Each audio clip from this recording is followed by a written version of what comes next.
Good day, dear colleagues. It's my pleasure to welcome you on behalf of the Intergovernmental Oceanographic Commission of UNESCO on the occasion of this first series of MSP Regional Forum. As I'm sure you are aware, IOC UNESCO has been working in the field of MSP for over 2 decades now, providing support in the development of tools and guidance, capacity development, and tracking progress globally.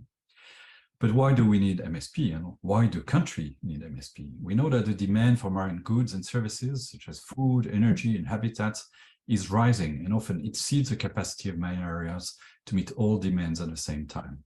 In many cases, users have free access to marine resources, including ocean space, that often leads to overuse, conflicts, and eventually degradation of some of those important marine resources.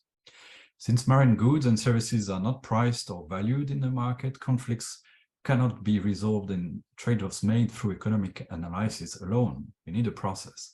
And we also need a process to decide what makes of outputs and goods from the marine areas should be produced over time and space, and what areas need to be protected and conserved.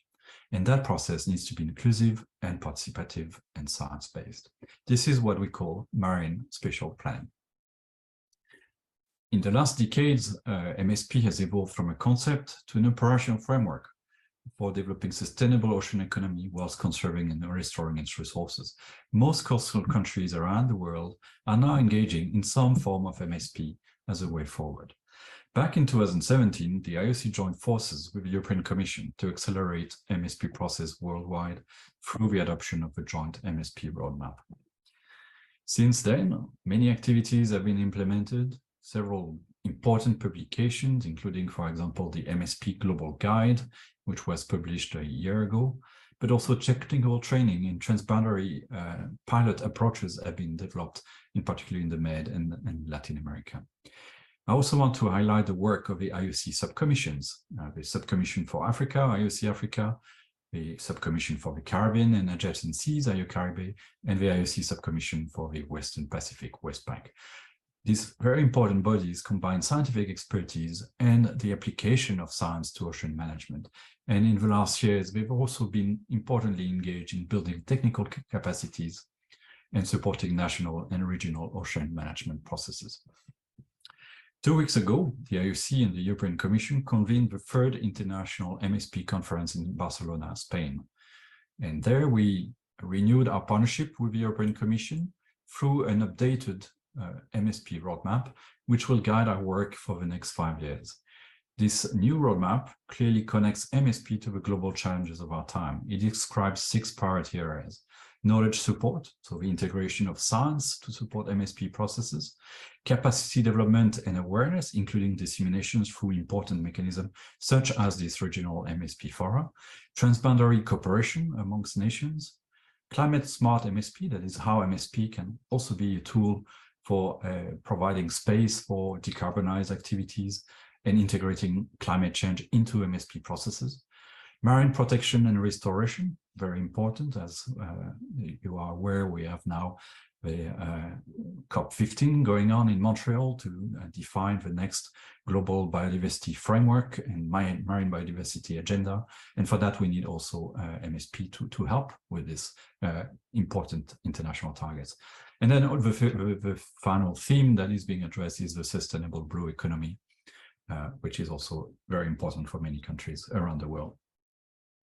For IOC, MSP is more than just a spatial analysis. It's really a policy instrument that needs to be developed in a participatory way and has a key role to play, especially when properly connected with other national ambitions, such as the strategies for sustainable ocean economy.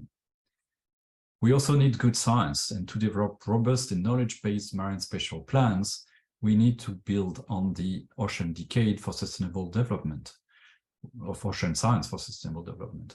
As IOC is the UN body responsible for designing and implementing the decade, we really want to promote and support the development of new innovative knowledge, tools, and analysis for MSP to facilitate its implementation. As this knowledge needs to be shared globally amongst all of those in charge of developing MSP, IOC will continue its efforts regarding capacity development and awareness, as well as regional implementation through the new MSP Global Initiative that will start in early 2023. And we really want to invite all MSP stakeholders and institutions to engage in the implementation of this MSP roadmap, but also to define your own priority for this, for your region and for your country, and to join forces with us as key partners or collaborators in this endeavor. As I'm sure you would agree, we also need specific regional space to share experience amongst experts and decision makers on MSP implementation, especially those who share a common ocean basin and space. And this is why we are launching today, thanks to the support of the government of Sweden, this series of regional MSP fora, which are happening on a virtual basis, but hopefully next year will become a regular physical event. And we are doing this in 3 regions, in the 3 IOC subcommission regions, with the support of those secretariats, but also with other regional partners who are very important in those discussions, just as the Regional Seas Convention, but also very importantly, the GEF initiatives on large marine ecosystems. So for us, this MSP forum at regional level will be a mechanism to bring all the partners together to act in the regions and to really identify the technical support that is required, the exchanging the experience amongst the different projects and countries, and really reinforcing existing transboundary management frameworks at regional level. So we're looking to create synergies between MSP-related programs within and beyond IOC UNESCO, so that we can really deliver the best support to member states who are deciding to embark in the MSP process. So with this, I hope that you will have a very fruitful discussion today in the next days in developing a vision for the MSP implementation in your region. And I thank you very much for your attention and hope to see you soon. Bye.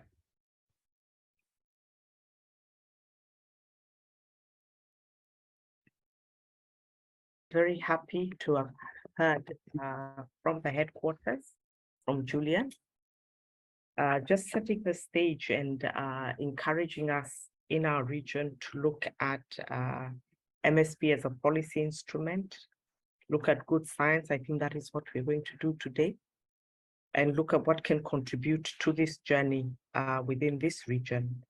And for that, our next speaker is from IOC Africa Head Office, Mika Odido. Welcome to share your thoughts on this important topic. Yeah, thank you very much, Jacqueline. I'd like to join my colleague Julian in welcoming all of you to this important meeting. IOC Africa has, in the last couple of years, supported national consultations on marine spatial planning in more than 10 countries in the region, from all the different sub-regions of the continent. We've worked together with various partners, Nairobi Convention, Abidjan Convention, Benguela Current Commission, the African Union, in organizing these workshops. We've also organized a couple of regional training courses on marine spatial planning for French-speaking countries in Mauritius and for English-speaking countries in Mombasa. All these are efforts to contribute towards developing capacities for marine spatial planning in the region. In the last year, we have also worked with the Swedish Agency for Marine and Water Affairs on gender and poverty perspectives in marine spatial planning. We had case studies in Kenya, Madagascar, and Tanzania, looking at how selected the gender and poverty perspectives of marine spatial planning are selected sites in these countries. We are currently publishing the results of these studies, including a comparative analysis, which will have very useful information that I would recommend that all of you will go through. One of the things that has come out during the work that we have been doing is that there's a lot of initiatives on marine spatial planning in the region. And there is need for a forum where people can exchange ideas.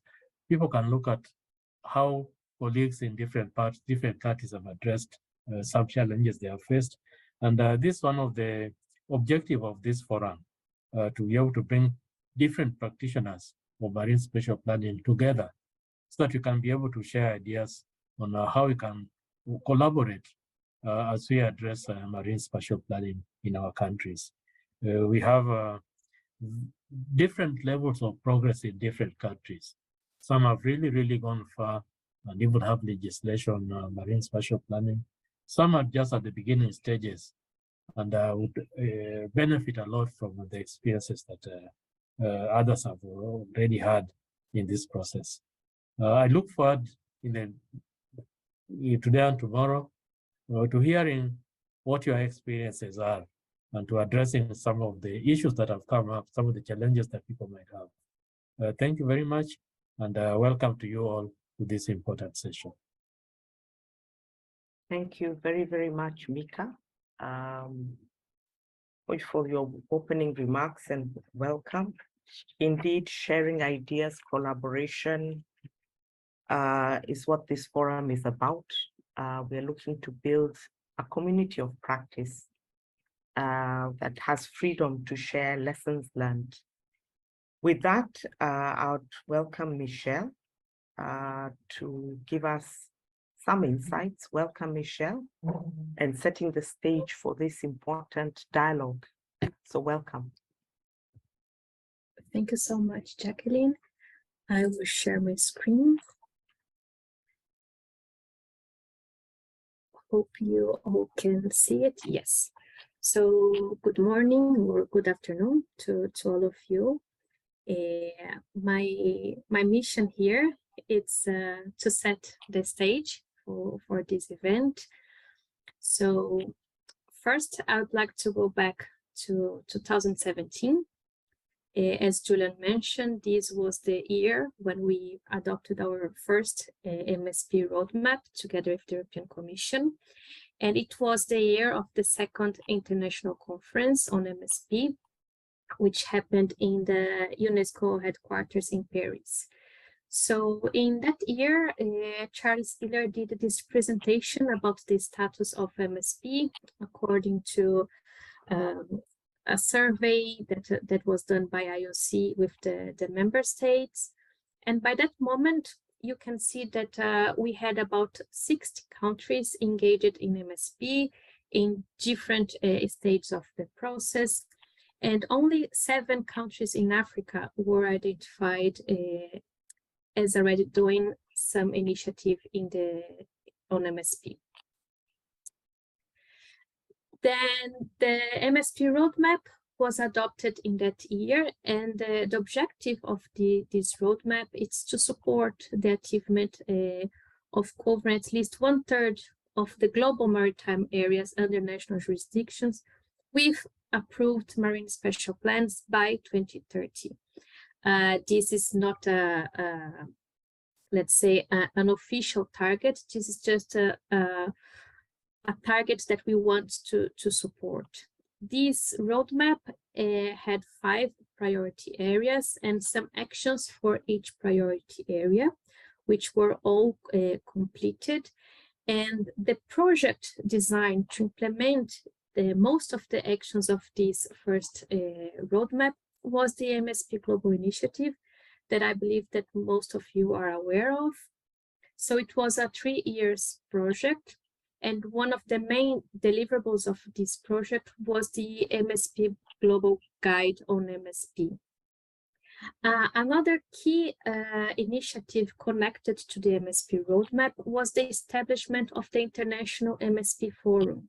So this is the one that we had the 5th edition in Barcelona 2 weeks ago. And the idea is to have this forum for MSP practitioners from the whole world to come together and share experiences. But then this year, after we completed the first MSP roadmap, we launched the updated MSP roadmap for the next 5 years, so to guide our work on MSP.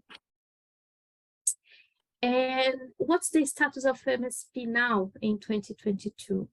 So IOC developed this pilot State of the Ocean report.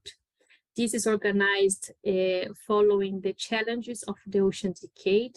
Then the challenge 4, which is related to develop a sustainable and equitable ocean economy, it presents a status of MSP. So this was done with the results of the IOC survey from 2020, and also other sources such as the European MSP platform and other governmental websites that we knew they had information about MSP initiatives. So the results that we found was that by April 2022, we had more than 300 MSP initiatives in place from about 100 countries. So if in 2017 we had about 60 countries, 5 years later we have about 100 countries engaged in MSP. But it doesn't mean that all these countries, they have already marine special plans. We mapped 38 countries with approved plans, and these plans, they are national or subnational or local scale, and they change from strategic to more comprehensive plans. Some are more coastal plans, others it's really for the whole exclusive economic zone. We have different types of MSP plans.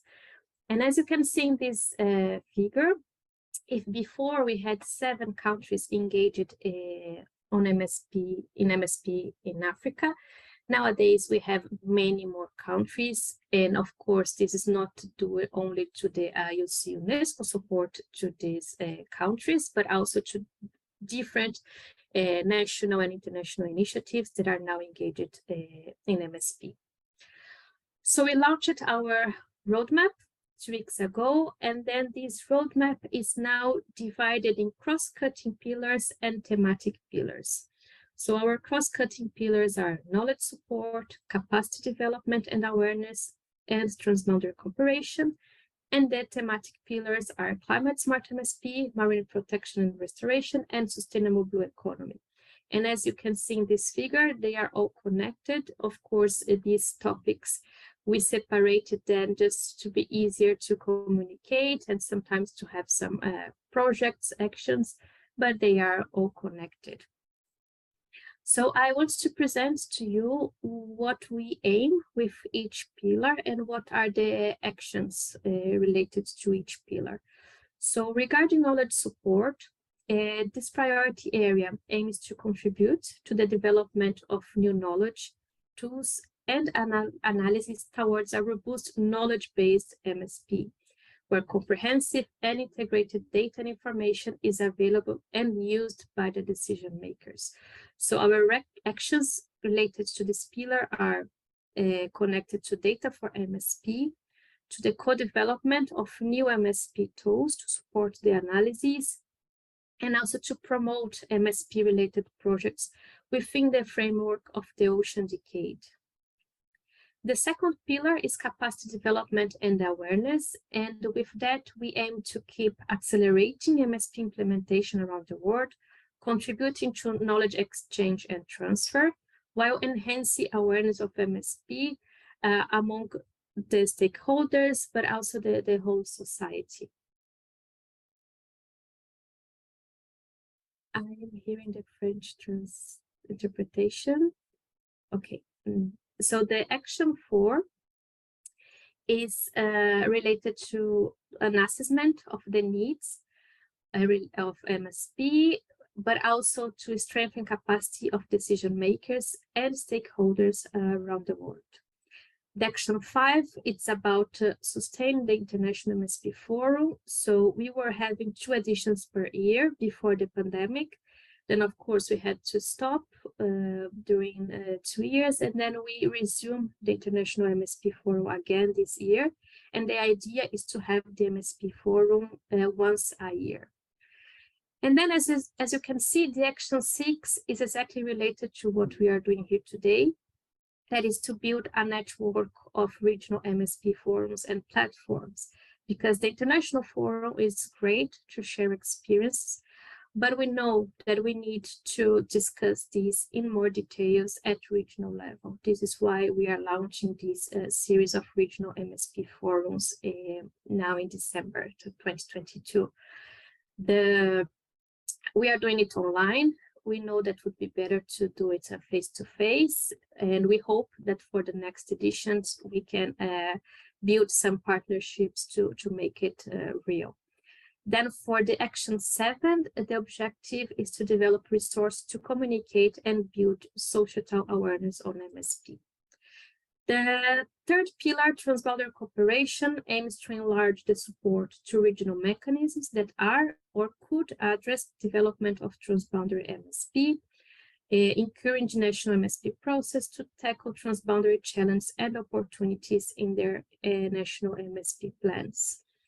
So the action 8 is related to co-design transboundary projects. So the previous MSP Global Initiative, the first phase, it had 2 pilots, one in the Western Mediterranean, another one in the Southeast Pacific.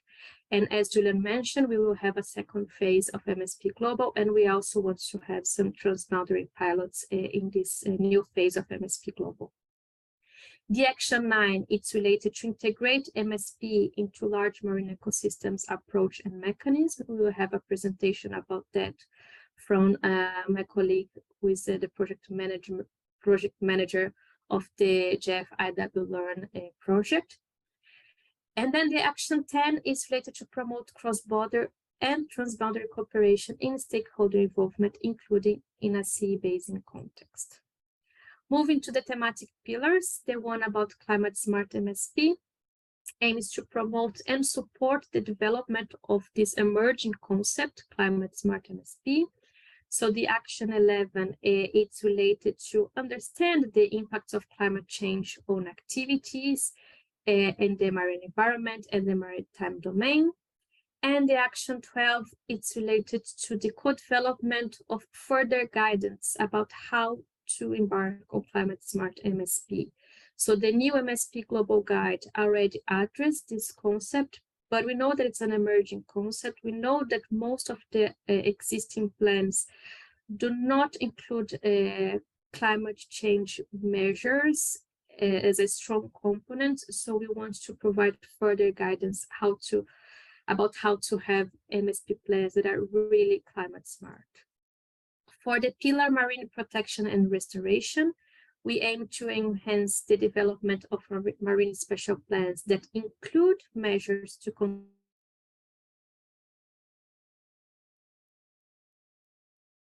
ecosystem restoration and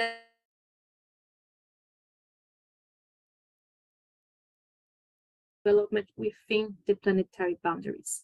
And for that, our action is to co-produce recommendation on the inclusion of nature protection and restoration as a strong component of MSP.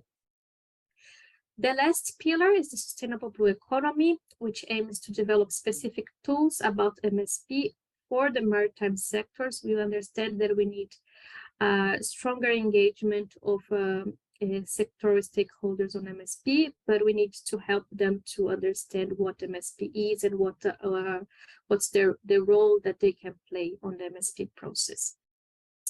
And then support, of course, the sustainable development of the ocean economy. For that, we have our 2 last actions. One is to co-produce sectoral specific recommendations on MSP. So for planners to understand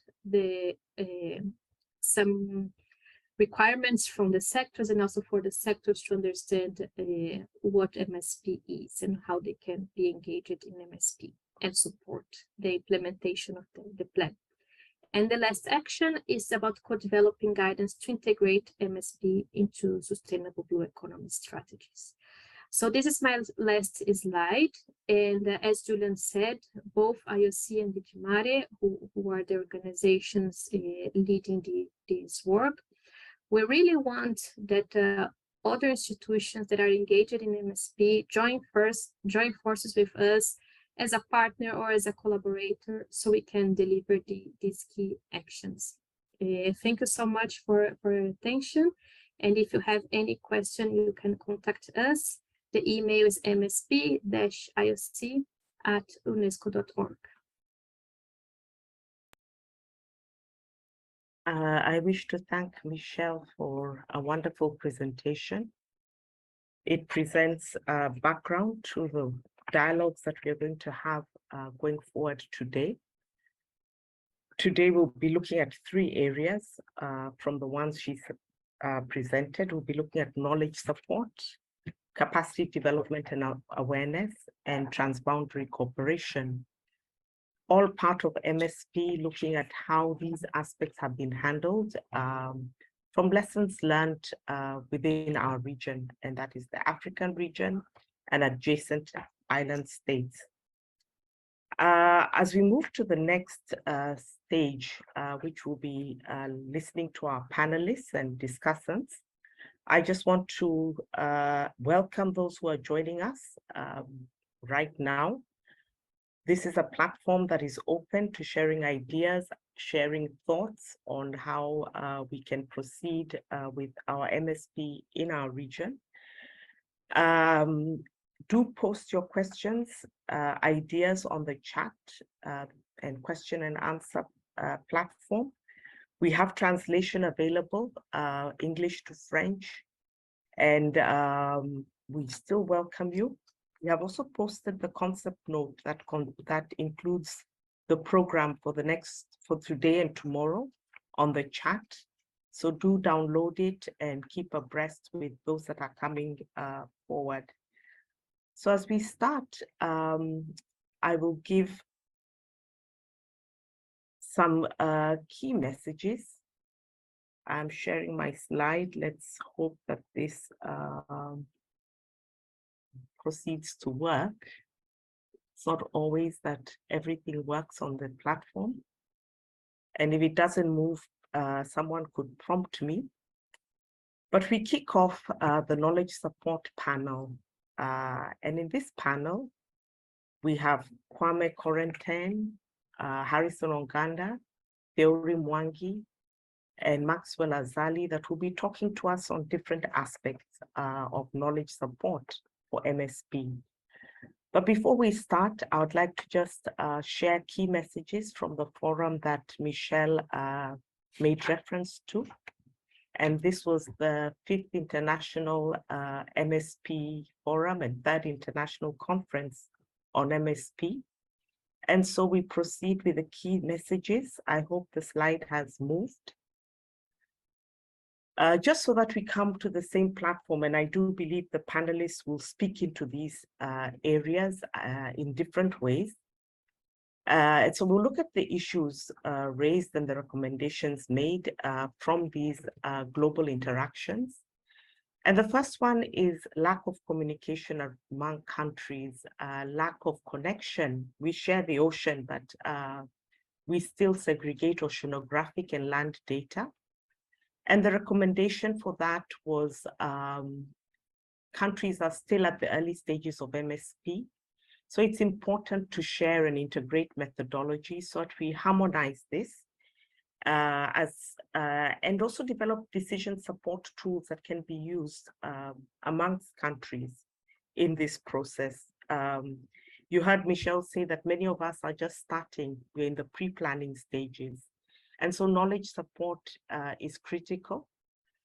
The next issue and challenge that was raised is that how do we define knowledge and its perceived validity and applicability? Often MSP is, or land planning as well, is done by planners. And a lot of the scientific knowledge is published in scientific papers. There is also the aspect of indigenous and local knowledge that is in the hearts and minds of stakeholders that is often not documented. And so those meetings recommended that it is important to define MSP knowledge sources, establish the links amongst different knowledge bases. We need to include more social scientists in the process, train more social scientists, communicators, educators to increase the knowledge exchange capacities. The other thing that was observed is there is a lack of professional technicians to process all the data. and to communicate the data. And often the efforts focus on only that which will not really address all types of knowledge in its entirety. And so the recommendation here was to involve all levels of public sector, creating online platforms for knowledge exchange that are user-friendly, structuring the process to involve and consider stakeholder knowledge from the start. The next set of issues looked at data and climate change, and it's considered that this is missing in many places, especially Africa and other developing states. It's also difficult to predict climate, and the recommendation was that climate change should be at the core of MSP because the ocean plays an important role in climate issues. MSP can be used as a vehicle to implement NDCs of the Paris Agreement, focusing on sensitive areas and areas with more human activities. Then the other issue that came up is that actors do not feel included. Politics of MSP within countries demands that we look at long-term vision and commitment. And so the recommendation here was that we create independent platforms or segregated platforms where different actors can meet, share ideas and knowledge. Example given of a community of practice, which is what we are trying to create with these sessions, both today and tomorrow. Lack of data came up again, technologies on how to acquire and access data. The fact that a lot of the data is low resolution and also very limited institutional capacity. And so the recommendation here was to the investment in research and education so that we can boost our scientific knowledge for MSP. Other key messages came up where MSP needs social sciences and humanities knowledge, and that came up before. Cultural knowledge, traditional knowledge, use of tools, quantitative, qualitative, as well as the need to evaluate the impacts of MSP in terms of distribution, recognition, and representation. Again, indigenous knowledge came up. Regarding data analysis, the need to develop a data framework, data harmonization, replicability of analysis, and finally, once we have an MSP, how do we monitor it and evaluate its effectiveness? Sustaining ocean observations, I think that is very critical. We've heard about climate change. We are not often able to sustain our observations, and I think this underpins the science that is required and the knowledge drive to create MSP. Then the use of scenarios in MSP to describe the different operating environments, to test policies and strategies in advance using scenarios, scenario building. It is very key in facilitating multidisciplinary discussions and to tackle complex issues. So I'll stop there. And these, I would like to point out that the final reports with all the key messages that will be available on the MSP Global website. So as I stop sharing those key messages on knowledge support, I'd like to welcome Kwame Corentin. And Kwame will be talking to us about ecosystem-based planning and its contribution to MSP. For a long time, he coordinated the EF Nansen program. And so he'll be telling us something about that program and its contribution towards knowledge support. Kwame, welcome. You can share your slides and introduce yourself. We are very happy to have you sharing knowledge on this platform. Over to you. Okay, thank you very much, Jackie. Do you see the screen? Yes, we do. You can put it on slideshow. Great. Okay. All right, so as Jackie has said, my name is Kwame Kurantin. I manage the Nansen program of FAO for quite some time. And now I'm back home, but I continue to support the program in many ways. So I was asked to look at ecosystem-based planning and its contribution to MSP, basically the experiences from the Nansen program. Now, from the concept note that was sent, MSP is defined as a process for a more integrative, multi-sectoral approach to managing marine spaces. Look at the words that I've underlined: marine spaces, resources, and to achieve ecological, economic, and social objectives. And basically, it says that the overall objective of MSP is to balance sectoral interests and achieve the sustainable use of marine resources. Now, with ecosystem-based management, this is where we talk of the social, economic, and political realities of resource use. So you walk to the coast, you look at the sea in front of you is not for you alone. There are multiple uses, many other uses for various purposes. Even if you are in fishing, we have industrial fishers, artisanal fishers, recreational fishers. And so this multiple use of the resource is what makes it important to think about ecosystem-based management and also for marine spatial planning. Now, the requirements for MSP, I mean, from the angle of ecosystem-based management, we say that the main purpose of ecosystem-based management is to plan, develop, and manage resources in a manner that addresses the multiple needs and desires of societies. So if you cast your mind back to what had been written in the concept notes, the multiple needs and desires of societies. When we take this through to fisheries, for example, managing a fishery starts with the preparation of a fishery management plan. And one of the steps is to do what we call the issue identification and prioritization. Here, we look at the ecological well-being, in other words, the resources that we are looking at. We look at the social and economic well-being. Here, we think about the community and we think about the nation as a whole, and then the ability to achieve, which is the issue of governance and external factors. So management requires knowledge in terms of data and information. And conservation and management decisions should be based on the best scientific evidence available. Now, when I was asked to speak about this, I started thinking about my life in WWF a few years ago, where we were really thinking about marine protected areas and all that. So marine spatial planning all brings all this together.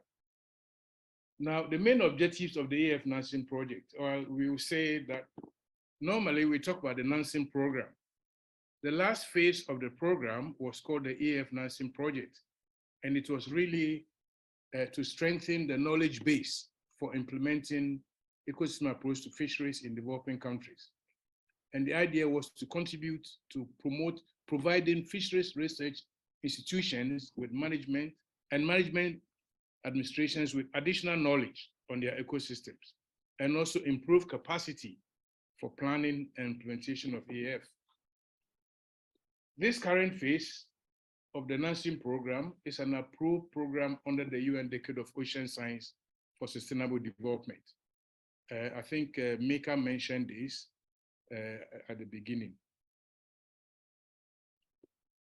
The fundamental tool of the Nansen program is the RV Dr. Fridtjof Nansen. It's a research vessel. The first vessel started working about 1975.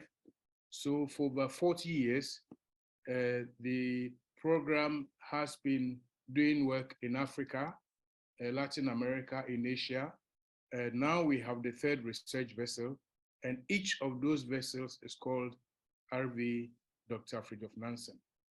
The vessels basically looks at assessments and distribution and abundance of fish stocks. So when it comes to distribution and abundance, this brings you to really the basic concept of marine spatial planning. The vessel also contributes to oceanography and knowledge on ocean productivity. It has equipment to look at bottom habitats. You have a video-assisted multi-sampler, a very technologically advanced tool to enable scientists to see what really is at the bottom of the ocean. Vessel also does work on environmental monitoring for oil and gas. And in fact, in addition to working in national jurisdictions, we also work in area beyond national jurisdiction. And in 2015, we actually did a survey across the Southern Indian Ocean from Indonesia all the way to South Africa. The important thing about the Nansen program is the active participation of scientists from partner countries. And as I said, the vessel has been operating since 1975. Now, MSP requires information on where to go, where not to go, what to do where, and when. The key output of the Nansen service is contribution to fisheries management, nationally and regionally. For this, the service provides data and information on spawning areas, nursery grounds, and these are necessary for marine spatial planning.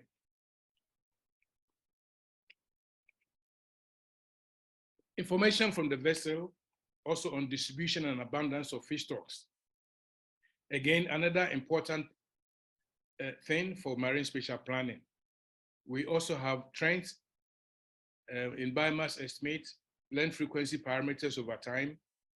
And as we go to sea, we also take other pertinent observations, e.g. on seabeds, on marine mammals, on jellyfish, and the rest. Now, on the environment part, we have long time series on temperature, both sea surface temperature and bottom temperatures, salinity, currents, chlorophyll, including vertical profiles. There's information on plankton, the species, and the biomass. Now, information on special features or abnormal situations. So on the vessel, we are able to also look at some of these aspects of upwellings, and when Ninos or El Ninos occur, some of these tools are picked up. So one aspect of the Nansen program, which also will be very beneficial to the MSP process, is the capacity development. And I see that Michelle had mentioned this in the opening. Now, what is key is that to ensure that knowledge generated through scientific work is actually used as the basis for decision making is a key challenge in many countries. In many countries, you see scientists are doing a wonderful job. The managers are on the side, the decision makers are on the side, and to utilize this scientific knowledge in decision making is a big challenge. And I know in some parts of Africa, East Africa especially, working with the Nairobi Convention and WIOMSA, they are looking at science to policy interface. And I think this is a really good thing. And this is something that needs to be carefully considered also under the marine spatial planning. So the capacity development in Nansen program is basically targeting fishery research and management. So the research, what researchers need to do, what managers, fishery management need to do, and we are placing emphasis on the adoption of fishery management cycles. There's also courses on stock assessment, through trawling and acoustic surveys. We are looking at training on taxonomy. And in fact, in Africa now, fish taxonomies are really a scarce commodity. A lot of on-vessel training. So once you're on the vessel, you are attached to a team, and they make sure that you understand all that is going on and be part of the process. So the training courses that we are offering in partnership with institutions and universities in Africa. And the whole idea is to promote uptake of science into decision-making with emphasis on approaches for transdisciplinary knowledge and estate. Now, with marine spatial planning, transdisciplinary knowledge exchange is really important. So we've spoken about all the data that one can obtain from the Nansen program, but then we need to look at how to access that information and how to use the information. And for all this, there's a policy on the access and use of the data collected on the vessel. And this we call the Nansen data policy. This policy is intended primarily to guide and regulate access to the data collected in the Nansen service. Their distribution, how to distribute that data, especially to third parties, and the use of such data for the good of the beneficiary countries and region. So under this program, all data collected through the service within national EEZ are owned by the respective countries. So if under the Nansen program, the RV Dr. Fridtjof Nansen does work in Tanzanian waters, for example, the data policy says that all that data is owned by the Republic of Tanzania. Now, to work in Tanzanian waters, you will certainly have Tanzanian scientists on board.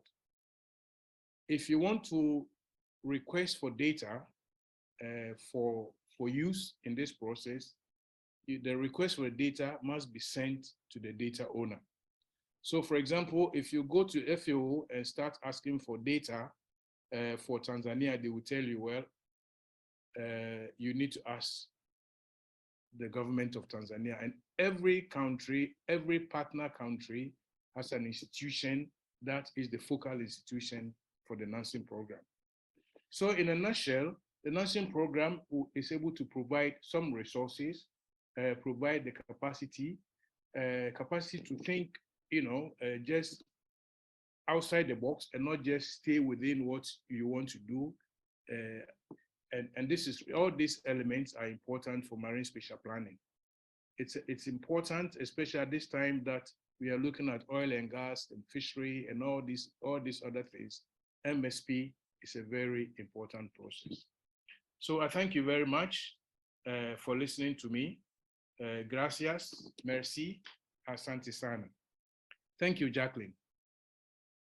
Thank you very much, Kwame, for those insights on data access and just where we can go to find data. It is available. We just have to know where to get it. So we're thankful that you're able to shed light on that. We'll move straight to the next speaker, who is Harrison Onganda. You'll be looking at MSP clearinghouse mechanisms and databases to support MSP. And I think it's a good talk coming right after the one by Kwame. So welcome, Harrison. You can share your screen and introduce and proceed.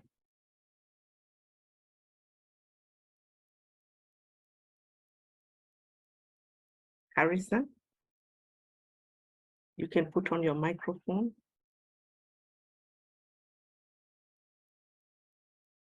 Am I visible? Yes, we can see a bit of you. You can lower the screen if you want us to see So a bit more. are you able But to we see? we can see the presentation. You can put it on sharing mode. On Is that okay? presentation mode. Yes, we can see that. Thank you. You can Okay. start. Okay, thank you, everyone. I have this privilege to present on MSP clearinghouse mechanisms and databases to support marine spatial planning. one of the important steps in marine spatial planning is to define and analyze existing conditions. And some of the outputs for this process includes an inventory and maps of important biological and ecological areas, an inventory and maps of current human activities, an assessment of possible conflicts and compatibilities among existing human uses, and an assessment of possible conflicts and compatibilities between existing human uses and environment. So when we look at in the backdrop of those outputs, and we are then talking about clearinghouse, then we can understand a clearinghouse to be about information exchange. And I think a little bit of that has been emphasized by Kwame, just the immediate last presentation. And this can be broadly described as a mechanism usually set up to facilitate access to data and to create transparency. And with regard to MSP, of course, it is a needs-oriented system that assists decision-making and improves coordination. Right, going right back to the outputs of MSP that I've just given minutes ago. And the key elements of a clearinghouse includes information exchange, cooperation, you can also say collaboration, network development, and transparency, essentially to enhance ability of national, regional, international, and local data. So, as far as MSP planning is concerned, in broad terms, the data needs includes specific ecological characteristics of the marine management area, economic and social factors, sectors that depend on a certain type of marine area, pressures on the marine management area, and driving forces likely to shape development in the near future. And when we look at the specifics, of course, then you'll be talking about areas of high biodiversity, areas of endemism, areas of high productivity, aggregation sites, nursery areas, migration points or migration routes, wetlands. In our region, of course, we're talking about mangroves, seagrass beds, coral reefs, commercial fishing, recreation, marine transportation, cables and pipelines, marine protected areas, cultural and historical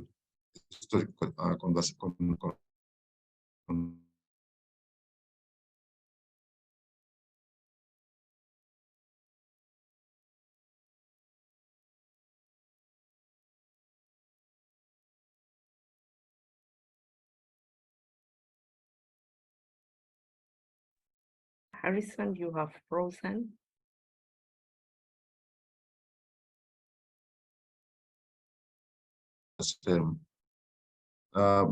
Before the widespread use of digital platforms, we were already exposed to what we call static hard copy data atlases. And a lot of these were produced during the first International Indian Ocean Expedition. If you look at those reports, a number of them still exist in hard copy and can be very useful in understanding our oceans.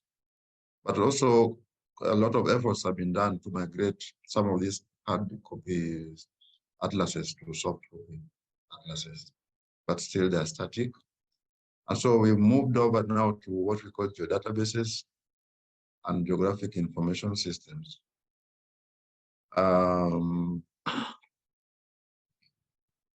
And then of state of the art now is the online portals. And I've given us one of the examples of Africa Coastal and Marine Atlas, which is presently available online, and you can see a number of folders there.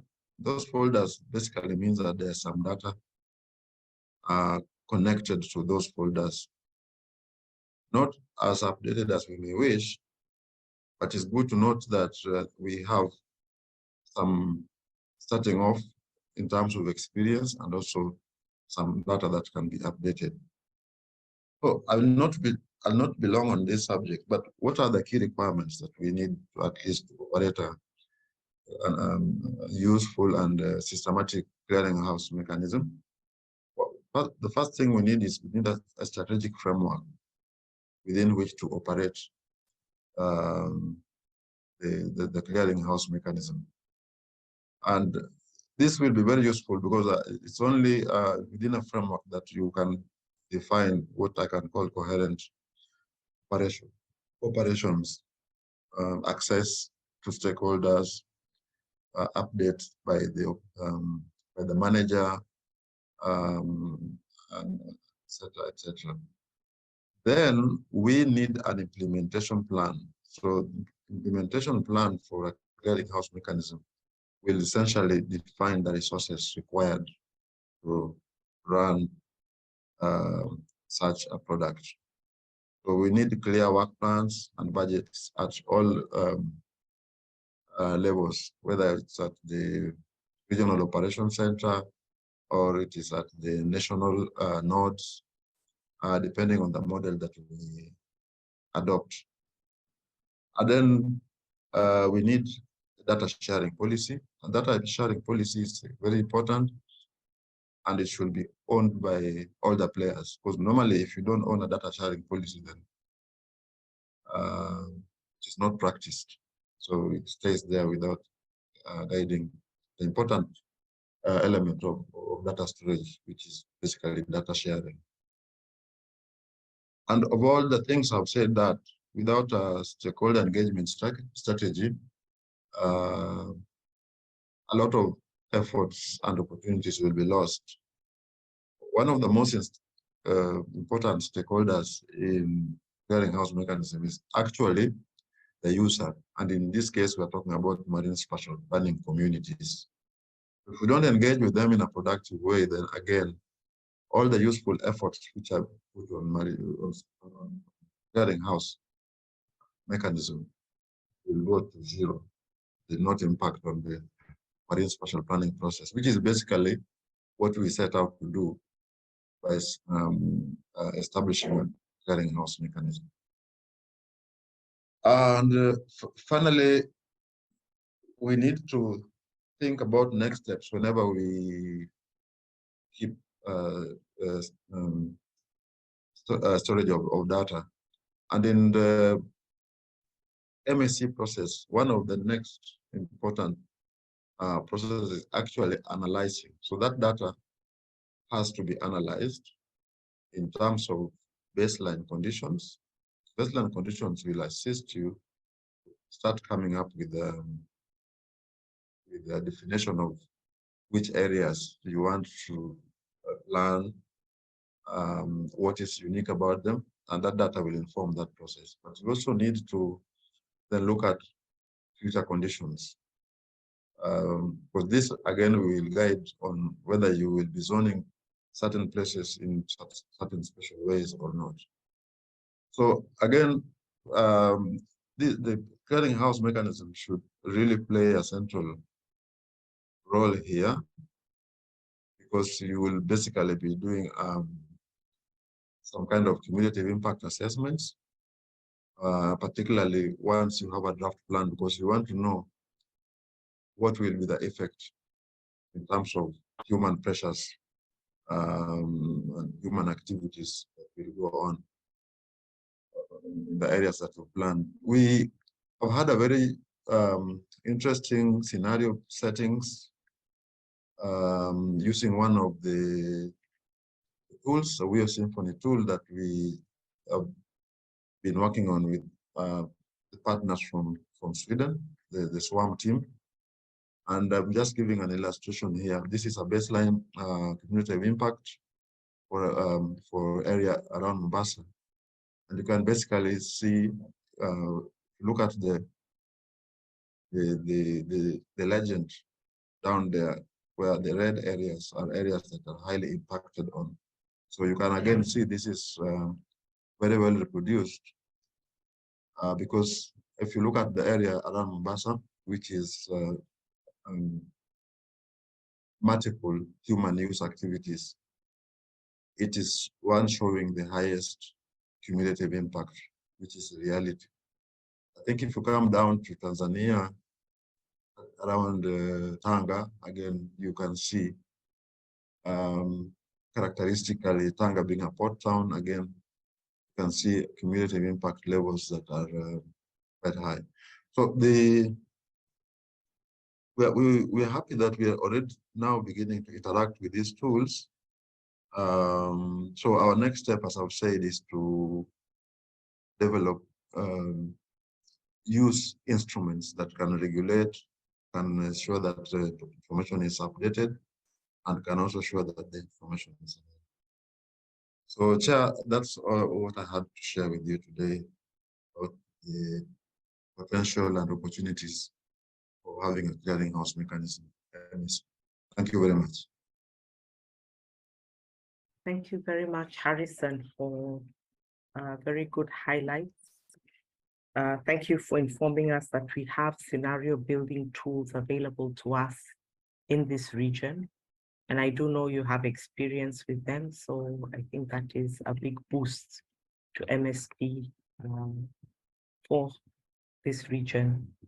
As we welcome the next speaker, who will be Theuri Mwangi, I'd like to welcome those who are new on the platform. Welcome and do participate as much as you can by putting your question and answers in the Q&A portal so that we are able to respond to you. If you're targeting a specific speaker, do write their name so that we can ask them the specific question. We also welcome compliments and comments that can help us in this journey. We also have interpretation services, English to French. So please, as our platform is, most speakers are speaking in English, do feel free to use that service.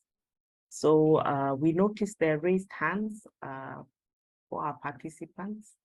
Do type your questions, comments in the Q&A so that we can respond to you. So our next speaker on knowledge support necessary for MSP is Theuri Mwangi. He'll introduce himself. Welcome. You can share your screen, Theuri, and we are excited to hear from you. You can put it on slideshow. I think we can see your slides, and we welcome you.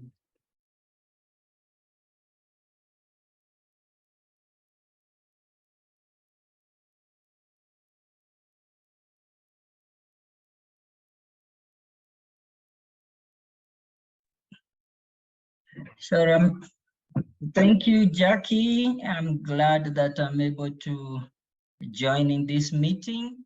I would like to put this in slide mode. I hope it is okay. I'm not very sure. Just click. We see. There's a guy here who is hiding, but I've removed him. Good. Okay, I hope that is okay. It's working now. Good. Welcome. Introduce yourself and. Yes, my name is Mwangi Theuri. I'm a project officer at the Nairobi Convention Secretariat here in Nairobi. It is based at the United Nations Environment Program. The Nairobi Convention is one of the Regional Seas programs, and it works in the area of the Western Indian Ocean. That is one of the areas that we are working on in this session today. The Western Indian Ocean covers 10 countries. Those are the countries that you're interested in. And this topic is actually building up on what the previous presenters have done, Kwame, and what Harrison has also presented. And therefore, I will use it as a way of analyzing the work that we already have.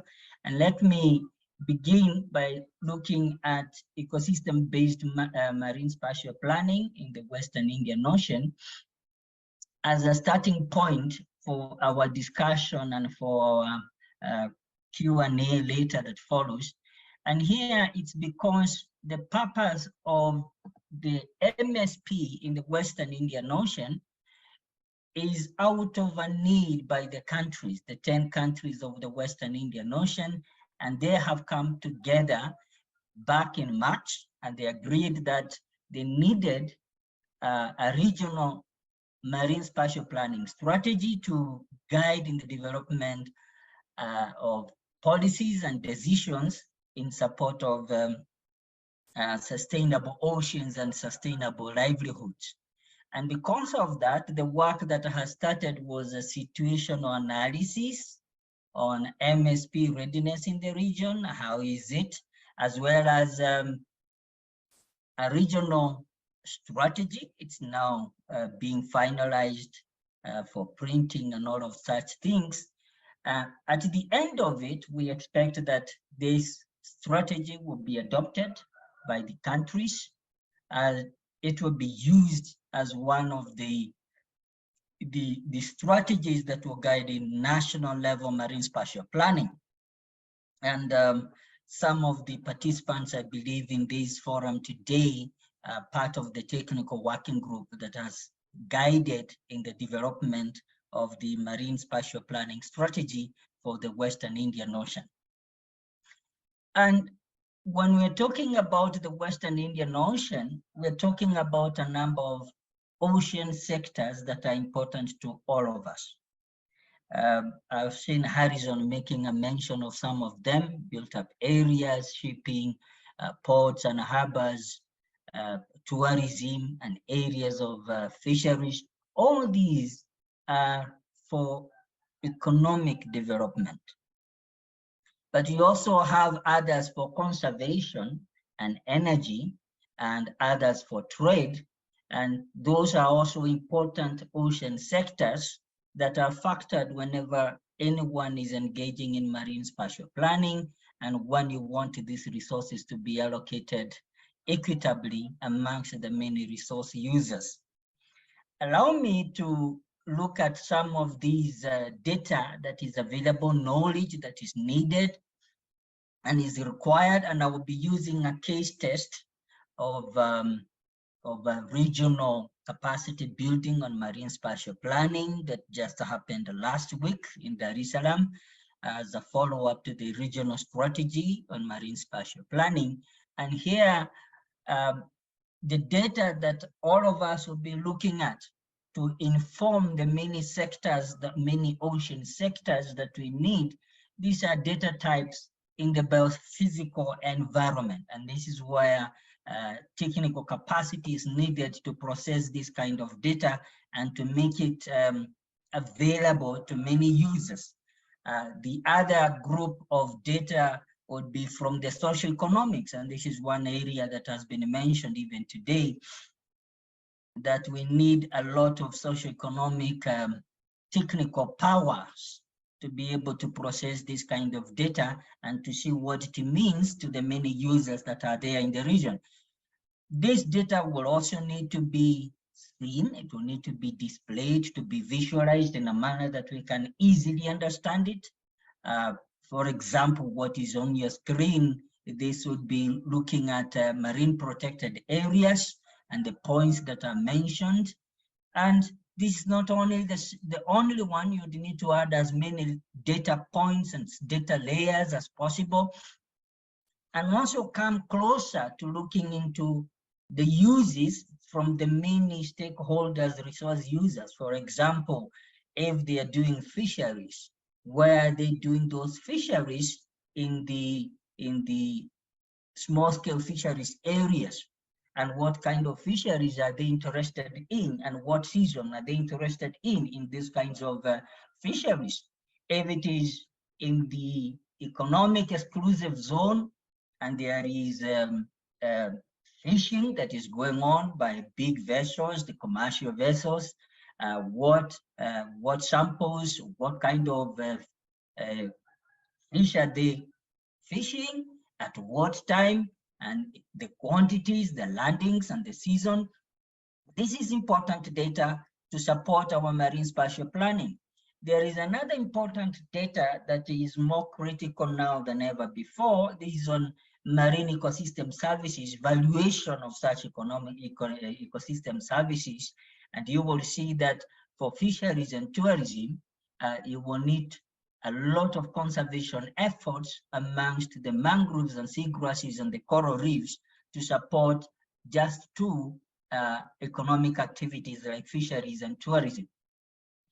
Then when you come therefore to the allocation of that kind of work, the marine spatial planning activity and the stakeholders involved, then these kinds of maps are usually useful in bringing together the stakeholders to look at the distribution of the resources and the distribution of habitats, the distribution of economic activities, and what decisions need to be done.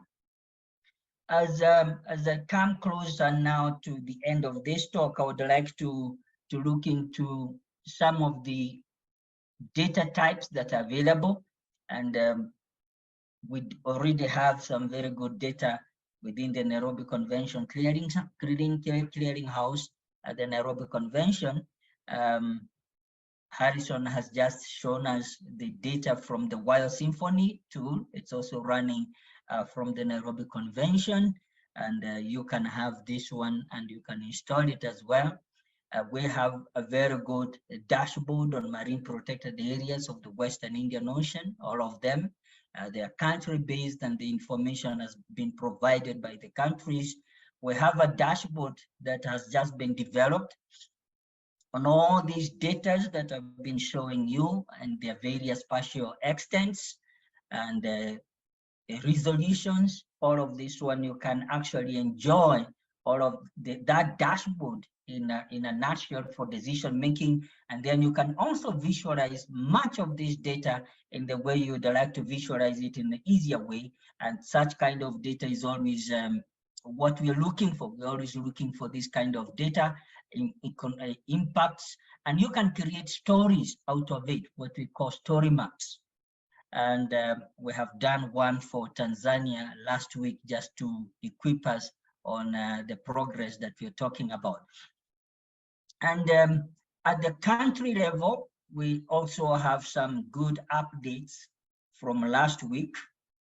These are good updates that you can all enjoy looking at. Comoros, of course, is a country that has reported that they are at the conceptual stage. Therefore, they are raising awareness. France has just been mentioned from the European Marine Spatial Planning Platform, and Kenya already developing the marine spatial planning framework and structure. Of course, Harrison was almost to give us a link to the data that is available. Madagascar already has very good data at the National Office for Environment. Mauritius, and I would like to make mention of Madagascar because out of it, the Nairobi Convention is undertaking a local level marine spatial planning in one of the areas of Madagascar in the northwestern region. Mauritius, I've just provided one link, and there is another link from the Ministry of Continental Shelf. And Mozambique, again, they do have a marine spatial planning platform, and Sophia Chambe is actually in this meeting to confirm this. This is all MSP data that has been used to develop the marine spatial planning policy. Seychelles has already done their work. Somalia is doing awareness. We did this one back in 2019. And of course, South Africa has already done a very good marine spatial planning through Operation Pakisa. Let me make some conclusions before I conclude also with Tanzania. We have some samples developed by a very able expert, marine spatial planning expert, Semba Masumbuko, and some of the layers that I've been using here, some of these clip shots that are good to use. Now, at the conclusion of the matter, it is good to know where we are and where we are heading to. And the first point is to note that what Mika started by saying, countries are at different stages of developing their marine spatial planning, at different stages. And you can see that there is something that is important that is coming out from the countries. The scoping work that is already coming out is that data, knowledge required to support marine spatial planning is actually available in the Western Indian Ocean, and countries are able to now use the regional marine spatial planning strategy. Very soon they'll be adopting that strategy, and the strategy is being developed through ecosystem-based approach, and therefore it answers to the Malawi principle. And fourthly, this is an important area, and where I want to mention the next point, which is closely related, is the active stakeholder engagement, governments, the communities themselves, the private sector, and all the resource users that are there. They're usually very important in developing the marine spatial plans, whether they are to the local level, like in Mukinga, in Tanga, or whether they are in Maputo Bay, or whether they are in the Boeni or Sofia regions of Madagascar. Those stakeholders from the community level to district officers and to the various socioeconomic actors, they are very important in developing and allocating those resources. And of course, there is an important area that is now very encouraging, particularly for capacity building. This is in partnerships. And one has already been mentioned, SWAM, the Swedish Agency for Water Management. This one has actually been mentioned severally, and it is important. And of course, the last area that is important to know is that we have to secure funding for marine spatial planning. It's actually not that cheap. It's not that easy. There is some financial aspect that is needed. Let me stop there. I wish to say thank you so much for listening. Thank you.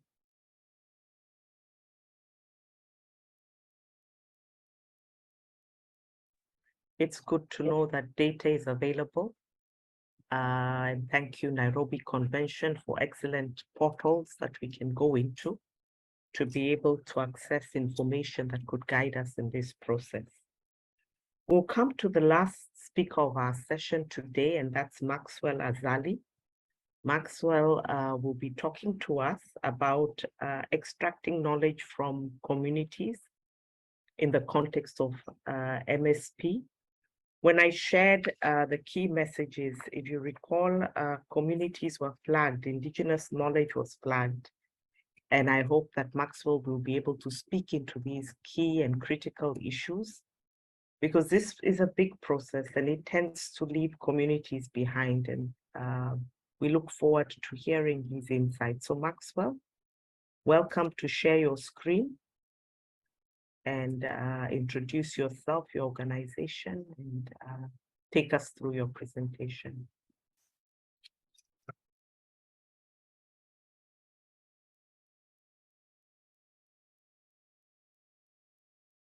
If you have challenges, let us know, Maxwell. Yeah, I'm trying to share my screen. So okay, good. In just a moment, I see if it will accept. You able to see my screen? It's coming up. Yes, it's there. Okay. Yeah, you can go into slideshow mode. Okay, sorry. Oops. Mm-hmm. Oh, okay. Just a moment. Sorry for that.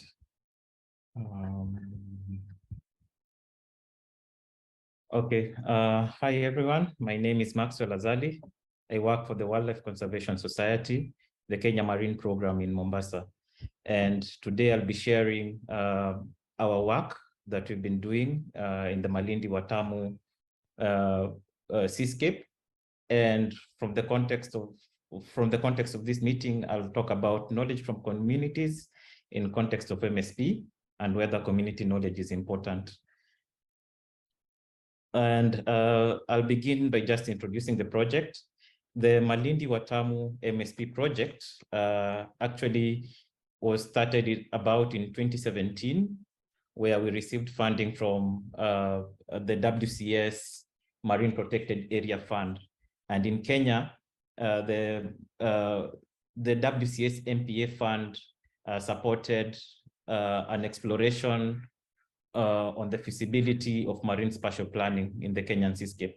So we selected Malindi Watamu as a pilot area for us to test this idea. And this is because of the ecological attributes of the site and the socioeconomic importance of the area. So when the project was conceived, we had a project implementation committee. And at that time, I think the progress towards marine spatial planning was still at its very early stages in Kenya. So we tagged on to the Kenya Wildlife Service to be a lead partner in this project. And so the project implementation committee had KWS in there. WCS was also in the implementation committee. The county government of Kilifi, because they are the ones who are responsible for the communities that are there and management of the resources.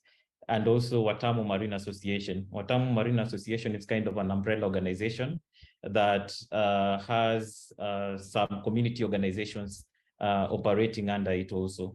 So those were the 4 organizations that were in the project implementation committee.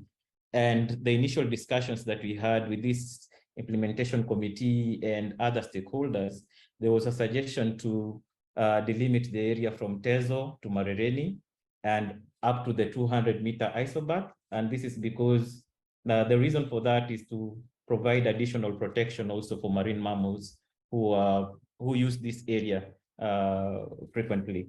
So because it's an habitat, we were advised that to delineate such an area to test this idea. And the project was actually implemented in 2 phases. In phase 1 of the project, 2018 to 2019, we were evaluating the feasibility for MSP in the area, and then we received a grant to carry out the preparatory steps for MSP. And our analysis followed a 3-pronged approach.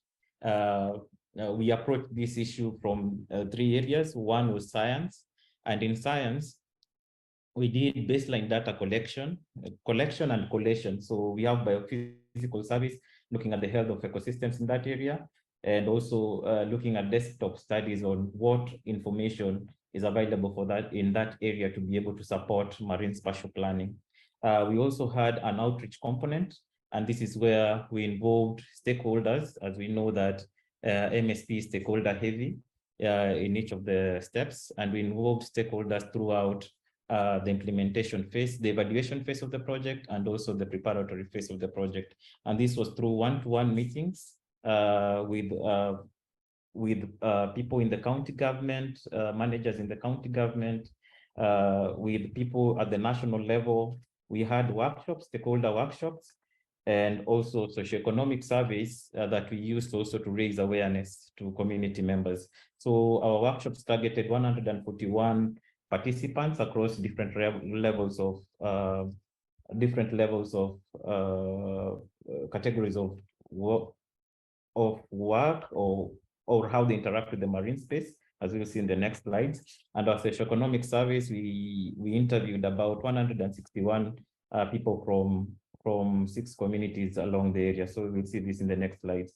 And also we had a policy component where at first we tested the idea to look at institutional arrangements to support marine spatial planning in the Malindi Watamu seascape. And we also had consultative meetings with several people in government to be able to know where to anchor the local level marine spatial plan for this Malindi Watamu seascape. So I'll talk about some of the socioeconomic, the results from the stakeholder workshops that we had. As I've said, we had 141 participants in several workshops, and these were targeted in different groups.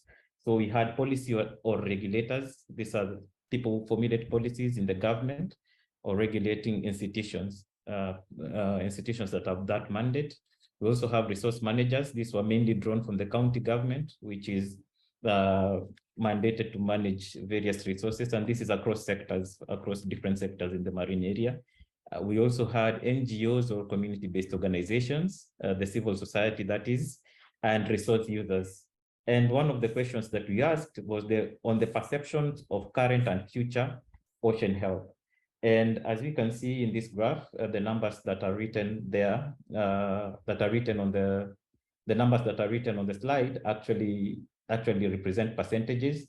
And we can see that a huge proportion of around 60% of policy regulators, resource managers, and civil society thought that the current ocean health was about average to good, yeah? But when you come to the resource users, which are the communities that we are talking about today, you have 60%, around 60% of them saying that the current ocean health is poor to very poor. So that shows that we already have a dichotomy in the views of the community members and those who are responsible for management and those working in those spaces.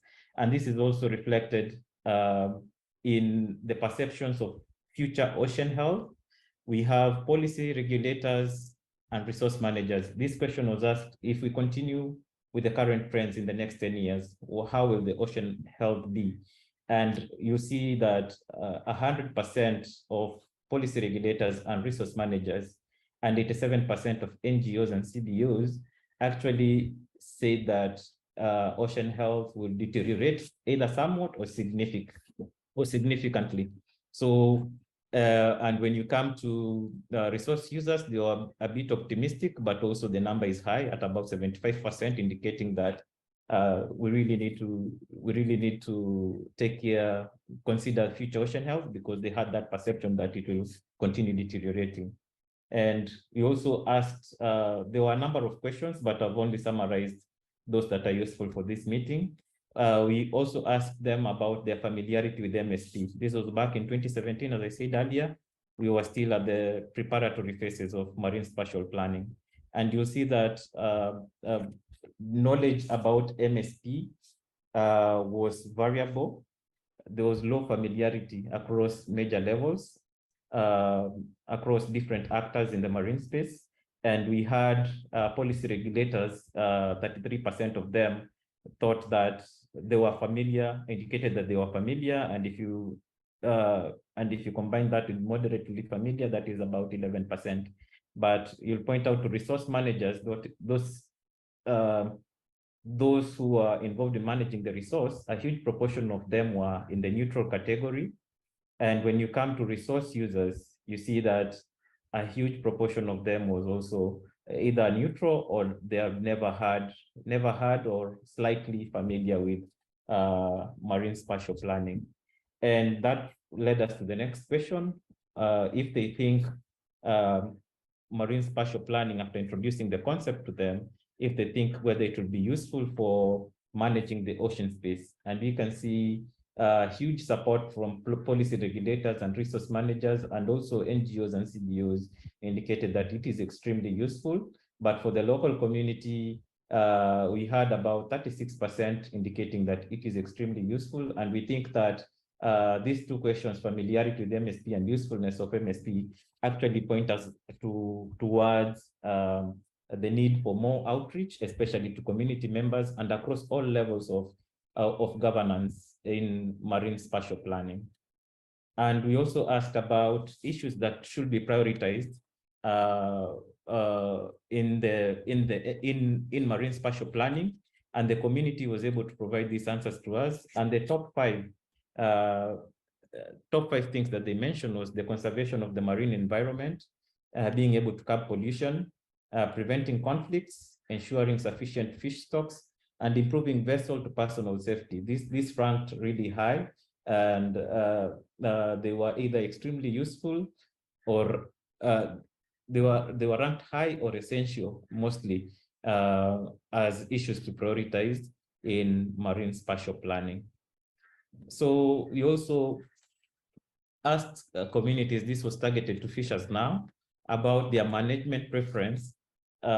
This was the surveys that we did with 161 community members across 6 sites, and the sites are divided towards park communities, that is Shela, that is near the Malindi Marine Park, and Watamu that is near the Watamu Marine Park, and the non-park communities, Gongoni, Marereni, Roka, and Mayungu. And generally, we see that communities were generally supportive towards minimum fish sizes and gear restrictions as methods of managing their fishery. And there were Malindi Shela, which is a park community near the Malindi community, had on average lower scores than the other, across most categories, than the other communities. Also, we see that non-park communities were also more supportive of species selection, that you could ban certain species from being fished, and they were majorly okay with that. But for the park communities, they were not supportive of that. And also we see that community closures as a concept is supported by many communities except Shela in Malindi. So this also points us out to different communities will prefer different measures of management, which might be important when designing management measures in MSP. So we also went through another process to let the communities tell us what they think they have in their waters. And we did participatory mapping exercise for the entire delineated area, proposed area for the Malindi Watamu Park, Malindi Watamu Marine Spatial Plan. And we see that communities were able actually to fill all the areas that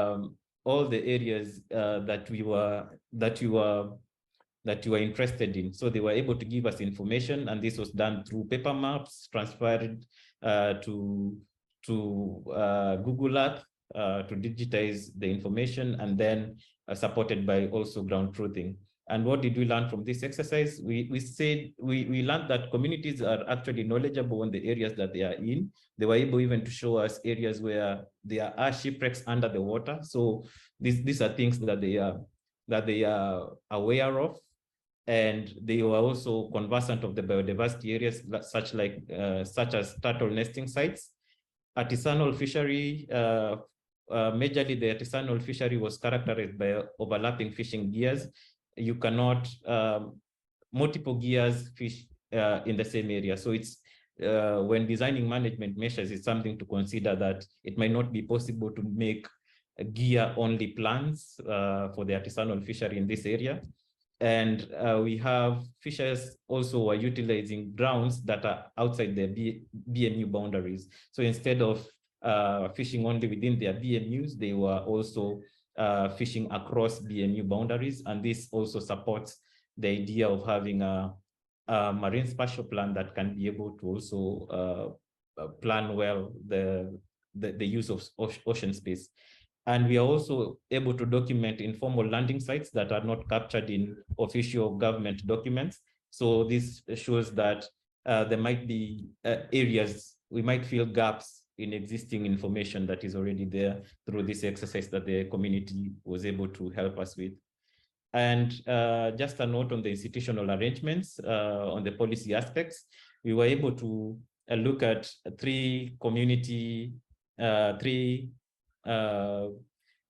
community-related institutions in the area and their roles and responsibilities in relation to the different aspects of marine space. And we looked at Watamu Boat Owners Association, beach management units, and Watamu beach operators. And you can see majorly they are denoted with R. R means that they have a responsibility. It's a responsibility function. This is where an institution undertakes a role that is important as part of their mandate, but they are not, but cannot be held responsible legally.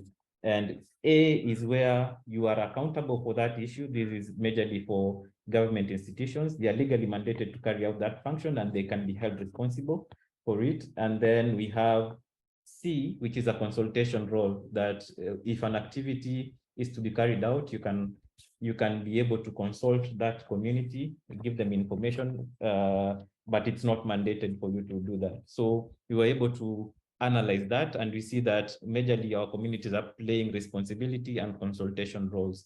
But then there's a good mix because they are supporting they are supporting government in terms of government holds the accountability role, but then some other aspects are being carried out also by the communities. And so I'll conclude by looking at the conclusions and the lessons learned. So basically tagging onto KWS as the lead, Kenya Wildlife Service as the lead partner in this project, ensured project success. This is because KWS has had long-term and productive partnerships with the community around that area. And then we received different insights, useful insights by disaggregating data to the various levels. We realized that communities might have very different perceptions from those involved in management, and management can also have different perceptions from those formulating the policy with the responsibility to formulate the policies. And the NGOs are also acting as a bridge institution. So it was good to see how these different actors involved in MSP, how they perceive different things. And we see that even where familiarity of MSP is low, communities were supportive of actions that improve the resources they depend on. So they supported the MSP process, even though they did not have so much information about MSP. And also community management preferences provide useful inputs for consideration when designing seascape plans. And communities are knowledgeable about the resources, the locations, and use of those resources, which can be integrated into planning considerations. And in a nutshell, communities are important, and community knowledge is important, as they are connected to legally mandated institutions who are accountable, but the community has responsibility and consultation roles in MSP. And with that, I'd like to thank the communities that we worked with and the different institutions. And I would say thank you for you all for listening to me. Maxwell, we're very grateful for that intervention. We've learned a lot because in our region, MSP is usually seen as a very high level activity that concerns government. And I think you've helped bring it down to communities and give us an understanding on how to build trust in a process as complicated as this. So that has been very useful. And I believe all of us have learned moving from the high level science into just how we sit with communities and express the need for seascape plans. I like that word. Let's keep in touch with that word, because sometimes MSP looks very big, but seascape plans look more doable if we take a small seascape and plan for it. So it all depends on the strategy we use. We are moving on in time, and I can see it's a question and answer session. And I'll start, I think, with the last one. We encouraged all our participants to type into the Q&A or into the chat so that we could post questions or comments to our speakers for the different panels.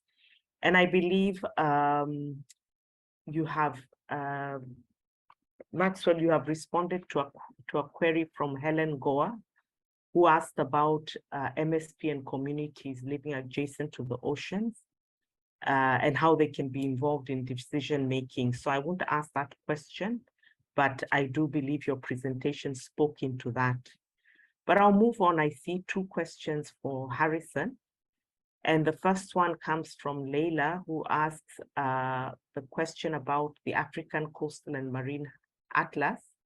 She says she did not see her home country, Cabo Verde, in that atlas. So perhaps you speak into that. The second question, Harrison, is about MPAs, marine protected areas. And the speaker, Shuho asks how you manage marine protected areas and marine spatial planning. There are two maybe similar, different things. Harrison, you can just switch on your mic and respond to those two. I hope you're here. Yes, I can see you.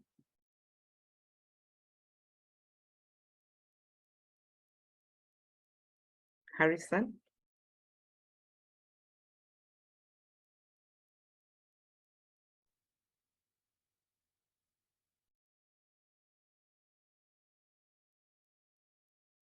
There may be a lag on for Harrison, and we'll look for him to type his responses or even respond a bit later. I'm looking for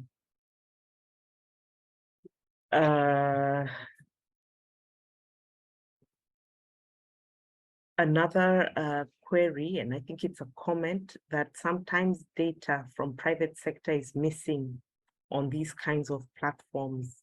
And I think that's a comment to all of us, that often it's very hard to get private sector to join us. And maybe that is a gap we need to address in the future as we host the forums, perhaps a forum that has private sector speak to us and tell us what they would like to see in an MSP and in an ocean-based plan, because they are the investors often in that space.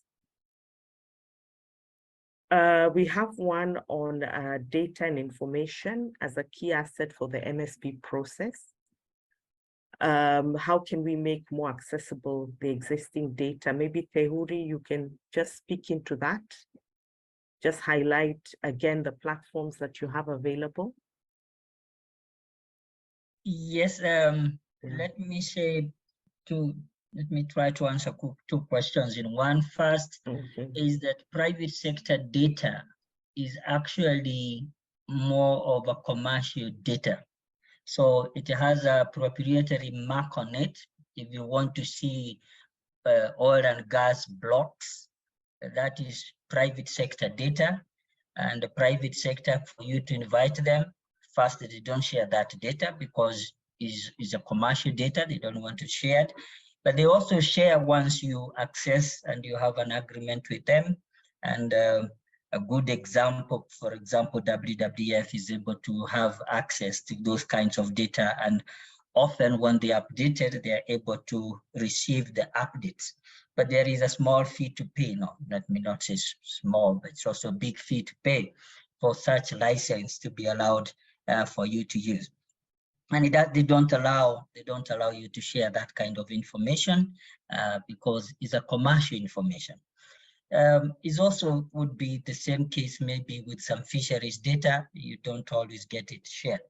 But the question from the anonymous attendee about data information as key asset for marine spatial planning process, that is one side of it. The other side of it is the ownership of the process, the political will to proceed with that process because it's a public process is also a key important asset for you to drive forward marine spatial planning.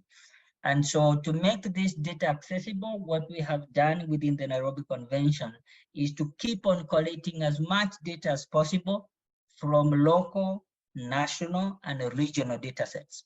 And these ones, we keep on compiling them, and we have partnered with a number of data generators like SWAM, the Swedish Agency for Water Management, and that one is very good. And we have developed this SWAM together with the technical experts on marine spatial planning from the Western Indian Ocean. They are national experts of the region. Harrison is one of them.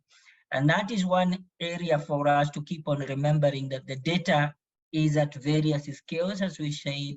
The scale can be regional, it can be national, it can be local. But all that data, once you plot it, as Maxwell has just shown us, it gives more awareness to the communities that you're working with because they have to be involved. And I know that question has already been answered. Thank you, Jackie, for the intervention. Thank you. Thank you for that response. I'm wondering if Harrison is there, and if not, maybe Theory, were you involved in the African Coastal and Marine Atlas? Was Cape Verde covered? Yes, in those areas, I remember, yes, Cape Verde was actually by those days, it was used to be called Cape Verde, now it's Cabo Verde. It was actually captured. And I remember there is another one that captures even the mountains of Cabo Verde that I was directly involved in, the mountains of Africa. And it's also part of that information that is needed, as well as some of the climatic changes that affect Cabo Verde from the Sahara Desert. So that information was there. It should be with what do you call her?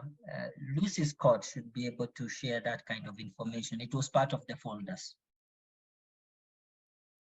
Thank you for that.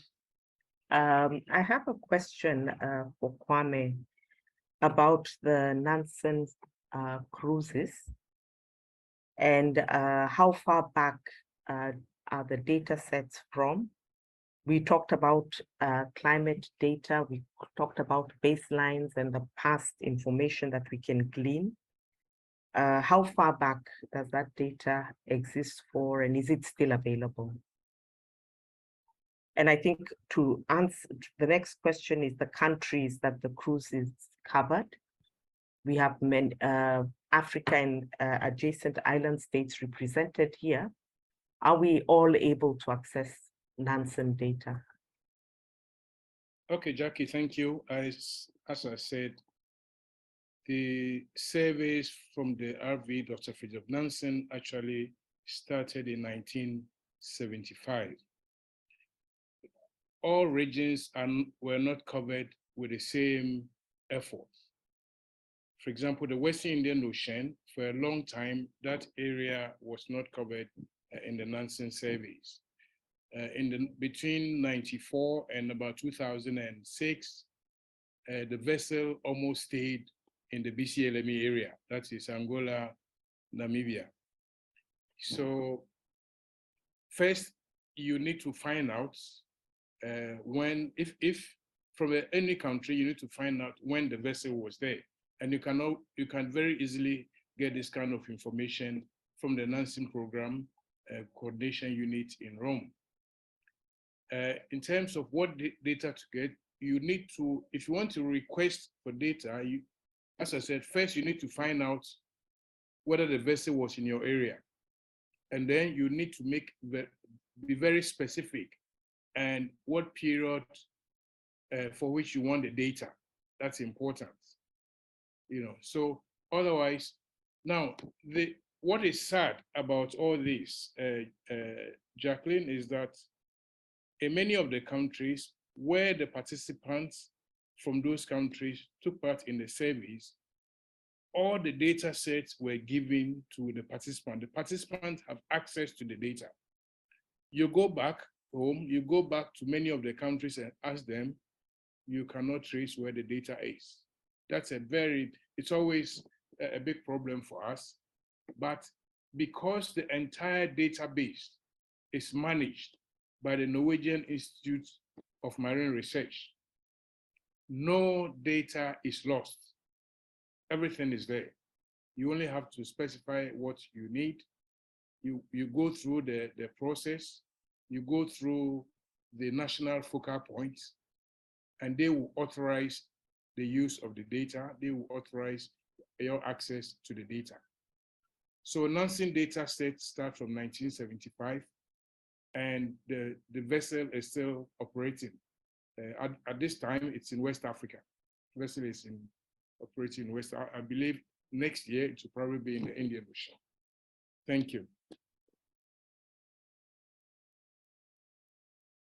Thank you, Kwame. I can see Helen Goa is still concerned about gender mainstreaming. And I can see Mika has indicated that there'll be reports coming out from 3 countries, Kenya, Madagascar, and Tanzania, that looked specifically at gender and the spaces women, especially women, occupy in the marine space. So Helen, that information will be available.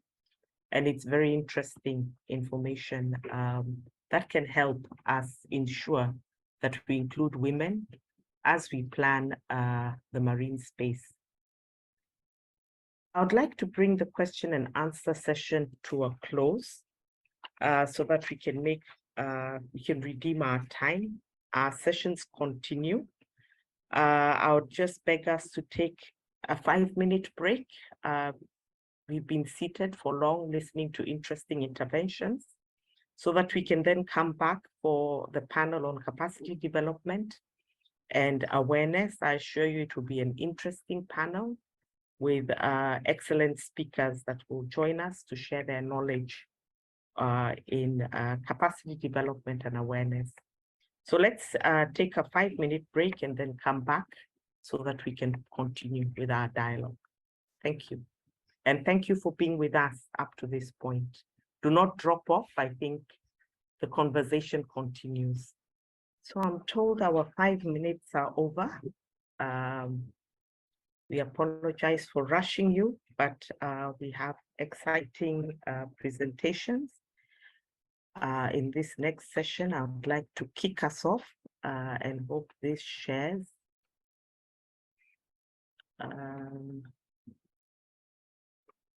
On the capacity development and awareness session. We kick off with key messages. If you recall, when we started, we are sharing key messages from the 5th International MSP Forum and 3rd International Conference on MSP.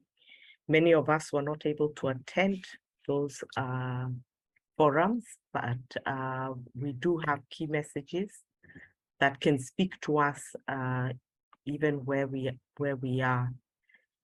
And from those meetings, we learned, we picked up the following issues: lack of resources for capacity development. And the recommendation here is the need to look for financial support. The challenge we have is that many processes, including MSP, are project-oriented, and once a project ends, the MSP ends, no one talks about it again. Yet most of our countries are looking to MSP to guide blue economy, to guide investment in the ocean space. So governments must commit resources from the onset.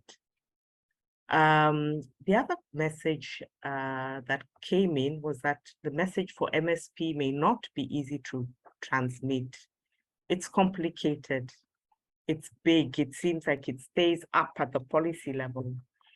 And we're encouraged to look for cultural-based methods, use local references that the different sectors can identify with. We're encouraged to think outside the box, physically show with models, land-sea interactions. We're encouraged to consider creative arts and other media that can transmit the message. We're encouraged to take a layered approach, consider an intermediary that can bring them in. I think in our region, we are looking at champions, ambassadors that can take the message where it's required. We are told, I think as a big recommendation, think like your audience. What is important to them? And then design messages around that which is important to them. There is also a lack of awareness, knowledge on the value of the ocean, relevance of MSP, and how we as humans rely on the ocean for our well-being. So it's important to raise ocean literacy, ocean education, especially on the climate change and ocean nexus. The other issue that came up is the lack of transparency in decision-making. And we've seen that question asked repeatedly on this platform by Helen Goa. How do stakeholders get involved? How do they contribute? Especially those that are far away, those that are vulnerable and may not be called to the MSP table. And some of the recommendations include mainstreaming educational programs that are adapted to different stakeholders, considering literacy levels. Not everybody can read and write. So how best do we communicate to them? And also inclusion of planners. I know we have planners on land. How do we include them in this process? to take on to guide us in the ocean as we plan for ocean spaces. Another issue was engaging the general public communities. I think it's the same as the one above. And this issue is that it's costly, it's time consuming. And we are guided that we should host events close to them, investing in dissemination of information, define the rules of engagement and make the engagement efficient. I think I like that. Other issues is political. Politicians come at the end to sign it off. They don't understand the process, and so it lacks support across government. So we need to involve politicians from the beginning, keep them involved throughout development, implementation, monitoring, and revision of the plan. Some countries have ministries of the sea. Others have many sectors and departments in charge of MSP. And all have to come to establish common objectives and coordination. So there's need for high-level sponsorship and leadership for MSP, commitment from high level of the president, inclusion in government programs to ensure that all institutions and sectors are committed to MSP. So the key words here as we look at capacity development and awareness is multidisciplinary, multi-secular, multicultural, hands-on, sensory learning, learning partnerships like the ones we are seeking to forge on this forum, people. Let's translate the jargon. Let's leave out the complicated words. And I think the best one I can see is involve the youth. They have the energy to drive the messaging. They have the energy to make this work. So it's important. So with that, I thank you for just that short opportunity to share the key messages. And I would like to welcome our next speaker, who is Pascal Thoya, who will be talking to us about capacity development for MSP. Pascal, I can see you, so feel free to introduce yourself and share your slides. Thank you.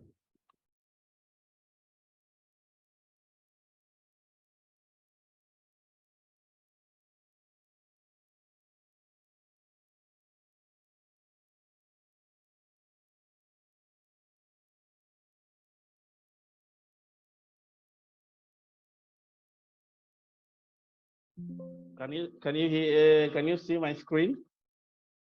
Yes, we can. Okay. My name is Pascal Thoya. I'm a research scientist at the Kenya Marine and Fisheries Research Institute. This afternoon, I'm going to share with you about capacity development in relation to marine spatial planning. Marine spatial planning is very complex, as you may have realized up to this point, because it involves so many goals, some of which are competing, some of which cannot happen together at the same time, at the same place. In this case, it becomes very complex in trying to design marine spatial planning. You have your ecological goals where you want to conserve your species, your habitat, and also the challenges that we are experiencing now, which is pollution, which are some of the things that have to be incorporated in marine spatial planning. For example, plastic pollution, we've seen the need to incorporate that. Also, there are the economic side of things where we want to develop smart and efficient transport system in order to curb our carbon emission, and also venturing into renewable energy sources so that we can cut also carbon emission. Also, we will want to make the ocean profitable so that our communities can get jobs. And the process itself needs to be done in a all-inclusive manner where you include a lot of stakeholders. So if you see all these goals, it means that the people who are involved in marine spatial planning have to have all these sets of expertise. For you to have a proper marine spatial planning, you must involve someone who is an expert in at least with some ideas on renewable energy sources, ideas on conservation of species, on pollution, on how to bring together communities in order to agree on some things, that is stakeholder involvement. So most of the time, these expertise are not found in one single person. That's why in most cases, we call for stakeholder involvement in terms of marine spatial planning, not just by the people who are going to be affected, but also in terms of experts. You have to find experts from the different fields in order to for you to make a proper marine spatial planning. But at the top of it, they have a marine spatial planner, who is someone who is going to coordinate the marine spatial planning process. This person has to be a person who is able or is aware of the different challenges, the MSP frameworks, and also all the different sectors that are involved in the planning. At least, if not to details, but at least he has some ideas. And here I'm going to share with you the development of the Erasmus Mundus Master's course, which I was part of it. The Erasmus Mundus Master's course on Marine Spatial Planning was designed by the European Union Erasmus Mundus program, and it was meant to train experts in marine spatial planning at a master's level. I was lucky to be part of the first edition of this master program. These are some of the colleagues that we worked together in this master course. I'm mentioning this master course because I take it as one of the most successful training programs for marine spatial planning, especially in its design and the outputs that from the students. The master itself was organized between 3 universities, the University of Venice, the University of Azores, and the University of Sevilla in Spain. The students had to go through this all these 3 universities, 1 semester at a time, and also 1 semester was to be spent at a place for internship. The selection of students was very diverse. We were a combination of students from different backgrounds. I have a background in fisheries and aquatic science, and in this group, it brought together people from architecture, people from urban planning, geographers, and other sectors that are related to marine spatial planning, e.g. transportation as well. So it brought together the experts from the different backgrounds, and in this way, during our sessions and during our learning activity, we were able to share amongst ourselves, people from bringing ideas from the different industries. So the design of the master program as well was in a way that it reflected the MSP directive, the EU MSP directive, where we were going to learn the subjects were designed to reflect the objectives of the MSP directive, which is the theory of decision-making process, where we were to use different scenarios and planning workshops that were designed for the course. So we were able to do all this workshop that surrounding the theory of spatial planning and creation of scenarios. And it followed all this requirements, all the guidelines of the MSP directive, and everything that was included in the directive was also reflected into the master's courses. For example, when we come to the issues of stakeholder involvement, we had a specific course that we started that involves stakeholder involvement, and we were trained on how to handle stakeholders. And also in terms of dealing with other ocean issues, which the pollution, issues dealing with every sector, tourism, aquaculture, fisheries, transportation, etc. So it was designed to reflect the required objective of the directives.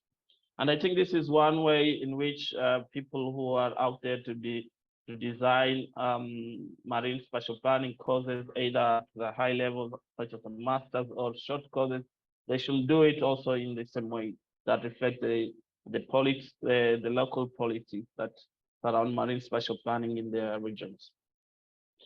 So here I wanted to bring a slide that I consider interesting for this specific workshop. These are some of the colleagues that have graduated through the program, the Erasmus Mundus Master's course in Marine Spatial Planning. And of importance here, I want to highlight that as much as the European Union spend a lot of money in training students on marine spatial planning, and up to in this forum, I know one of the recommendation we're going to make is that we need more capacity on marine spatial planning. But we have people who have been trained in marine spatial planning and unfortunately are not giving a lot of input of MSP activity in our region. If you look at this table, you find that most of the graduates from our program are either working abroad in the European Union or in Australia.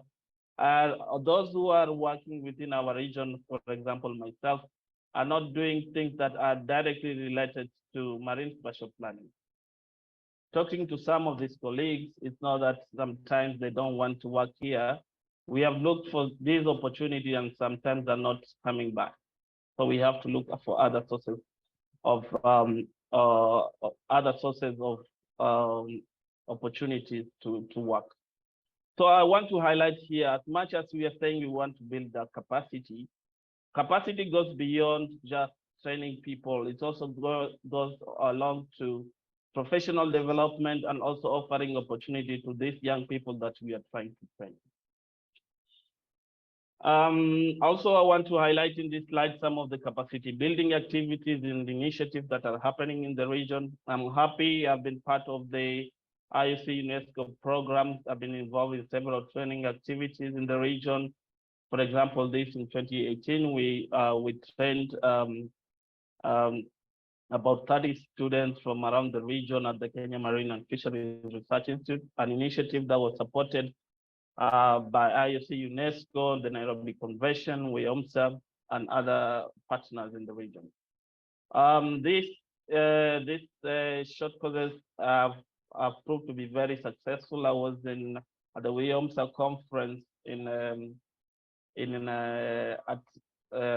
South Africa last month, and one of the students from this program came and told me how he's using some of this skill for MSP activities in Mozambique. So as much as it was only a one-week course, it still has some impact out there on marine spatial planning activities in the region. So just to wind up, I want to give a few highlights from this presentation and what is coming out of it. As I say, we need to support, financial support that needs to come. Some of the people I've highlighted here that were trained, for example, in the master's program on Erasmus Mundus master's course on marine spatial planning. Just to highlight that course for a person was costing about 45,000 euros for a single person to graduate from the course. So our local institutions and partners should be, we should look for ways in which we can raise funds if we have to do quality training for our youth in the region. And also training the investigation. If we are not able to do high-level training activities, the use of short courses, webinars, workshops have also proved to be very successful in providing the necessary education that is required for MSP here. The multidisciplinary nature, this has already been highlighted, and it also came up very visible in the MSP conference in Barcelona. I was there, so we should try that, and I've emphasized that in this talk as well. And then capacity building should be aimed also at all the stakeholders and people from the different sectors, so that everyone can be able to articulate their sectoral knowledge into the broader MSP context. I think that's all for now. I've spent my 7 minutes. I think if there is anything else we can discuss in the question and answer, I'm happy to answer some of your questions in your Q&A at the chat as well. Thank you for listening. Thank you very, very much, Pascal. You've highlighted it, a lot of capacity, but we still want to keep on building capacity. We welcome Silvana as the next speaker. We will try to keep to 7 minutes, Silvana. And the next speakers, we encourage question and answers. And panelists, please respond on the Q&A so that we are efficient with the use of time. I would love to listen to all of you. And I don't want people to drop off simply because we are running out of time. So thank you, Silvana. You're welcome. Pascal, yes, thank you. Thank you, Jacqueline.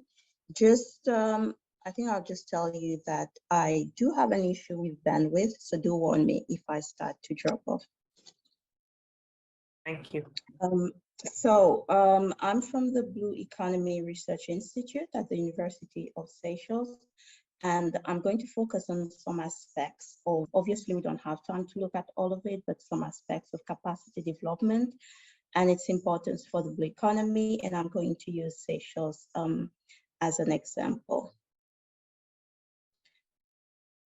First, I wanted to point out that there are various definitions for capacity development, but in a nutshell, it looks at developing the abilities of not only individuals, but organizations, institutions, and societies, and also developing resources. And capacity development does help meet the challenges that would otherwise hinder development as a whole.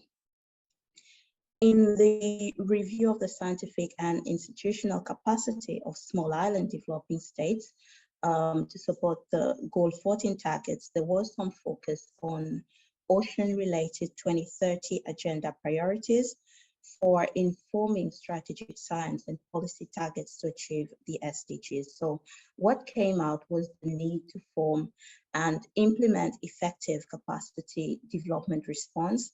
And the conclusion here is that future needs of these states and other countries would be collection of data on various resources, including research and infrastructures. And of course, for the success of the decade of ocean science, global capacity building efforts and resource sharing must be given priority.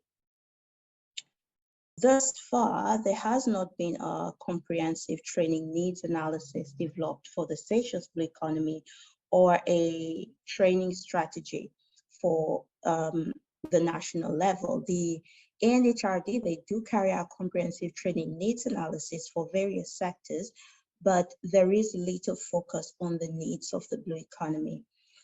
The Seychelles capacity self-assessment focuses on broad environmental management as a topic, but there's no specific reference to the needs for development within the blue economy.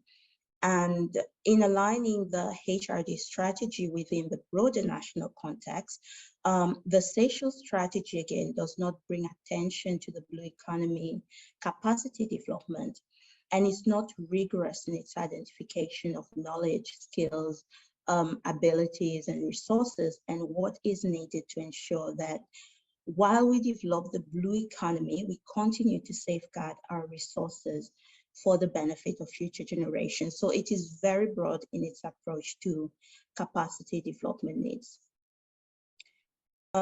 So what is capacity development within the blue economy? And I've adopted this definition from the MSP definition, which looks at the knowledge of individuals, institutions, as well as society, developing those for better participation and supporting the development of the blue economy. And of importance is developing knowledge and skills. So individual knowledge, for example, data and knowledge generation, drafting legislations, developing frameworks, research, innovation, developing the functional capacity for institutional planning, and developing policies and strategies, knowledge systems, and at societal level, raising awareness for literacy and support, also engagement of stakeholders, engagement of communities. I want to quickly point to 3 areas which, given the time limit, I feel we need to focus on when it comes to capacity development of the blue economy. And very vital is legislative and policy development, looking at capacity for public policy development and development of legislations. This is lacking, especially with for Seychelles going into the implementation of the MSP and meeting the requirements of the NDCs. We know that where you have high capacity for this, you have better outputs and outcome. Is this the role of the government, or should we build the capacity of non-government and private sector to support these initiatives? Should the focus be on building capacity for development of policies as opposed to building capacity for policy advising for decision making, for instance? So once policies have been developed, how are they interpreted and used to make decisions? And we've talked, I think, across the region, we've talked lengthily about science informing policies, but how important is developing capacity to understand science for driving policy versus communicating the policy and communicating the principle of actions to stakeholders? And how easy is it to develop capacity and resources where you already have weak institutional capacity and limited financial resources? Number 2 is infrastructural development. So tertiary education is very important. Pascal spoke on the masters for the MSP.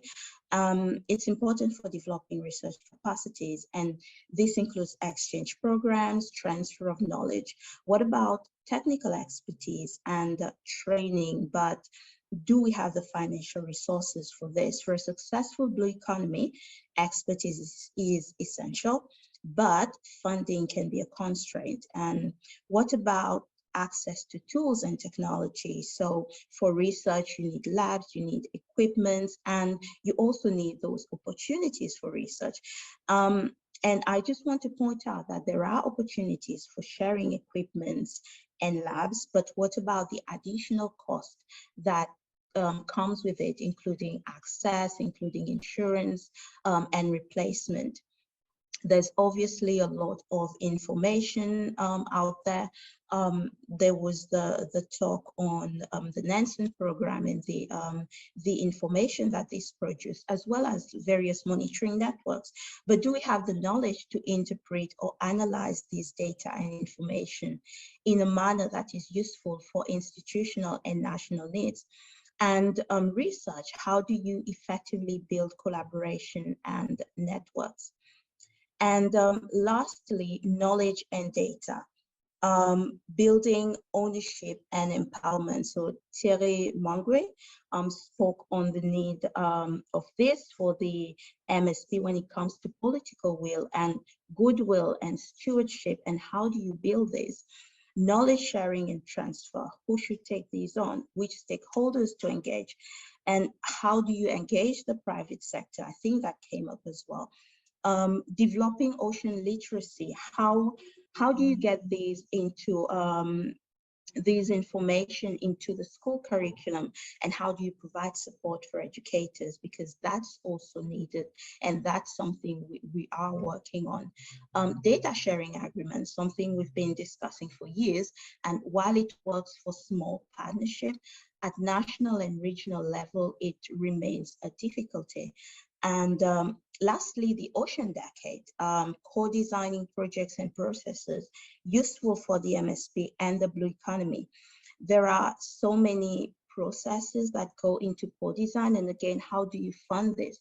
How do you do stakeholder analysis, networking, building trust, so that different stakeholders, scientists, non-scientists, communities can come together to collectively design projects and processes that are not beneficial individually, but provides collective benefits. And you have a small country like Seychelles, which struggles with some of this. How do the bigger islands and countries achieve this? So I know I've asked more questions than provided answers, but I feel that the development of the blue economy is still rife with questions and these uncertainties, which we do need to work towards addressing to effectively develop capacity. Do we have well-developed capacity for building a sustainable blue economy? Will we ever have the capacity and without the infrastructure resources to build this, how successful we will reach our goals of a sustainable blue economy? My very short answer is that there are opportunities to share and transfer knowledge, opportunities to share capacities and expertise, working as single units at national and regional level, opportunities to develop more innovative finance to support development of the blue economy. So here the idea of a shared ocean is important. So working as partners to overcome at least some of these issues identified with capacity development and build a sustainable blue economy. Thank you. Thank you very much, Silvana. That was very intriguing. Obviously, understanding the uncertainties and partnerships that we can build to move forward as Africa. I think that's very critical because we'll never have enough. If we partner, I think we can move forward and make significant strides. Our next speaker is Leila. Leila, I can see that you're there. So we'll welcome you to the platform. You can share your screen, introduce yourself, and tell us a bit about public awareness and community involvement in MSP.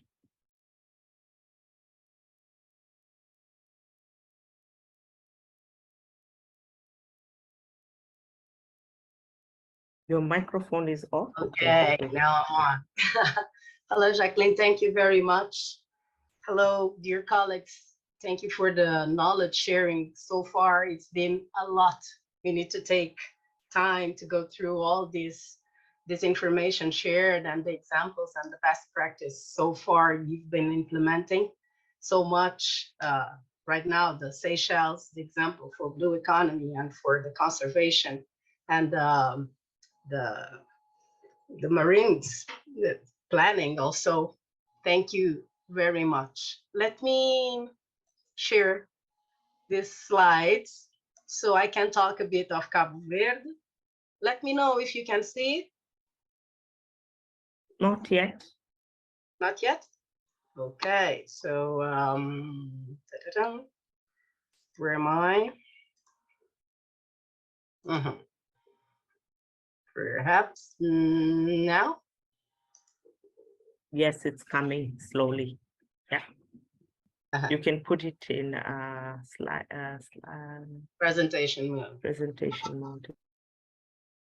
Okay, already clicked. How is that? That's good. And we'll ask you just to keep to time so that we have space for the others. Yes, let's go through this these short slides that share a bit of what we've been doing on Cabo Verde.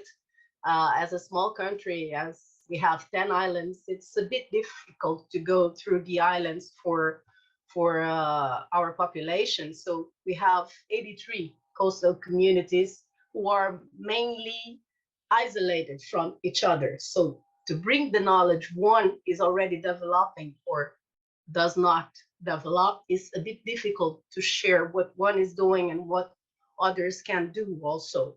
Imagine what to say about the international information and practices to bring it to small communities where people, most of the people are very simple and they don't have much of an education, a formal education. So it is a bit difficult to raise the awareness of the need to understand the value of the ocean and how their behavior impacts the ocean.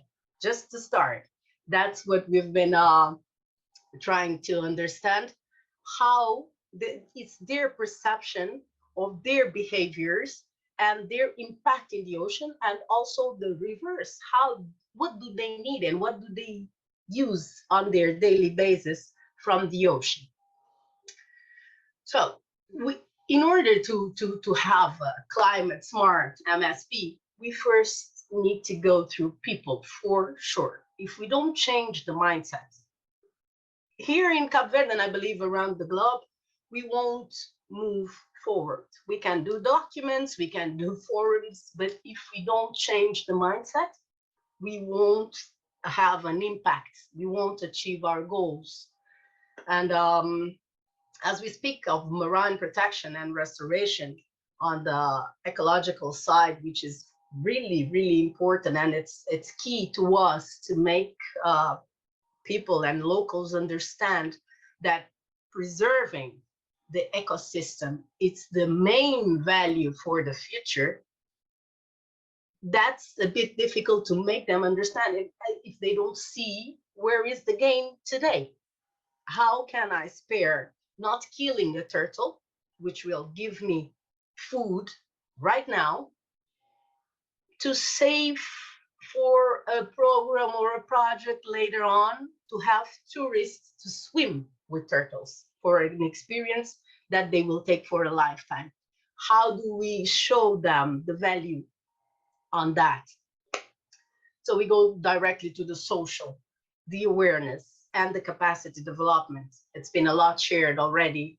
For us, it's been a bit difficult to make them grow the will to learn more, to study more. We can find a few young people, young professionals who choose to be fishermen or sell the fish or work with near the ocean at a place that they can have people to come and sleep, simple things, but they are not studying more. They are not going after more education. So we need to take it there to them. And here we need to involve our politicians, our decision makers, and it's been not easy. They are doing a lot, but there is still a lot to do. For our economy, we've been in touch with the Blue Economy Toolkit, evaluation toolkit, which is something that needs to be spread. We understand that Seychelles did apply it already, and they are leading, and we are following the lead, and we want to learn more on how to do that. For now, we want to involve our Statistic Institute and our Ministry of the Sea, Ministry of Education, Ministry of Finances, which take a lot of process, bureaucracy, a lot of time to make them aware of these kits, this toolkit that can help us evaluate how the blue economy is being implemented and which course are we taking.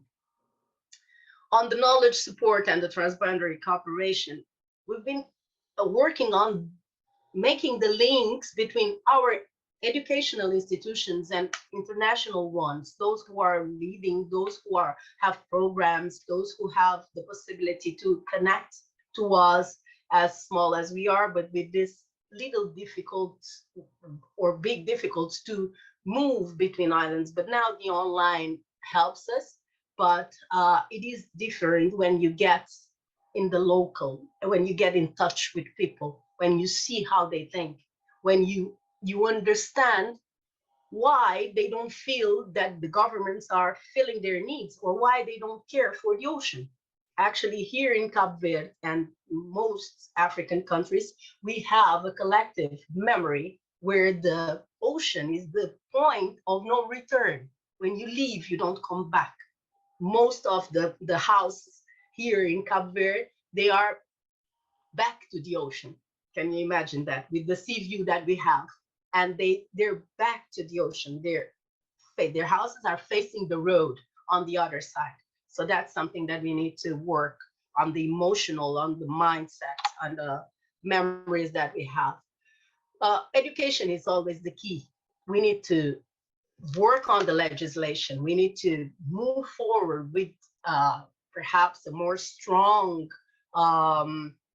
intervention on not individual, on countries' sides or institutions or committees, but a more African Union intervention on the legislation for ocean literacy. We need to include that on our educational system. For Cape Verde, it is key, I imagine, for all our countries also.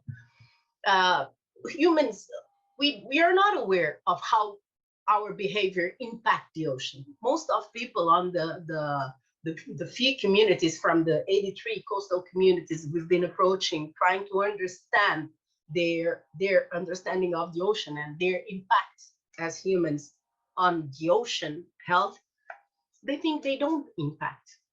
Their understanding is that I don't have nothing to do with the ocean. I live here. I don't know where my garbage goes. And that it's not good for us at all. It will not help us in the work we are trying to do, and it will not save our blue planet if we don't get that conscious of how we impact and how the ocean also impacts. And here we goes to ocean health, which is fundamental for all of us, for our life in this planet, in this blue planet. And for that, what we have been doing, we have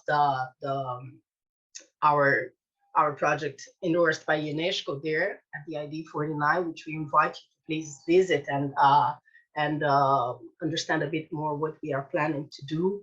And we are keen and we are focused on the sport and the lifestyle. As Cape Verde has 5 kite surf champions, world champions, they are examples from a small village near the ocean with the perfect nature conditions for competition, for kite, for windsurf, for surf, and they are in the world circuit. Do you think most of my young people know that? They do not. This is not an information shared. They are not practicing nautical sports. This is not, let me say, put in a front line as a great possibility for them to have a career, for them to have a contact with the ocean. What we see is that these athletes are the ones who knows the nature conditions and their changes. They know the seabed. They are very important for us to get more information about the coastal conditions and the nature and the climate change and how is it changing and how fast it is changing. I thank you. I could stay here for a lot of time, as we are ocean lovers, to go through what we have been doing with involving our president, which is taking our cause into his hands and into his program for the next 5 years as he is in the presidential house, and working with him directly. Let's see what we can get. And get him as a speaker, as a voice for the ocean decade and for the need to gather data. And also I would like to bring here the private sector, which I represent, because we have the first Ocean Decade Committee established by a private sector. So we are very into the ocean protection. And a tip that might work, and it is always the way with the gaining and the money makers and the big players, it is to show them where is their gain by protecting the ocean health and by sharing the data they do gather, because they don't see the value on sharing that. It is their information. It is privilege for them. So let's work on the communication, of course, which I am a professional, and so I need to get back to communication, sharing, adapting the information to the understanding of our, to whom we are talking to. And let's make the private sector understand how do they gain? How can we tell them where is your most value? Where is the value of sharing the data you are gathering? They do not understand it. They see it as competition. So we need to translate that and make it clear for all where they can share and where altogether what we can achieve. And we don't have much time. Otherwise, we are the ones being exterminated from this planet, and that we don't want. Thank you very much for this opportunity to listen to you and to tell you a bit of what we are doing in Cape Verde. We are small islands. We don't have many resources. It is difficult to put together the institutions. There is a delay on the reactions and time goes by. So we are doing small steps, but toward a common goal, which is to understand what people think, what they understand, and how can we bring some knowledge to them and the channels for them to grow on their awareness of the importance of the ocean and their relations and how they impact and how can they positively impact. So let's show the way. Let's clear the way and show it. Many people don't know. That's the big difficulty. They don't know. So we have a great task on our hands, which is sharing the way, leading the way, showing how can they transform the conditions, the natural conditions they have, into business, into a big, how do we say, mais-valia, big value for the future, protecting the ecosystem. And as I showed you the example, I can share two examples. We have a small community in São Pedro, in Mindelo, where they used to hunt turtles because a lot of turtles would come out there. Now they protect the turtles. They have many companies doing, selling an experience, which is swimming with a lot of turtles there, and you get the best pictures and videos. And then for the kids, it is magnific. And also a community in São Pedro, in Salamanca, where a group of ladies got together. They would receive a lot of garbage of fishing nets that would come to their shore. So what they did, they were tired of cleaning it. So someone came up with an idea, and they are now producing bags, hats, nets to the rest. So there is some options, and they are the good examples for us to share. Thanks a lot. Have a very good day. Thank you, Leila. Your enthusiasm is infectious. Small steps, I think, are very powerful. So thank you for giving leadership in a very proactive way and for telling us a little bit of your story. I believe we'll have other opportunities to listen to you. Now, I can see that the question and answer is growing, and I'll appeal to each panelist to see whether they can answer a question that's on the Q&A or in the chat. As we move forward, I want us to move into the transboundary cooperation. And to do so, I'll share very quickly key messages on this area. I'll try to be very brief because I believe that they're important as we request Dr. Arthur Tudor to prepare himself to give his presentation. So in terms of issues, geopolitical concerns come in, and these kinds of bilateral dialogues cause a lot of tension between countries that share common borders in the ocean. And so the recommendation there was that regional bodies, and I think today we have WIOMSA as a regional organization, that can provide guidance on MSP, and we'll hear a bit more of that from Dr. Tudor. Transparency is key. Data sharing, let's not hide data. Also language differences between and cultural differences between countries that share borders are a big deal. And there is the importance to establish strong, functional, and coherent mechanisms of cooperation. On our side, I think, and I think the different in Africa around the LMEs, there are regional conventions that provide this and can help. The way data is collected might be inefficient for some analysis. So remember earlier we talked about harmonization of data, joint protocols, experience sharing and knowledge sharing. So it's important to really, really look into how our national MSPs impact other countries, simply because we share common borders. Implementation of formal and informal transboundary consultations on specific topics. Flexibility is important. Data collaboration across the oceans. And mostly establishing a network of experts across the region so that there is greater dialogue and bringing together regional policymakers and stakeholders. I think cooperation, regional conventions again have been mentioned, and inputs on, I think, definitions on transboundary cooperation. Not everybody understands everything in the same way. So there is need for bilateral, trilateral discussions as we move forward to address these issues with partners.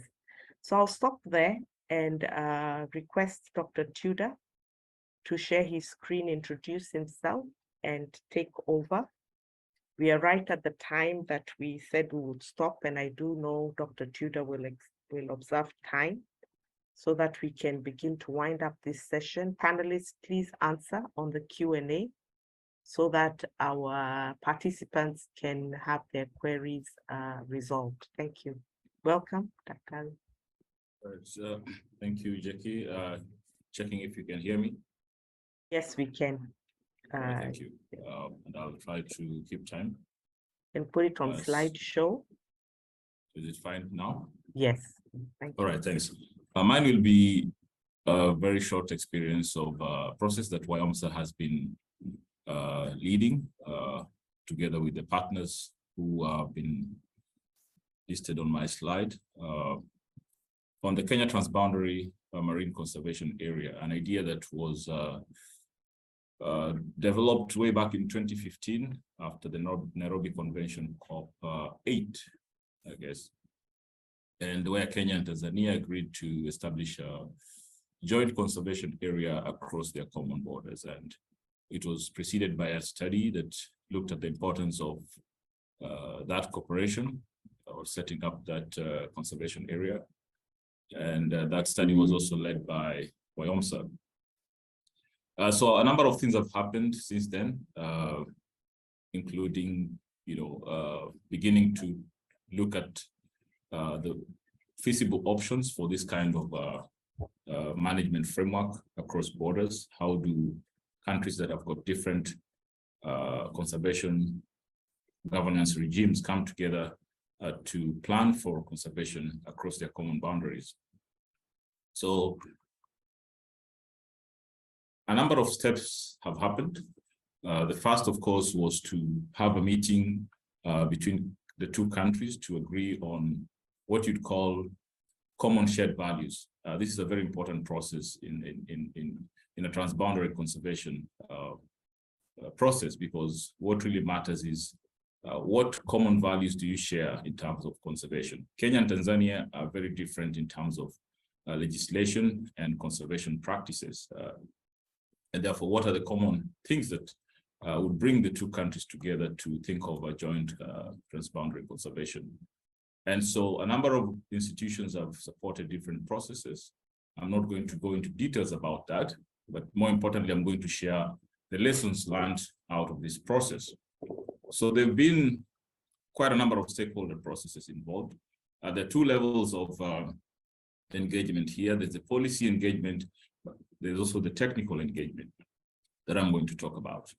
And the two processes are developing parallel to each other, but complementing each other as the process moves on. The technical bit looks at the scientific part of the process, which includes developing a systematic conservation plan for this area.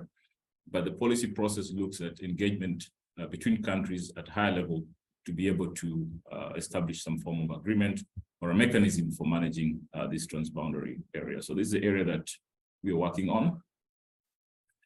And it's been an iterative process. And this diagram illustrates what I'm trying to explain here about the process.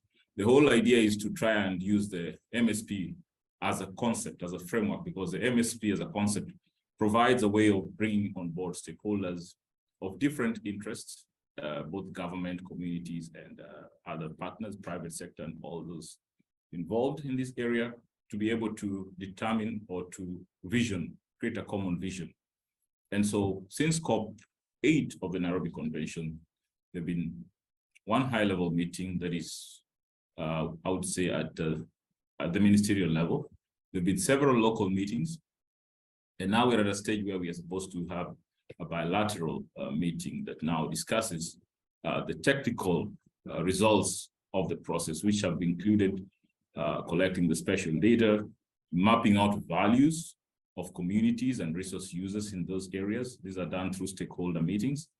And we've come up with scenarios that depict the possibilities or the design of the conservation area. And we've also undertaken a legal analysis to look at the differences between Kenya and Tanzania in terms of the legal processes. So the technical work has been supported by WIOMSA, Macquarie University, WCS, and Legal Atlas. And the policy process has been driven by Kenya Wildlife Service, MPRU, and government agencies that are involved together with NGOs, not to forget the Nairobi Convention. So we've gone to a stage where we've come up with the scenarios or different options for managing this transboundary area. This is after all the information from stakeholders, all the data, ecological data, social data, economic data have been put together. And we've run different scenarios to look at a situation where this transboundary area is managed jointly, and a scenario where the transboundary area is managed by each country on their separate sides, but using a common framework. So this is the next discussion, the next level we are taking this process to, where the two countries will have to meet and discuss these possible scenarios. These are just examples, but we've developed a set of scenarios to be discussed by the two governments at a high level, and to look at what is feasible in terms of implementing the transboundary conservation area. So it's been an exciting process. Some few lessons that we've learned here. Of course, it's a very complex process that requires a dedicated leadership to run this process. It has had its ups and downs, where the ups is when resources are available from partners and projects to take the process forward. But in some cases, it has been quiet because there's been no dedicated funding and leadership in the process. It's an iterative process. It requires a lot of inclusion at different levels, right, from the resource users all the way to the top level government, and that can be very complicated in this planning process, because you are dealing with the users, the resource users. You're also dealing with policy level decision makers, and how do you integrate all this into this process? So that's very important. Of course, the technical, the scientific part of it. So how do you bring all this together into a coherent planning process? And of course, in the last 8 years, a lot of things have changed. So what was initially conceived as the TBCA could evolve over time. Now, MSP came into the mix, and we now have to think of a planning process that is inclusive and incorporates good practices and elements of MSP. So things change as time moves on, and that is something that when you're doing a marine spatial plan or a conservation plan, then you need to have that in mind. And of course, resources are very important for this process to move on. And for any MSP process to move on, there must be a dedicated process that brings resources into this process. Otherwise, we'll have starts and falls, I mean, and that can affect the flow of an MSP process. So really need a consistent resourcing of the process. So I want to end there because of time and thank all the people we've worked with in this executive process. Thank you very much. Thank you very much, Tudor. I will desist from doing a summary because of time, and I don't want to keep participants longer than we need to. But join us tomorrow at the same time, because then we will be able to summarize what we've heard today. It's been exciting. Tudor, I think you've shown us the reality of what is often a very theoretical process on paper. We agree to it with a lot of enthusiasm, but it's just not easy, and change is inevitable.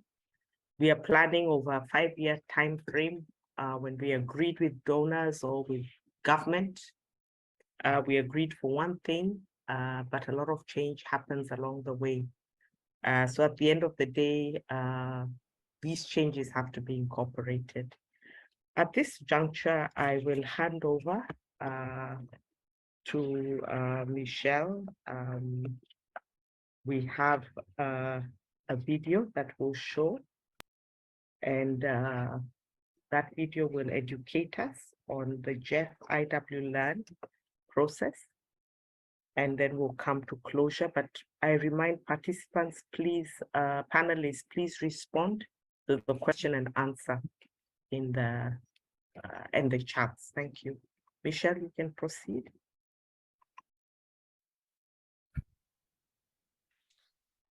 Hello, everybody. My name is Claudette Spiteri, and I am the project manager of the Jeff IW Learn 5 project at the IOC UNESCO in Paris.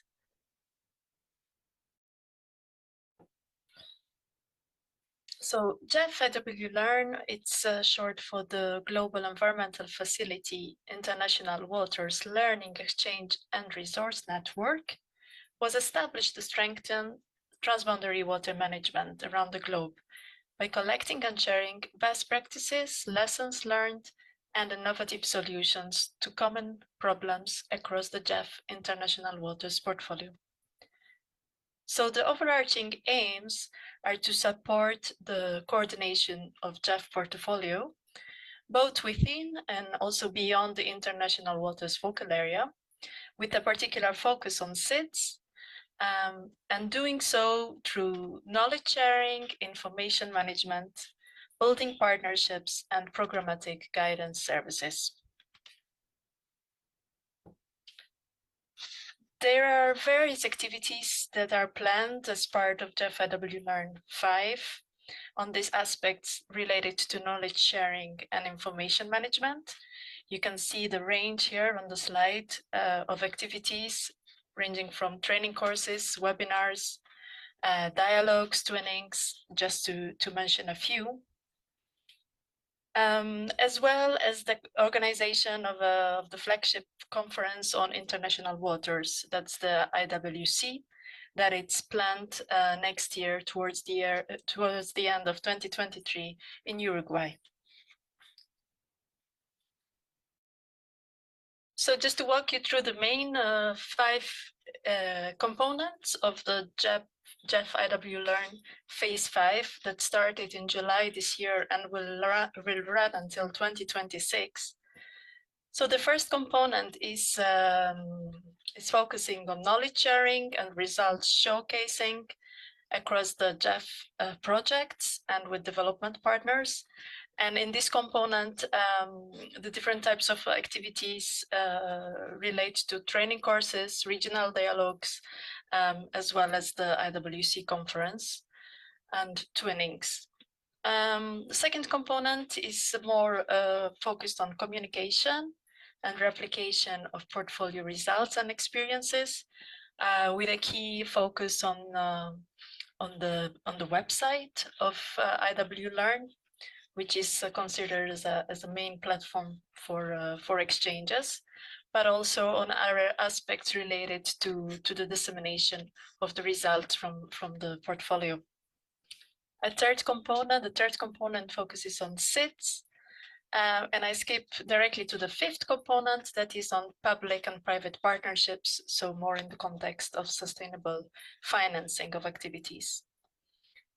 Finally, the fourth component is focusing on freshwater, groundwater, and large marine ecosystem subsets. And it's exactly under this component 4 that a number of activities are being planned on marine spatial planning.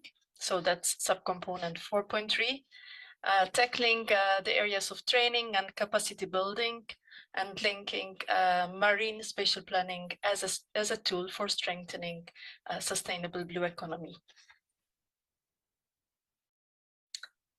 So going in a bit more detail on subcomponent 4.3, as you can see here, 4.3 on the training and capacity building activities in support of MSP as a tool for sustainable blue economy. 3 activities are planned under this component. The first one aims to develop a practical approach to integrate MSP in the so-called TDA SAP process. That is short for the Transboundary Diagnostic Analysis Strategic Action Program. That's usually the tool and the process that is implemented in transboundary in transboundary cooperation areas. The second activity is to work with partners and projects in order to organize regional trainings on the basic concepts and technical issues related to MSP. And the third activity links very closely to the first one, is to organize a series of regional dialogues on MSP in the context of blue economy, and also linking to the TDA sub-process. The overall expected outcome of this sub-component is actually to improve the management of transboundary marine ecosystems.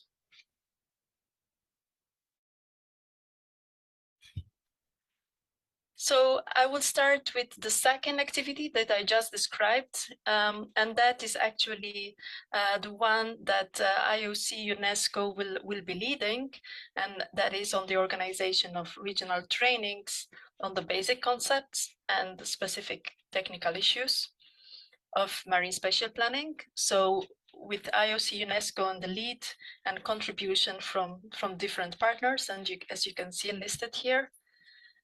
This activity actually will build on previous support that the MSP team at IOC UNESCO already provided to the previous phase of IW Learn, as well as the LME Learn project.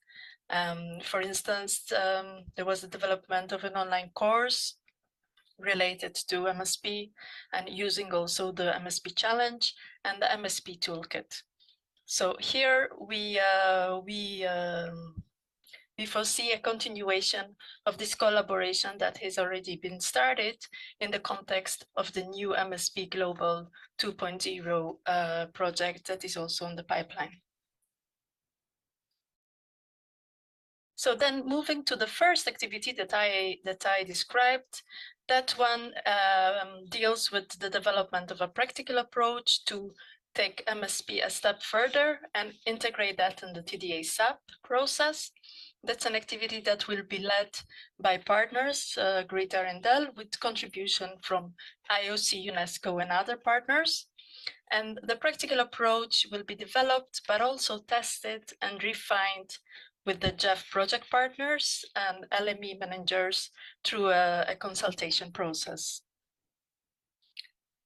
Once this practical approach is developed and tested and approved, then it will be also shared through a series of regional dialogues that will link the MSP in the context of blue economy, as well as the TDA SAP, as you can see there. And these regional trainings will be then followed up by guidance and experience sharing that will be conducted after the events. So that's in a nutshell an overview of the MSP activities that are included in the work plan of the JEF IW Learn 5. I invite you to get in touch if you have any questions or comments, both on IW Learn in general, but also on the MSP specific work. And thank you for attention, and I wish you a successful event. Thank you.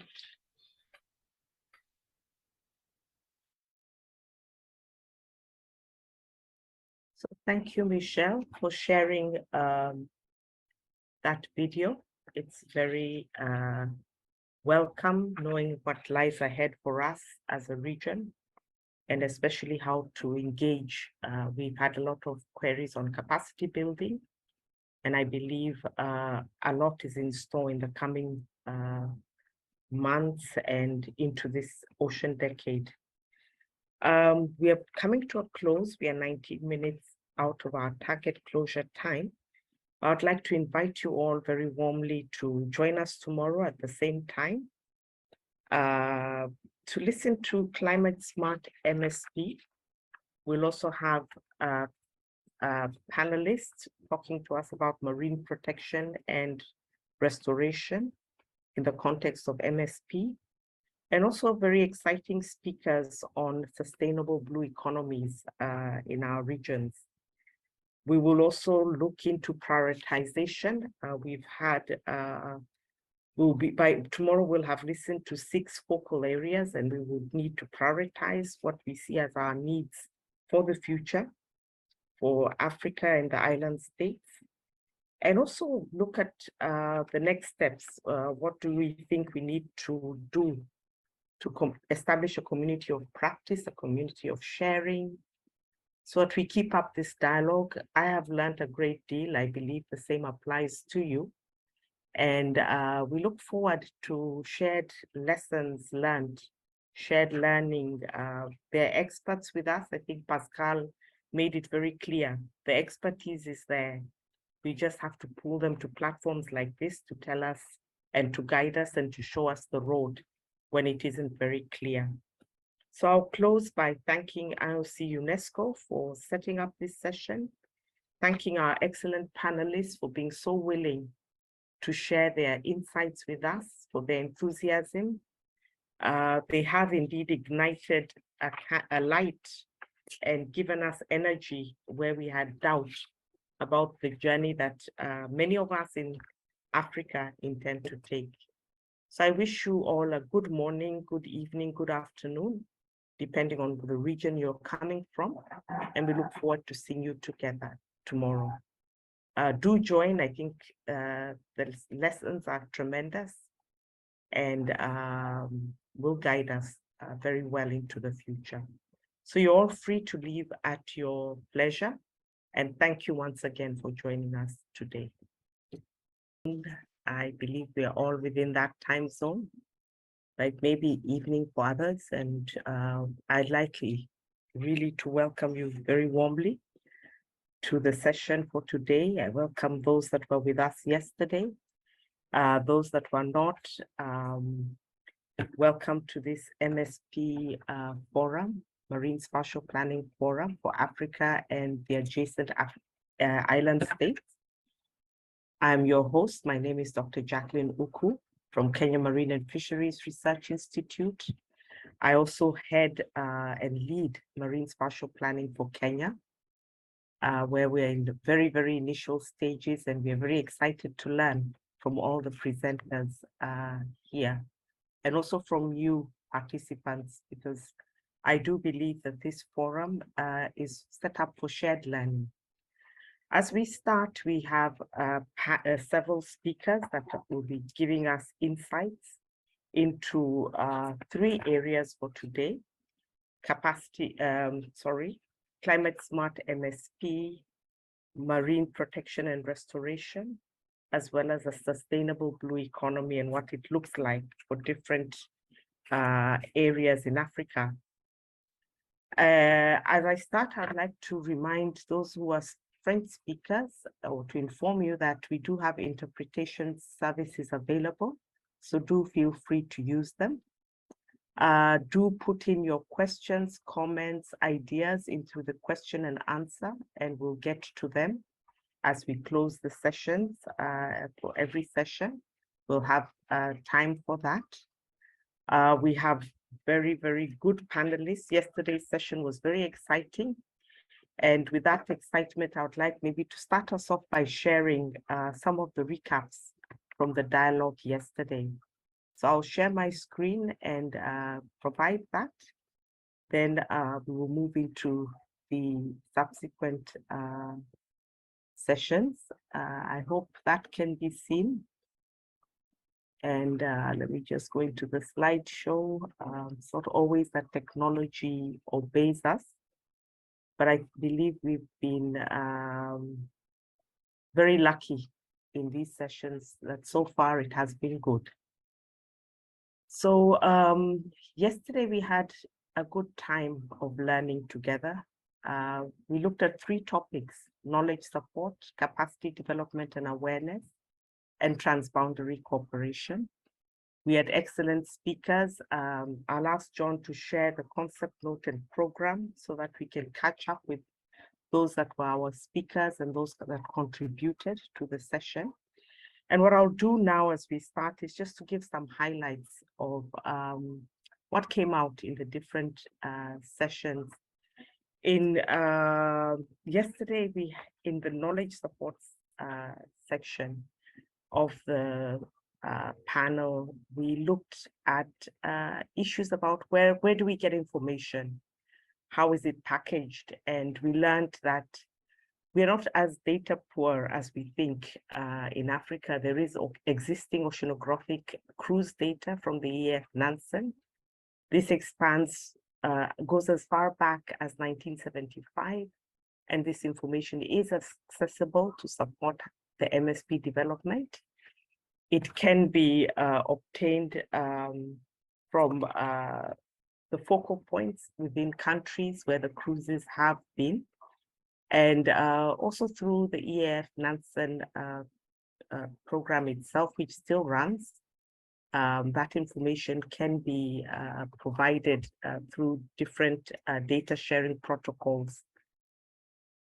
We also learned that there is historical data contained in atlases developed for Africa. And these atlases are in paper form, but there is historical data.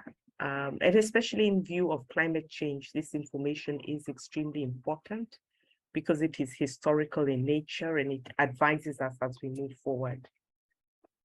We were informed that there are regional strategies for MSP.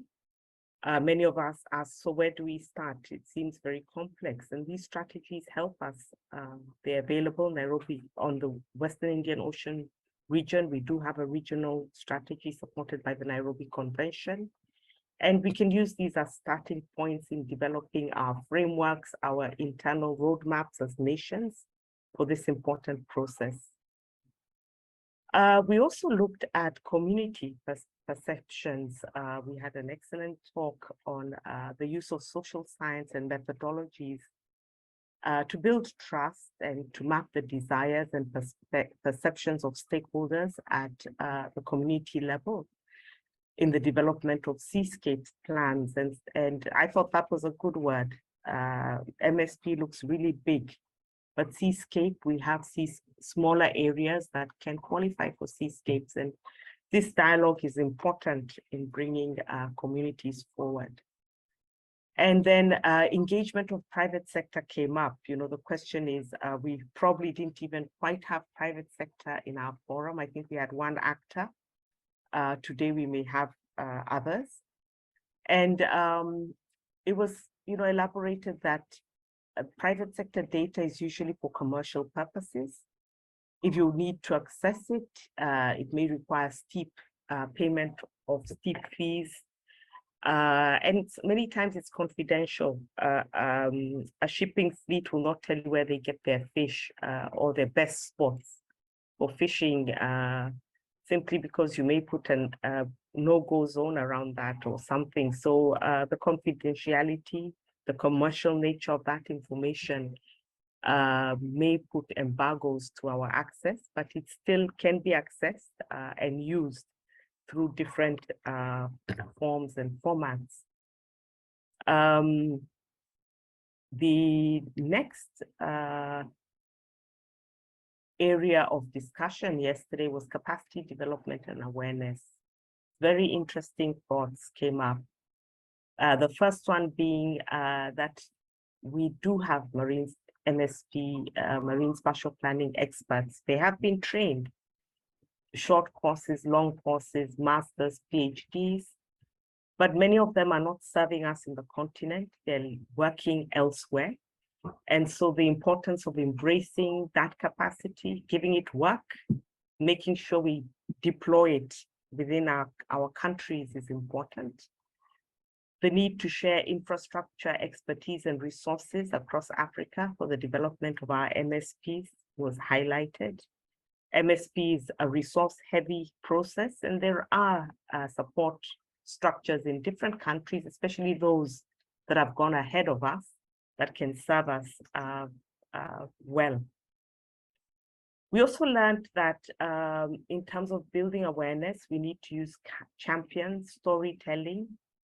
Our speaker yesterday highlighted the case of eating turtles, killing off turtle populations for food versus the benefits of building turtle tourism ventures that put more food and more benefits on the plates of communities.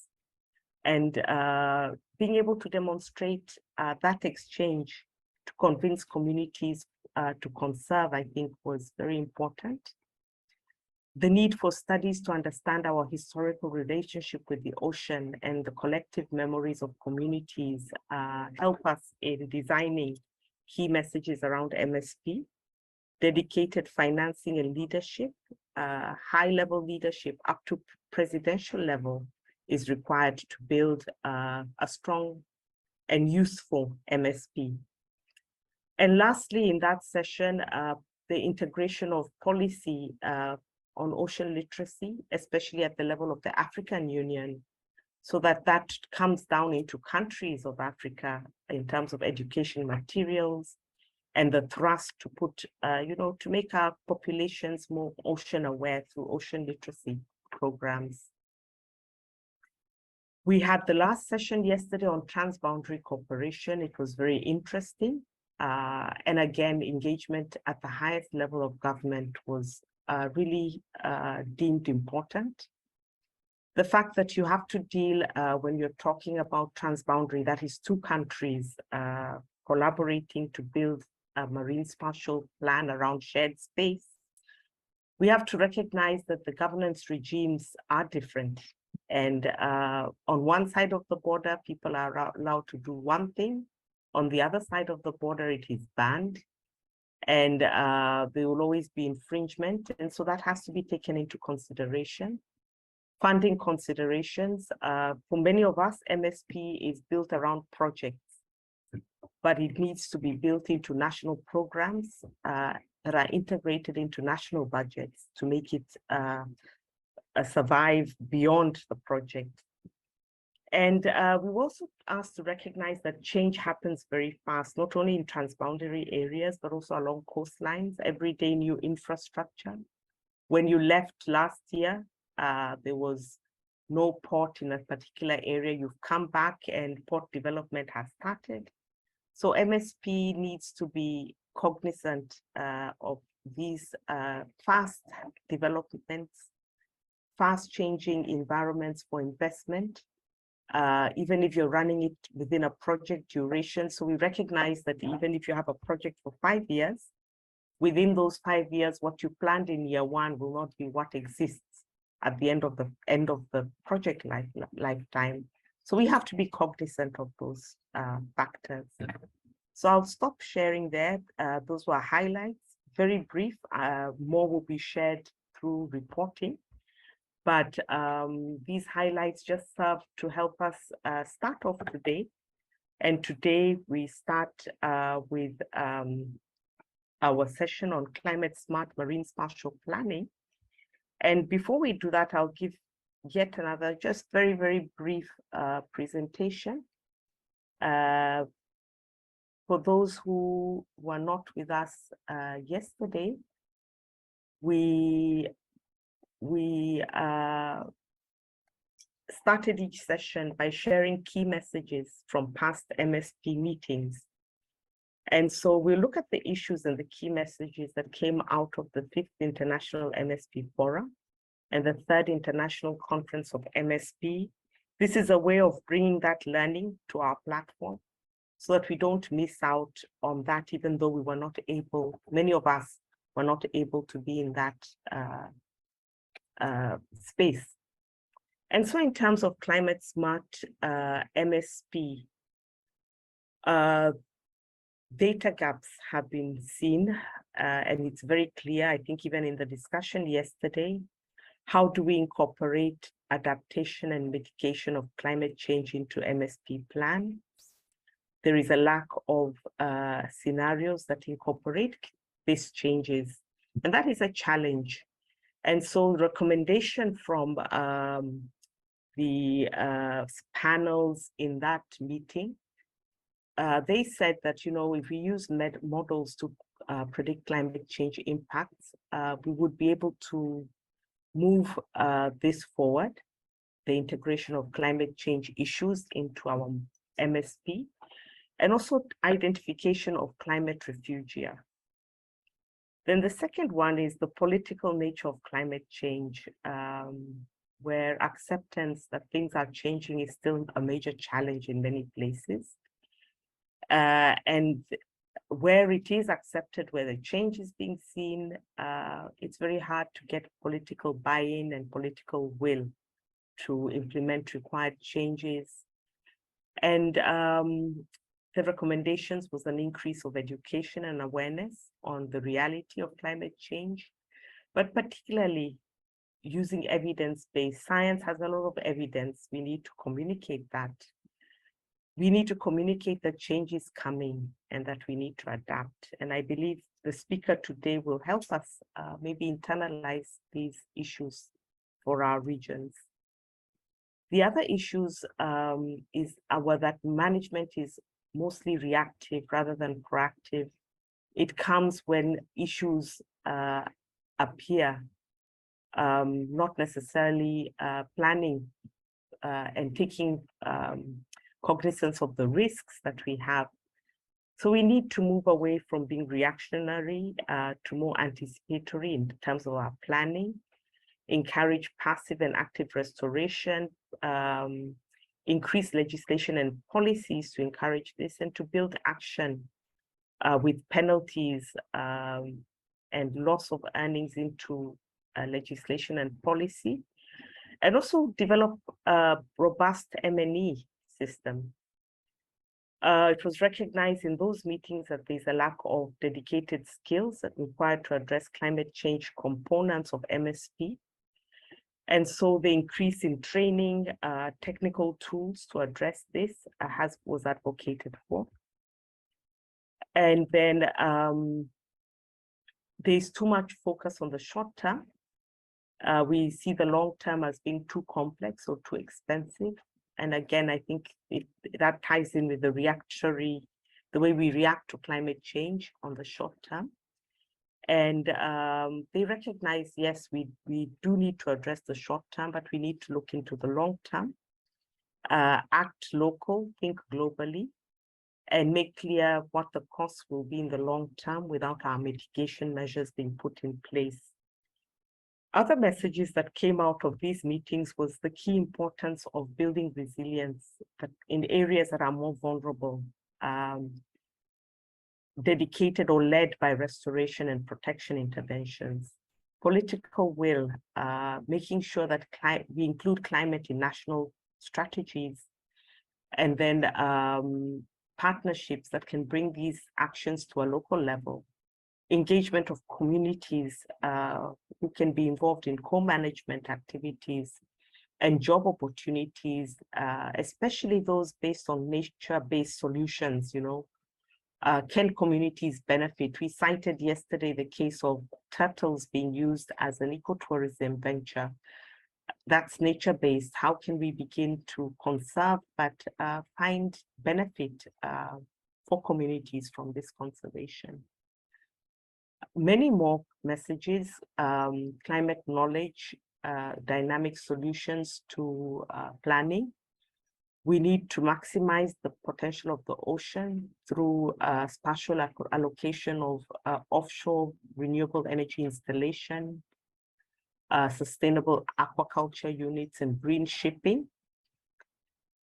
Protecting carbon storage ecosystems by designating effective marine protected areas. Planning for our maritime space needs to be updated to improve climate and disaster resilience. Stakeholder capacity development integrated into our risk management and planning processes, especially to reduce the risk of disasters and extreme weather events on communities, and because they are the ones that suffer the most. So I'll stop there by saying thank you for giving me your platform, to the presenters that have willingly agreed to share their knowledge. We welcome you. To the participants, welcome. We'll now kick off to our first speaker of these important sessions, and that will be Madam Isabel Ramos, talking to us about climate smart MSP. So Isabel, you can take the screen, share your screen, and introduce yourself and let us have your intervention. Thank you. Good afternoon, everyone, from Maputo, Mozambique, IUCN country office. I'm a program manager, and I've been working with the design of the MSP, and before that, the National Territorial Plan since 2018. Thank you for inviting us and for presenting the work that Mozambique has delivered on this so important subject. I will start sharing my screen.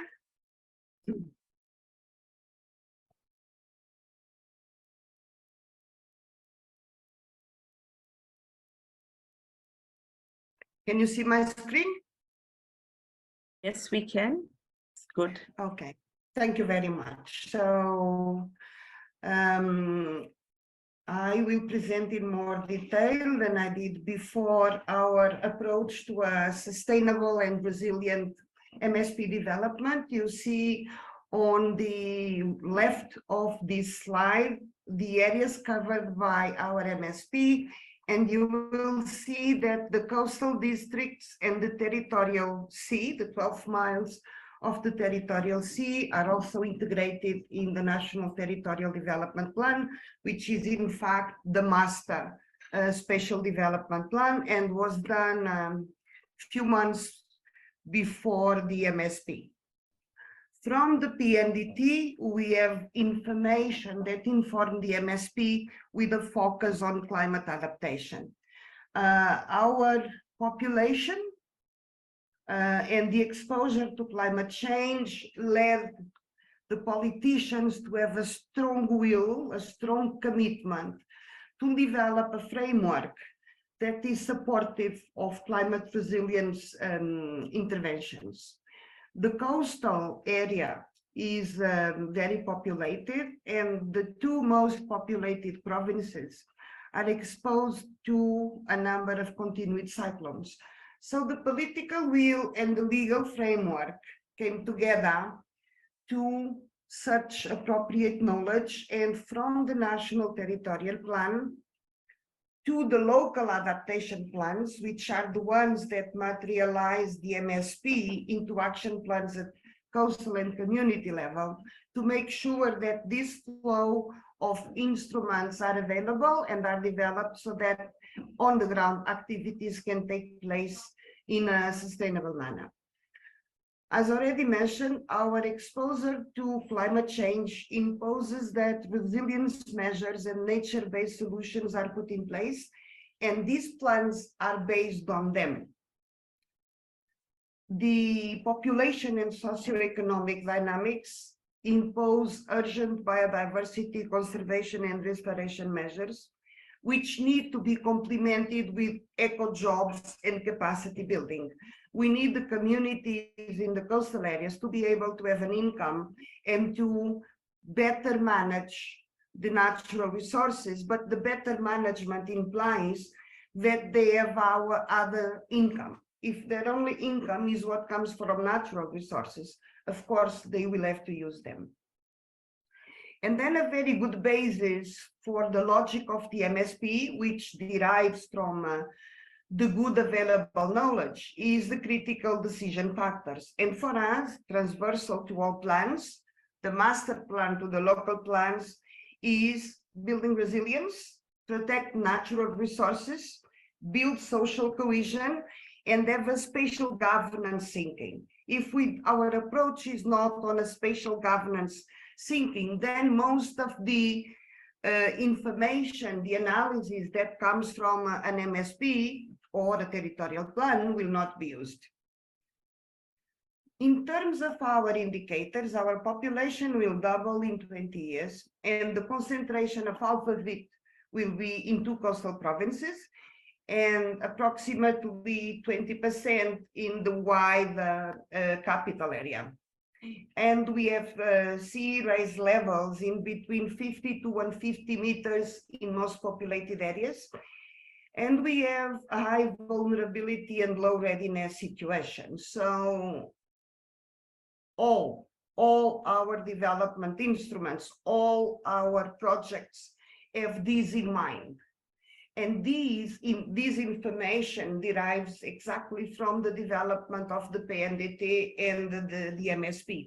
It was possible to bring data together to analyze scenarios and levels of information to show the greater risks, the greater exposure to erosion, and the greater exposure to population dynamics. We know, for example, that in these 2 provinces, the restoration capacity is much lower than the population demand for the use of natural resources or the climate disasters, for example, on coastal erosion and mangrove destruction.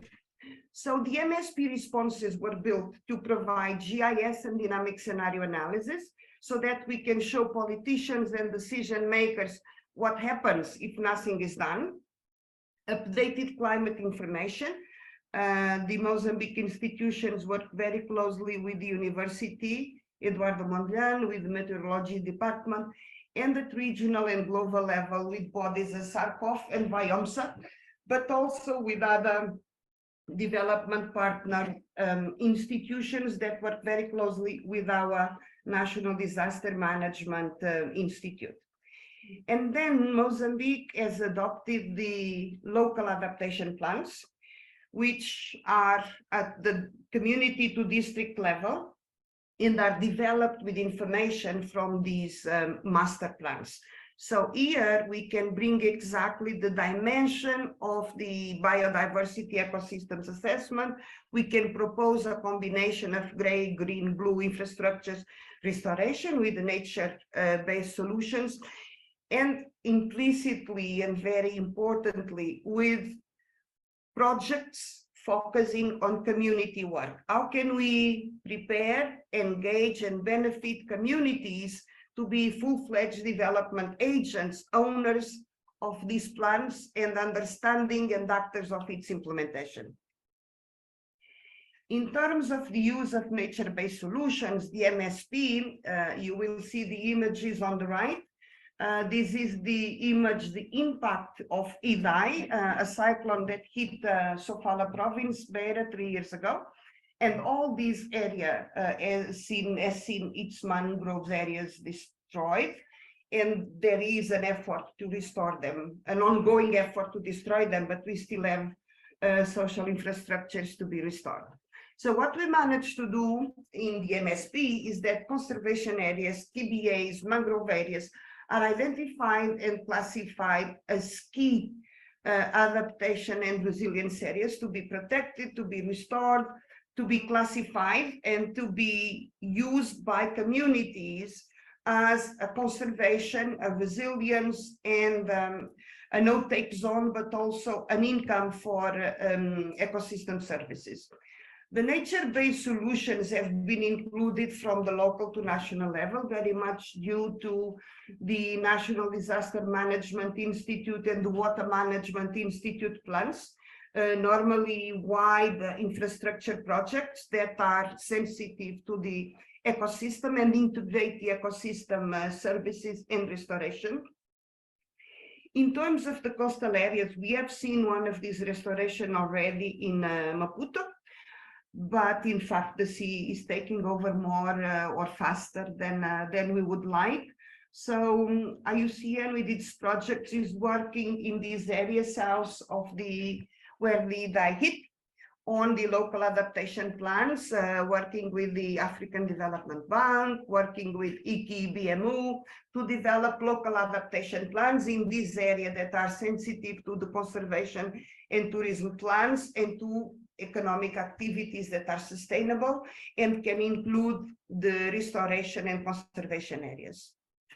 We need more climate financing, and the MSP considers blue carbon credits and carbon stocks, offsets, etc., as a possibility to accelerate restoration and stock carbon. And the challenge for us is that the natural resources are a source of income for most of the communities, for most of the population, due to unemployment, due to poverty levels. So we do need to work closely with the communities.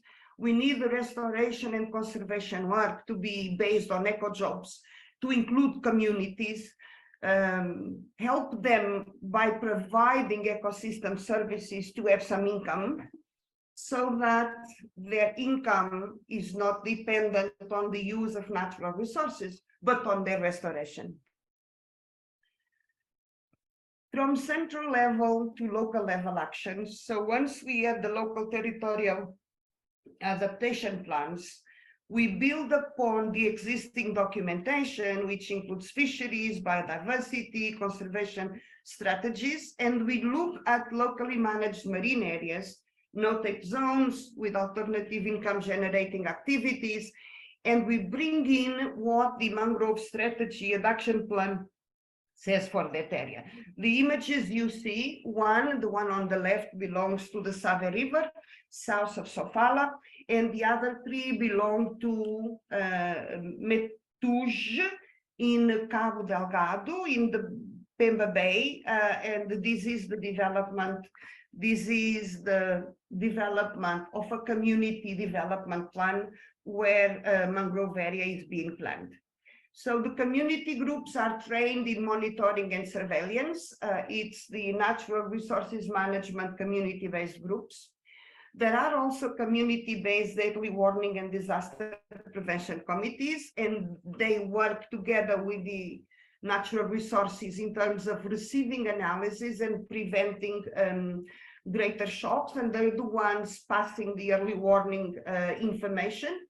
And then we are bringing in the local hubs, and the local hubs will serve to accommodate private sector partnerships, biodiversity commitments, but also to foster the development of skills, and in particular IUCN conservation tools, conservation nature-based solutions, conservation areas management tools, but also, for example, to bring these community development plans to southern parts of the country where they are not done.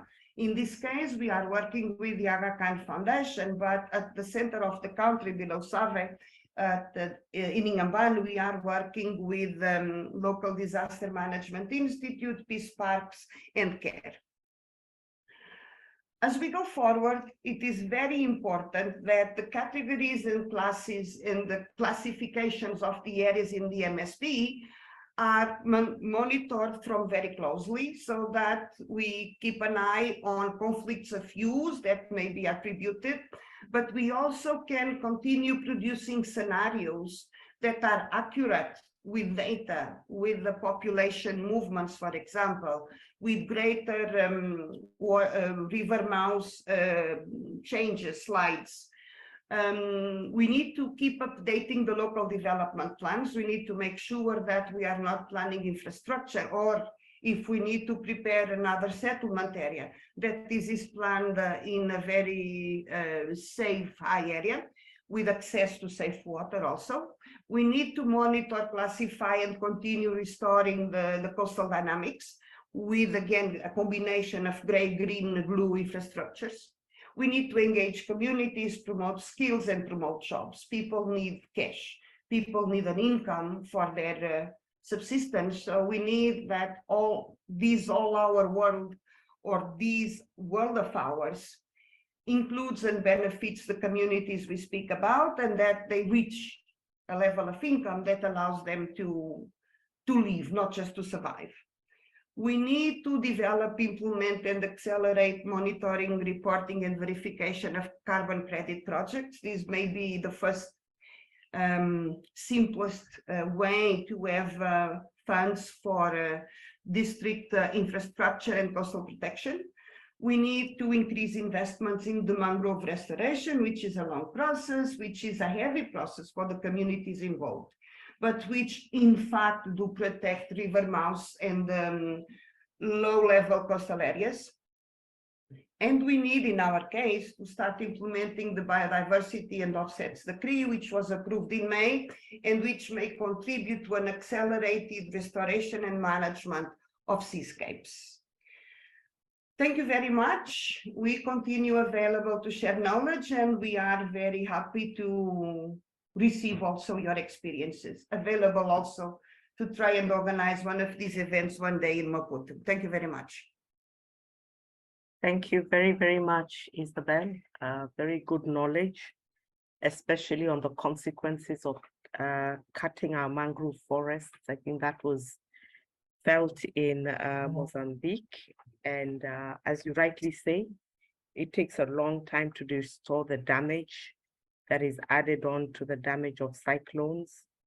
So we really need to consider climate impacts, climate risks as we design our MSP, and mangroves as a fortress on our coastlines. I think that's very critical. So thank you for highlighting that. We move to the next speaker, and as we do that, I'll invite those that have just joined us to this session.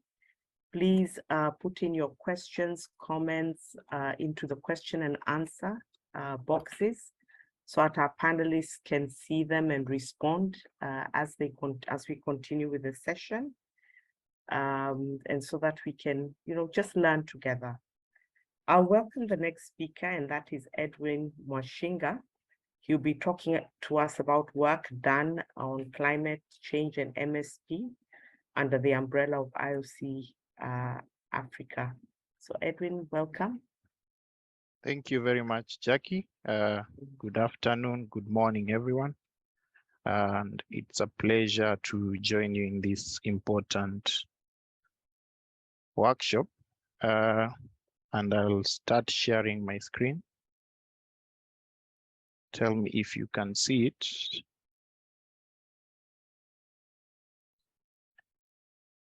Yes, we can see it, so you can put it in slideshow. Yes. Mode. Yeah, thank you.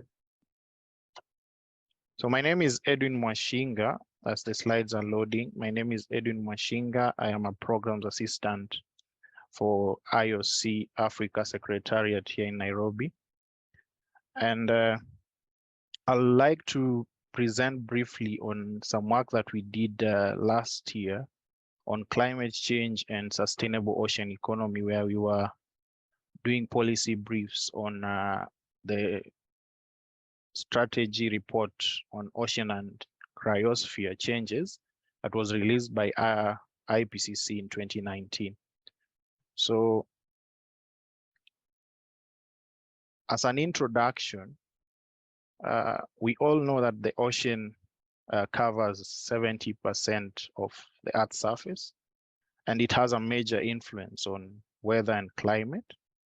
And over 90% of the heat that is trapped, extra heat that is trapped to the Earth by climate change impacts or causes, is stored in the ocean. And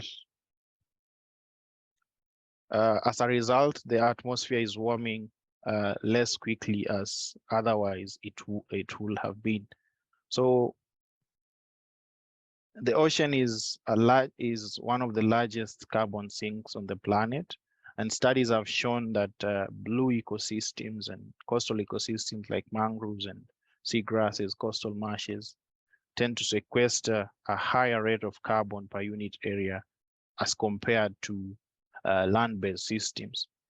The ocean is also rich in biodiversity, and it cycles and produces oxygen that we breathe on Earth. So what is a sustainable ocean economy, and how can we? Edwin? Yes. Let me just interrupt you. I think the screen share we are seeing a lot of your notes. You can change at the top on the display settings, change it into the full screen, please. I hope that does not interrupt your train of thought. No Just see if worries, that's possible. Yes, you can continue from where you left off. It looks better now. I hope Sorry it's for better that. now. Yes, it is. Sorry for that. Yeah, you are there. Okay. So I was saying the ocean, I think I talked about this slide. So my next slide is what really is a sustainable ocean economy, and how can we benefit on sustainable ocean economy in Africa? And I was saying that sustainable ocean economy is an economic model that sums up most of the economic activities of ocean-based industry, together with assets, goods, and services provided by marine ecosystems. And a sustainable ocean economy prioritizes all three pillars of sustainability. And that is, it has to be environmental friendly. So it conserves marine life and state of the ocean. It employs activities that lessen environmental impacts and prevents and tackles marine pollution. Then it is economic. It has to be economic in nature, where it enhances food security, creates jobs, and improves on energy sources. And it's socially also viable, where it includes it is inclusive to people, improves lives and the relationships of people to the ocean. So and ocean health and the sustainable use of ocean resources are critical to life and livelihoods, and in meeting the development needs of the continent. So what is there in the sustainable ocean economy in Africa? And the African Union frameworks, the 2050 Africa Integrated Marine Strategy, the Agenda 2063, and the Blue Economy Strategy promote this concept. And when you look at Africa, we have approximately 26,000 kilometers of coastlines, 6.5 million square kilometers of the continental shelf, and 13 million square kilometers of EEZs. So these are all resources and that can be tapped into our sustainable ocean economy in Africa. So the various sustainable ocean economics sectors have the fisheries, and where that in 2018 at 10 million tons of approximately 10 million fisheries were captured in Africa, and they were to create jobs. So this is a sector into it. It is a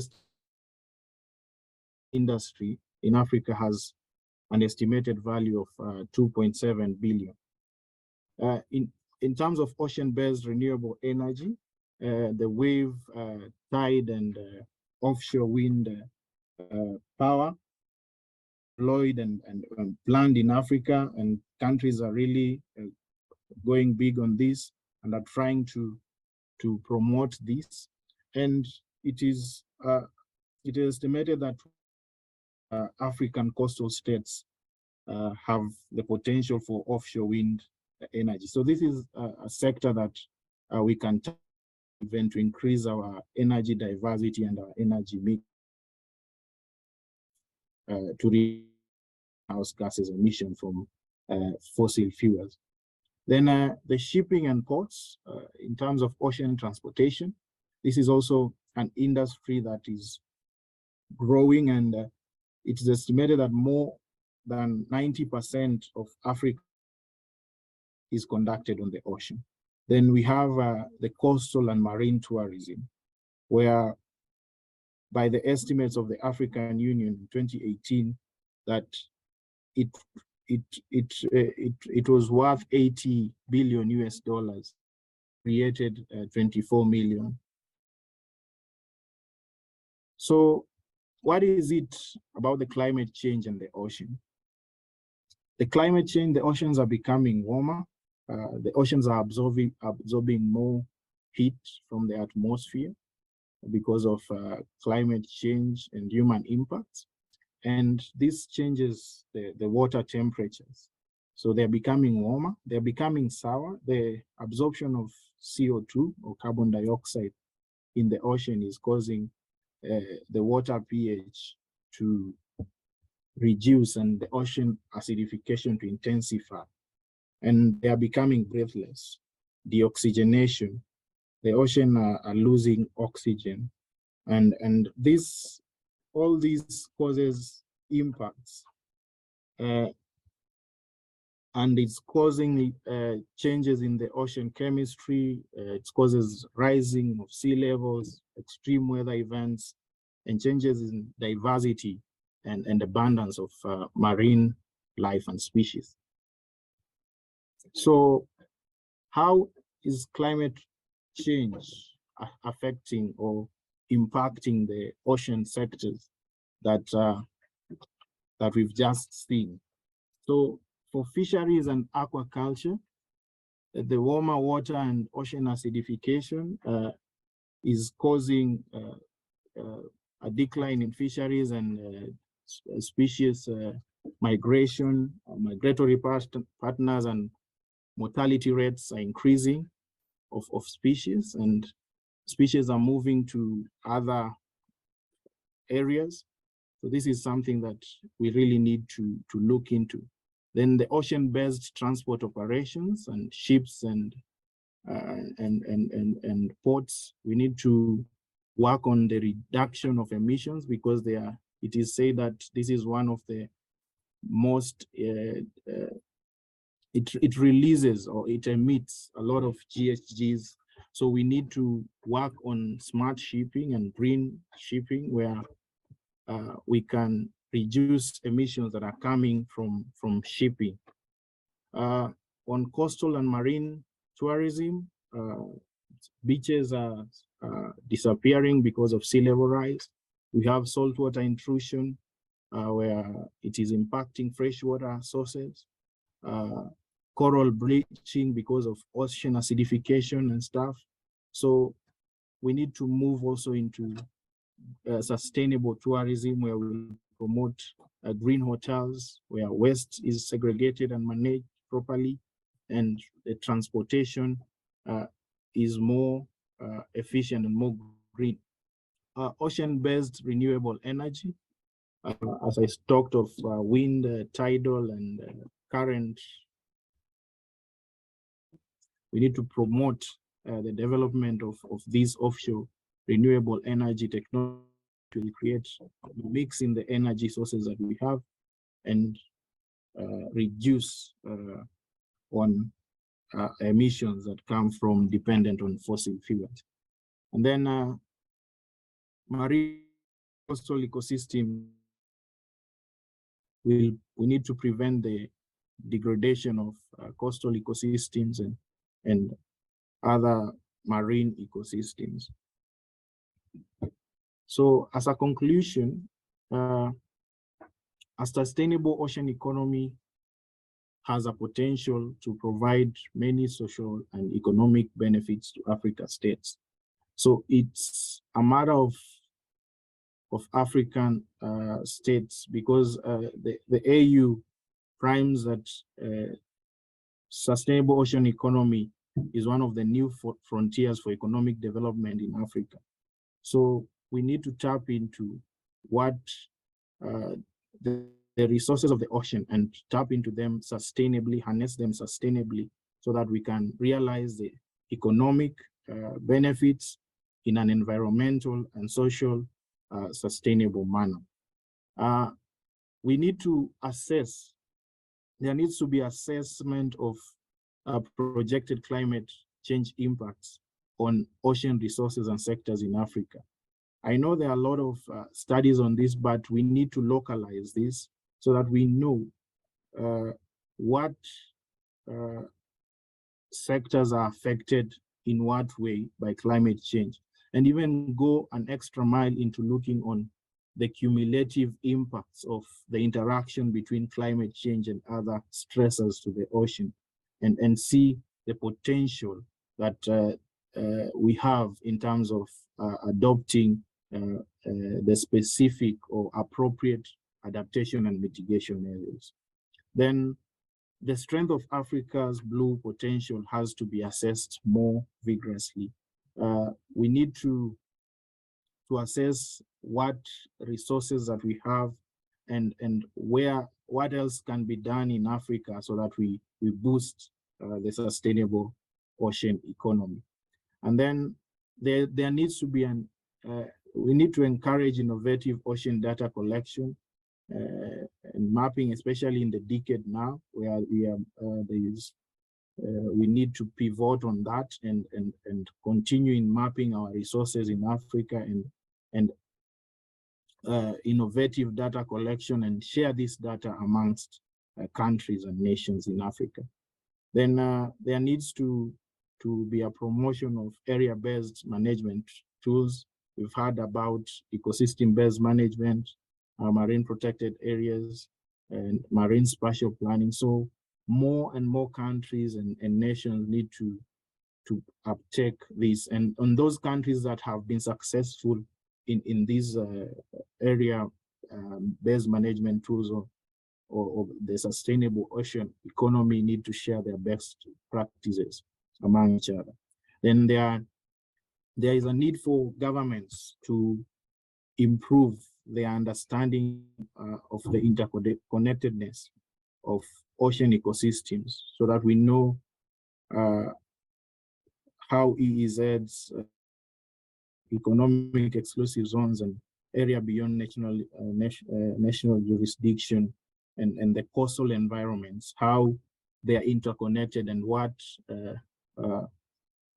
will work and exchange information and capacity build and enhance stakeholder engagement to understand how these ecosystems are interconnected and what role they play towards a sustainable ocean economy. And with that, thank you so much.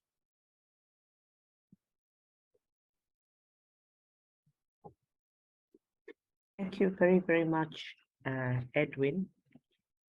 Just unpacking the elements of climate and our blue economy. And often, you know, we say that we cannot build a blue economy with all the threats we see. We have to deal with the threats. Otherwise, we will not have an economy to talk about. So Edwin has brought us to the end of the speakers for this session. And we have a few minutes to be able to interact with some questions to both Isabella and Edwin. We've guided that we can post questions and answers, questions in the box or Q&A, but it looks like everything is very clear to everybody today. There are no questions. I look forward to seeing these boxes filled. But in the absence of questions, I could ask, I see a hand somewhere raised. Let's see. Mohammed Amin Abdi, could you type your question into the question and answer? Or even into the chat, and we'll get to it so that we are able to respond to you and know where to direct the question. But I think for Isabel, I could ask a question of scale. because often, okay, we're talking about science in the decade, but I find that science is done in very localized spaces, small scale, experimental, simply because of funding. And so I want to ask you about this question of scale. We've seen you've shown us the whole Mozambican coastline. I'm not sure there's that much information on everything. Do you think scale is important, especially for climate-based studies? And often resources are limited. How could we work to get, scaled up studies that give us greater information? And that's for Isabel. Well, it is very difficult to ensure that. And it is very difficult to ensure that because the country depends on a combination of donors. So I would say that the first step would be to have the PNDT, the MSP, and then the National Adaptation Plan. And the National Adaptation Plan needs to have a coastal line management, but needs to implicitly have infrastructure and human settlements rearrangement further from the coast. So that although people go to the coast for fishing and for some economic activities, the burden of all the socioeconomic activities does not lie on the coast. But that is expensive. Some provinces, namely those with a more concentrated population, two districts where there is a greater concentration of top of the range tourism and the Bazaruto seascape, do have dedicated spatial plans that consider inland and offshore. But that scale that you mentioned would mean that we need a government and we need a group of donors that are sensitive to spatial planning and that are sensitive to forecasting disasters and financing them. And this is on the long run. This is not a 5-year cycle or 4-year cycle. And probably the UN and the EU would have a key role here in leading bilaterals to a common plan. I remember that some 10 years ago, Mozambique used to have a poverty reduction strategy paper that would align the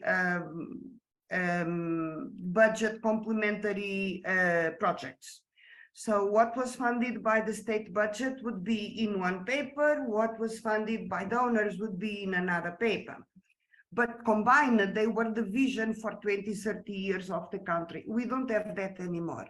So it's eventually important that as the UN, you may lead us as countries and the governments to go back to have this long-term scenario, given that both the PNDT and the MSP give us that, and that we work on long-term impacts. If we work on long-term impacts, it's easier to be committed to solutions.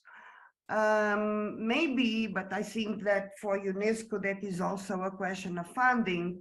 We should have like 2 poles per country to widen this part of our work and make sure that every 3 months or 6 months we have these workshops online. But that then the university in Cabo Delgado, the university in Vilanculos, the universities of the capitals can access, and that would also help spreading the information.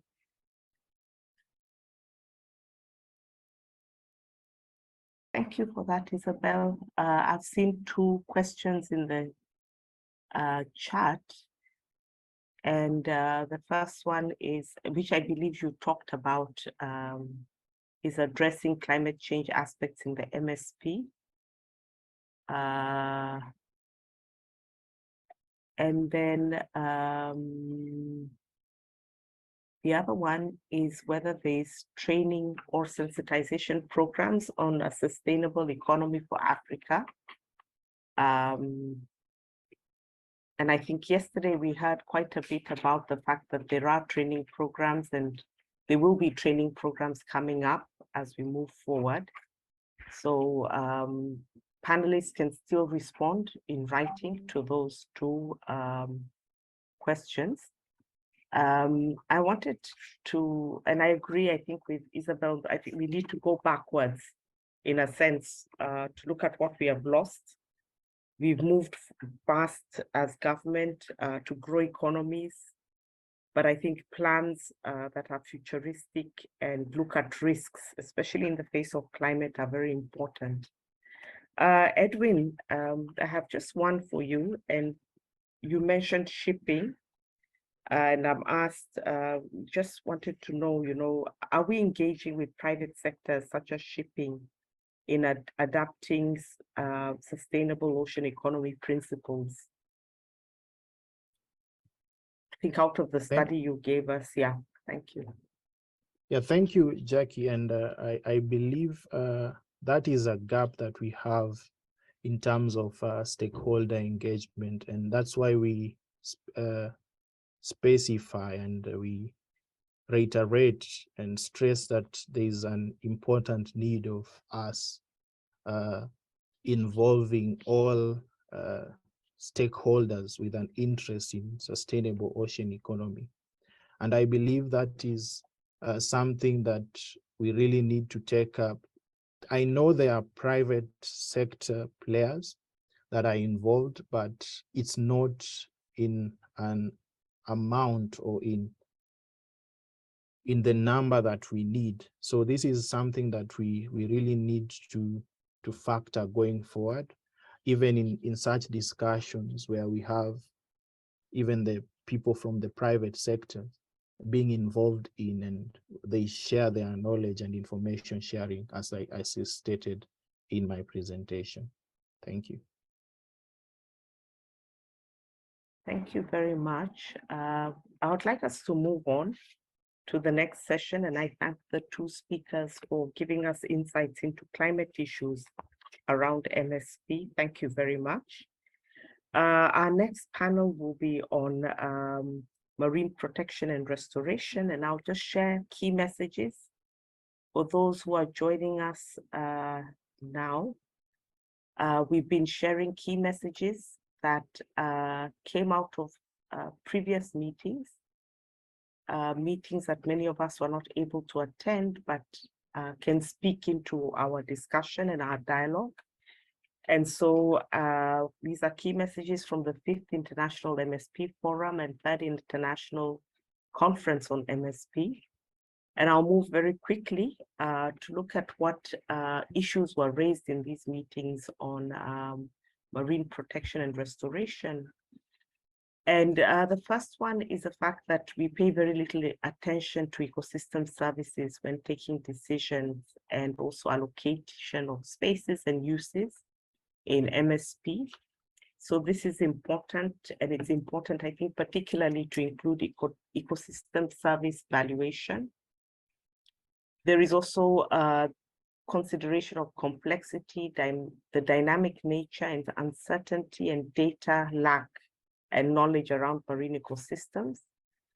And I think what is important and has been recommended is use what is available for modeling, use tools to address available tools to address knowledge gaps, map ecosystems based on sensitivity so that we have a bigger view and a holistic view of the status of the marine environment.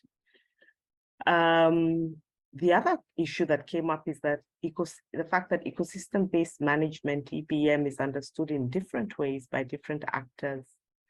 There is not a specific definition, but a set of principles that are usually interpreted differently and implemented differently. And so the recommendation from those meetings was that we should include human dimensions into this, engaging and creating benefits for communities, working on behavior change, and monitoring impacts. The next issue or challenges that came up were that MPAs, marine protected areas, and connectivity needs to be science-based. It's challenging in terms of identifying what really needs to be connected, why and how.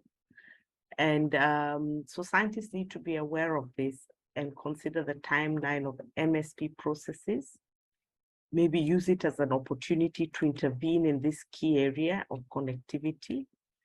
And again, this has come up again in the other issue. MPAs seem to be disconnected from MSP processes, and this can lead to conflicting uses at borders, especially an MPA put next to an oil platform and other uses that are advocated for spaces around MPA. And interestingly enough, from the recommendations, it shows that enabling successful ecological connectivity is dependent on successful political connectivity. So the politics of connectivity need to be looked into. We should ensure that ecological connectivity is agreed at the decision-making level. So I think that's where the politics comes in, making sure people understand how an MPA is connected to maybe an oil and gas, how an MPA is connected to wind energy generation plants, and so forth. Other key messages was the need to focus on restoration of ecosystems holistically, the need for guidelines for restoration. We see restoration done in different ways, different places, in different places. And so the need for guidelines to help us understand, how do we know that we fully restored? What does that look like? And before we even get to restoration, the drivers of biodiversity loss need to be addressed. Collaboration between private sector and NGOs is required to achieve conservation goals. So I guess that talks about collaboration between all sectors that are in these spaces. The need to combine sensitivity mapping with spatial designation, the need for a strong MSP framework and MPA framework that connects the two processes, and frameworks and policies for MSP in areas beyond national jurisdictions. So I'll stop there. Thank you for your attention for that short brief. We move to the next speaker for the day, and that is Professor Amel Hamza Tafai. Professor, I know you're with us, and we welcome you. You can share your slides. Okay.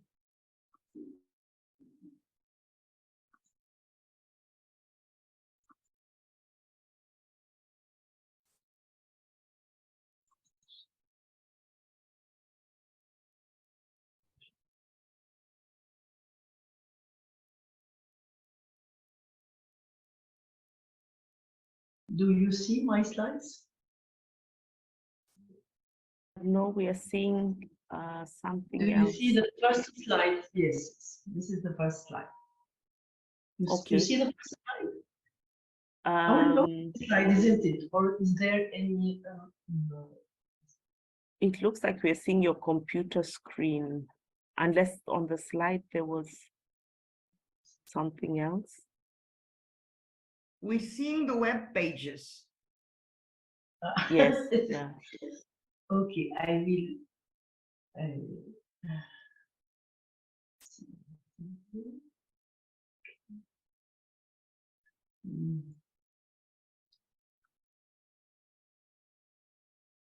And now?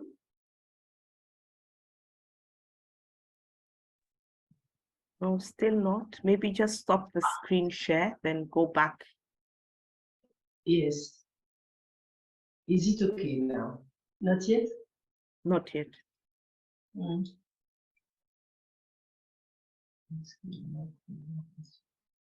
Is it okay now?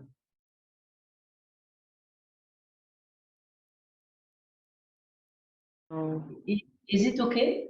No, not yet. So I will try again. Yeah, just go off the screen share and then Yes, try again and yeah. There, Make sure you have your presentation open first, Yes, then it will be easy to pick it. Yeah. It's open, but is it in the slide mode or it's just not slide mode, just open. Okay. Then when it comes on, you'll put it on slide mode.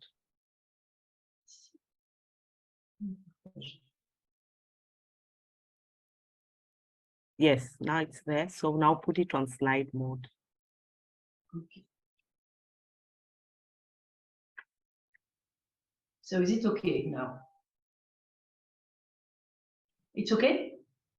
It's not on slide. Just click the slide mode. Or it may be showing on your side. It takes a bit of time.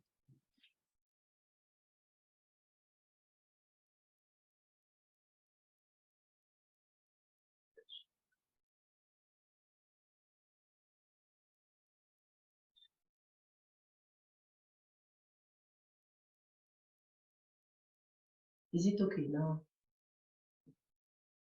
Yes, yes. Thank you. Okay. Yeah, good. I need this one. So hi everyone. I'm happy to be here and to share with you some experiences. I was informed a little bit late. That's why I tried to do my best to fit in the program. So I am from Tunisia. I am professor at Sfax University, but also senior expert in the field of marine ecotoxicology. Today, I will share with you few cases about pollution, management of pollution, monitoring, and which I consider very important in the MSP roadmap. So I took the document of which was published by the European Commission. Here you have marine protection and restoration, sustainable blue economy, knowledge support, capacity development, and awareness. In fact, I was involved in different meetings preparing the UN decade, and I get involved in these four sectors. But now, today, I will mainly focus my presentation on marine protection and restoration and a little bit of sustainable blue economy if I have time. So first of all, I would like to present the Mediterranean Sea and also the Red Sea. I would like to share with you a few important facts.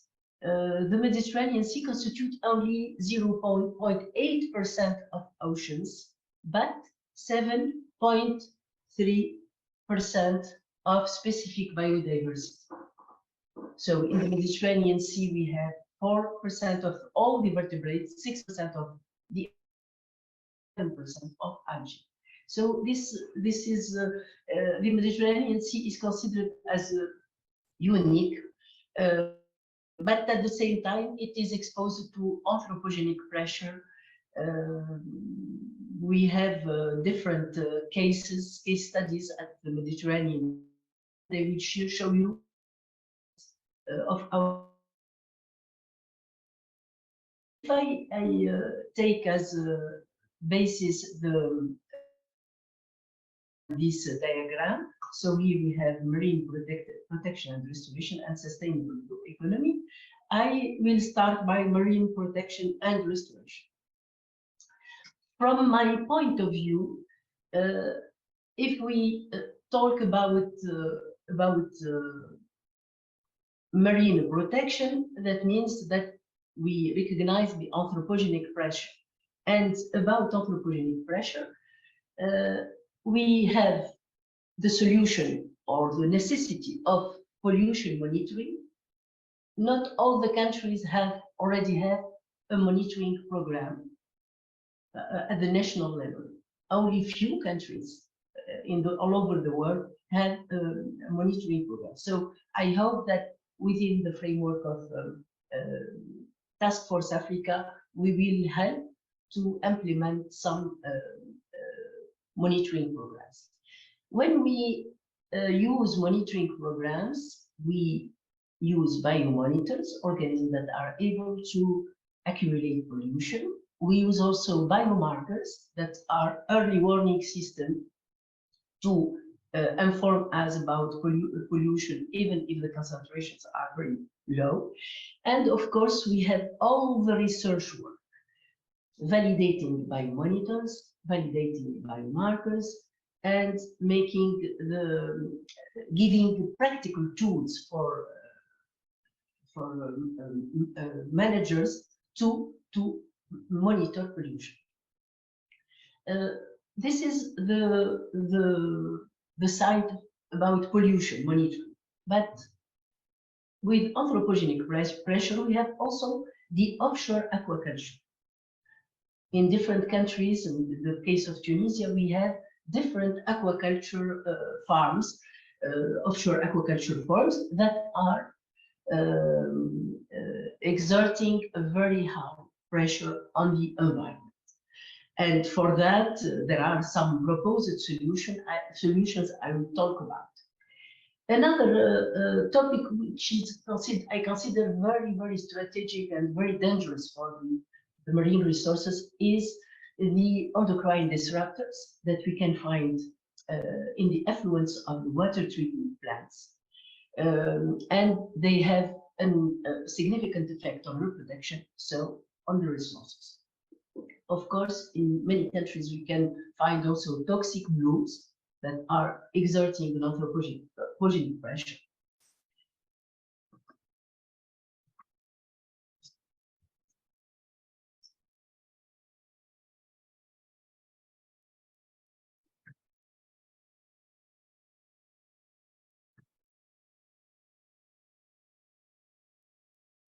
So I have a problem with my slides, I'm sorry.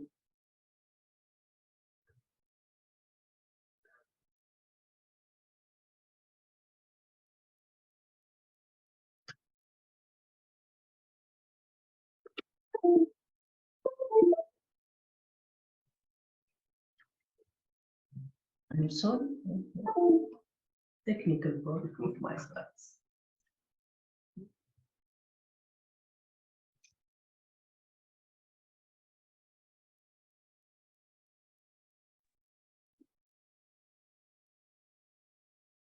Are they able to move? I have difficulties. I cannot move to the other slides. Maybe you can stop the slideshow and start again from here. Yeah.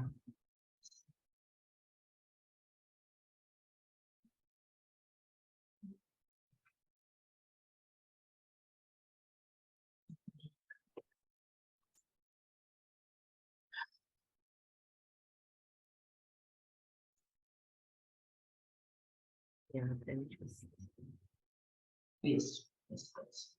So I was talking about marine protection and anthropogenic pressure. Of course, I don't put everything here, just few topics, important topics on which we already did research work. For example, I would like to share with you the Tunisian monitoring program. We have a program which was established in 1995. In Tunisia, we have 1,350 kilometers of coast. This program is about different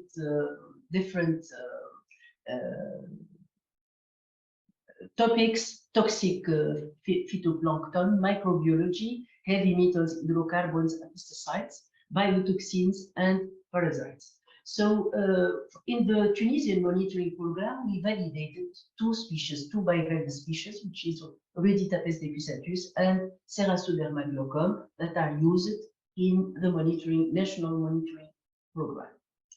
The problem of water treatment plants effluents, the problem is that the treatment will not eliminate toxic molecules such as xenohormones and endocrine disruptors. And sometime after treatment, our research work showed that after treatment, we have molecules, more complex molecules, and also more toxic molecules. And there are a few research workshops of fish, of neogastropod, of bivalves. This is linked to xenohormones. So one of the recommendations is to draw big attention on that issue of endocrine disruptors and how to find solution to reduce the presence of this molecule in the air. And of course, when the reproduction is affected, many species could disappear. Another point is about the offshore aquaculture. It's a solution, of course, because we have more resources at a lower price, but it is a problem at the same time. For example, in Tunisia, we have pisciculture, offshore aquaculture with the 3 species that are presented here. But this kind of activity exerts a very, very huge pressure on the ecosystem, on the seabed, and generally they are fed with different kind of antibiotic, antiparasite. So we can have some impacts, bad impacts on the marine ecosystem. So in the literature, we know that there are possibility to adopt best practices of offshore aquaculture, such as an integrated multi-trophic aquaculture to protect the seabed and the benthic community. Of course, the blooms in Tunisia and in the Mediterranean Sea, we have sometimes dinoflagellate blooms, Carinea ciliformis in particular, which cause a lot of fish mortality. This is an example. It is sometime when it is in the summer season, we can have some such kind of blooms.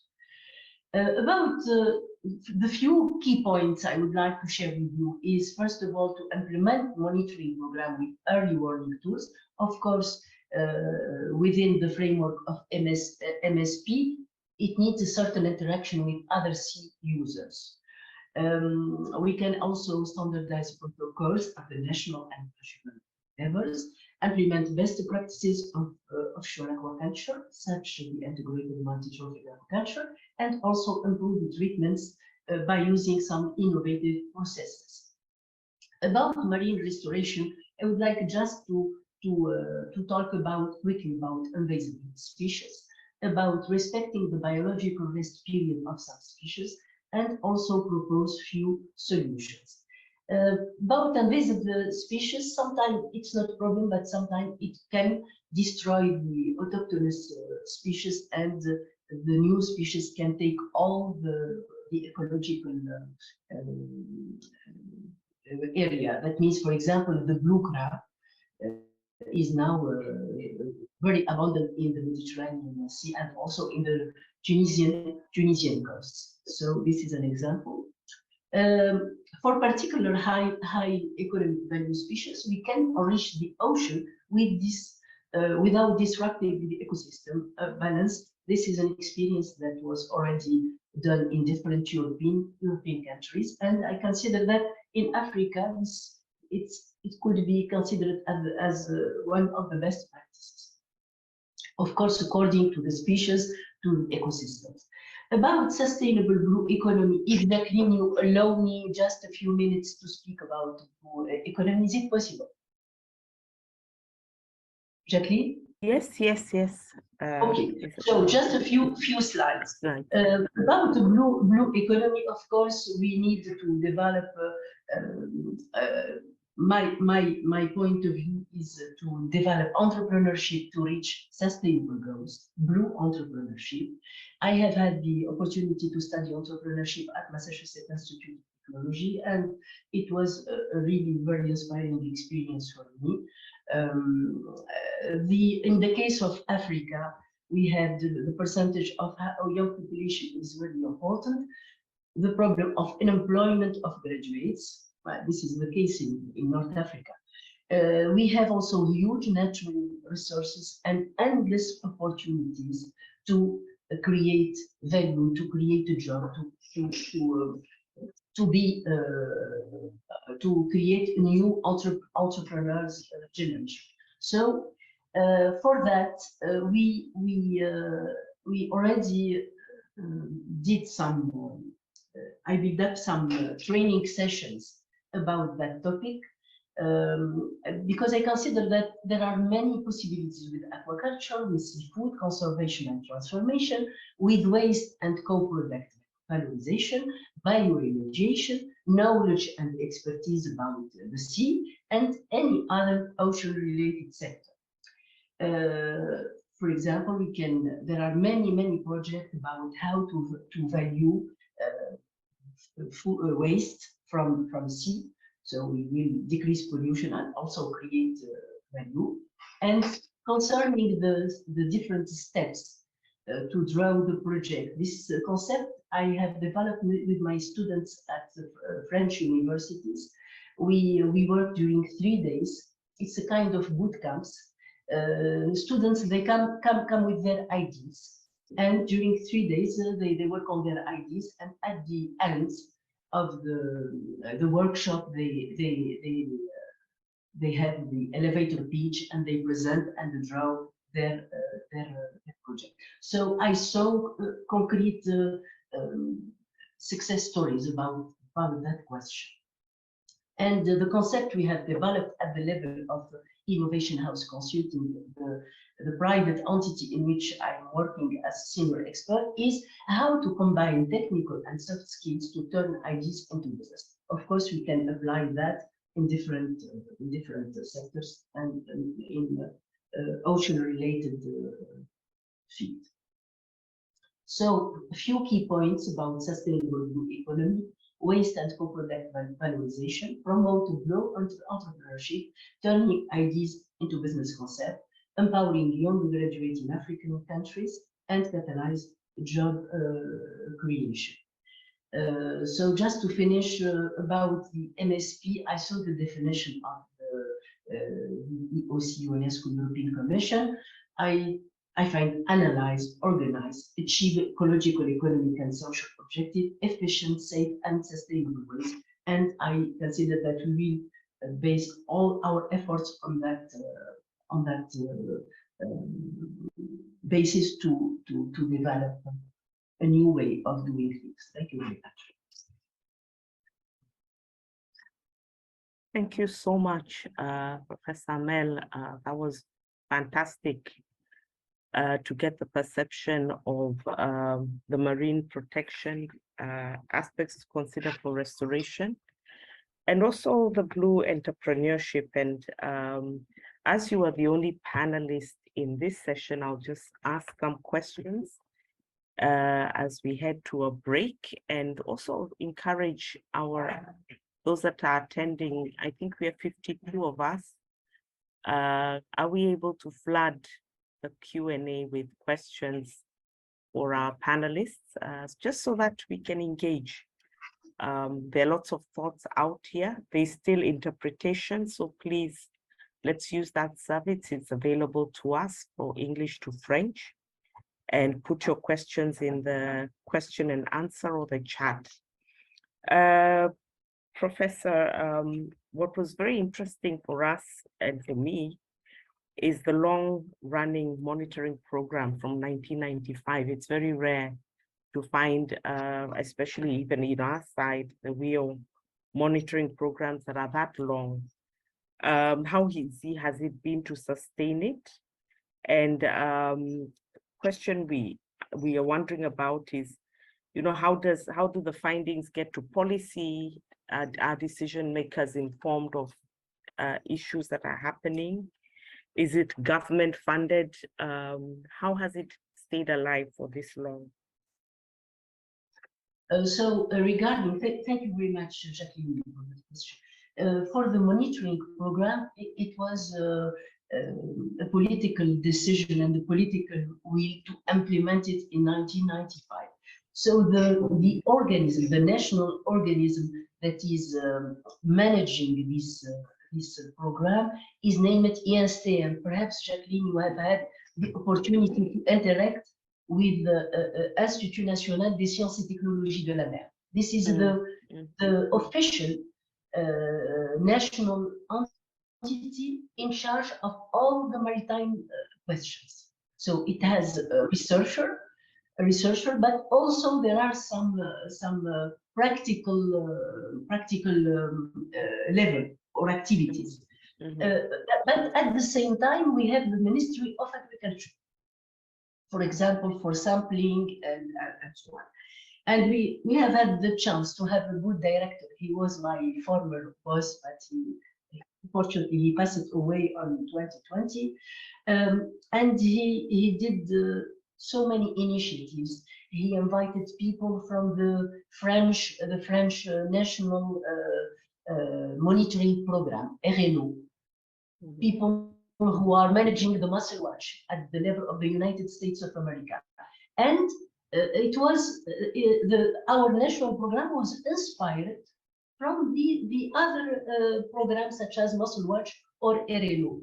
So about the financial support, it is a national financial support, but there is something important thing is there is a Japanese fund that was I think created in 2001. And this Japanese fund offered Tunisia a big vessel for research, for sampling. And I think that this Japanese support gave a push to the system already implemented. And from my side, I managed the research group during 20 years. And during 20 years, we were working on the validation of biomonitors that we could propose to the national monitoring program, because they don't do research, they just use, implement, and sample and make analysis, treat data, and so on. And it was really an exciting experience. Thank you. Thank you. Did you ask me another question? No. It was. I think it was basically this, just to understand. And I think what we take away is the leadership that is needed, that is consistent. We can't build monitoring programs in a day, a year. You need consistent leadership and vision to see that this will pay off in the future. That it's not for now, but it's for tomorrow. I think that's critical for us. Yeah. And my hope, Jacqueline, as being one member of the Task Force Africa, my hope is that all the best practices at the African level and even all over the world, that it's possible if we decide to implement something or to bring some expertise, to share experience. I think that there are many potentialities at the level of Africa. Maybe I can ask you one last question. How do private industries engage with these findings? You have talked about monitoring. How do they come and how do they engage? At the level of Tunisia, to be honest, the private sector is not very well involved. The private sector, they are working, they are exporting seafood, they are transforming sometimes, they are in their business. But behind this, it is at the national level and it is at the political will level. Even if few years, the last decade was not very easy for us. But before the revolution, things were very well framed. We are asked. Sorry, for the private sector, what we have created with other colleagues in Innovation House Consulting is an interface between research and the private sector and the economic sector. That means how to traduce research work into practical topics. And as an example of our achievements is the entrepreneurship and combining technical and services. Very nice. I see two questions, so you'll bear with us because I was going to get into blue entrepreneurship. I'm very glad that you brought it up in your presentation. Are there places we can read about it online, success stories, examples? The rest of Africa would like to know. Where can we find information on this? What is, sorry, is it Blue written? interpreter in blue, it's written in the questions. If you go to the question and answer. Yes, but why I don't see all the questions? If you open the open, not the answer, but the open. A question answer. Okay, okay, yes, yes, yes, Yeah, I see. How you maintain the research vessel between? Should the government make a fund available for that? Which is strategy? Is it the first or the second? The first question? I was asking you the first one, but you can respond together. There are two questions for you. One on blue entrepreneurship. Can we find information online? Not there are few research work that have led to patents. For example, using crustacean shell.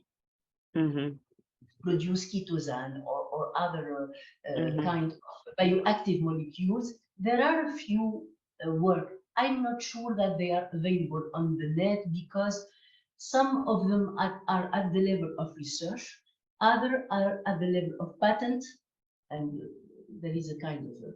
But I think that if we focus on that question, we will find a lot of examples that are well documented in the literature.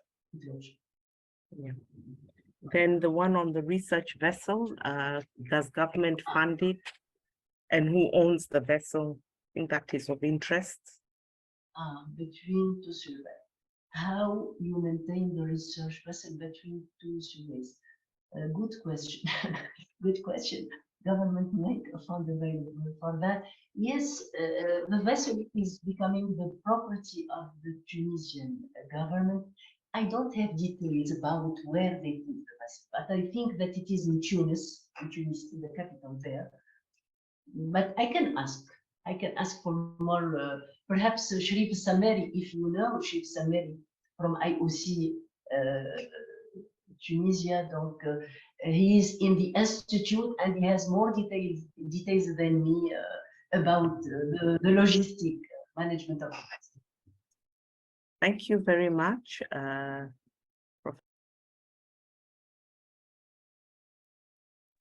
I'm sure there'll be more questions in the chat. We would like to take a short break. We give ourselves, let's see how many minutes, 5 minutes, and then we come back. Thank you. So I think we can come back to the next session. And as we move, I see one question in the question and answer, and we'll get a response to that. We move to the panel on sustainable blue economy. And I just want to share my screen so that we can just look at key messages around that. And these messages, I say again, are from the sessions held earlier, which we did not attend, or some of us did, but we are sharing them collectively, the 5th International MSP Forum and 3rd International Conference on MSP. So let us look at what the issues were. And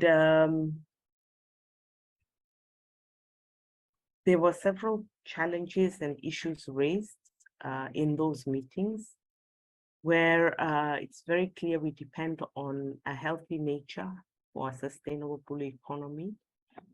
And nature has not been really taken into consideration as a sector. When we look at blue economy, we look at economy.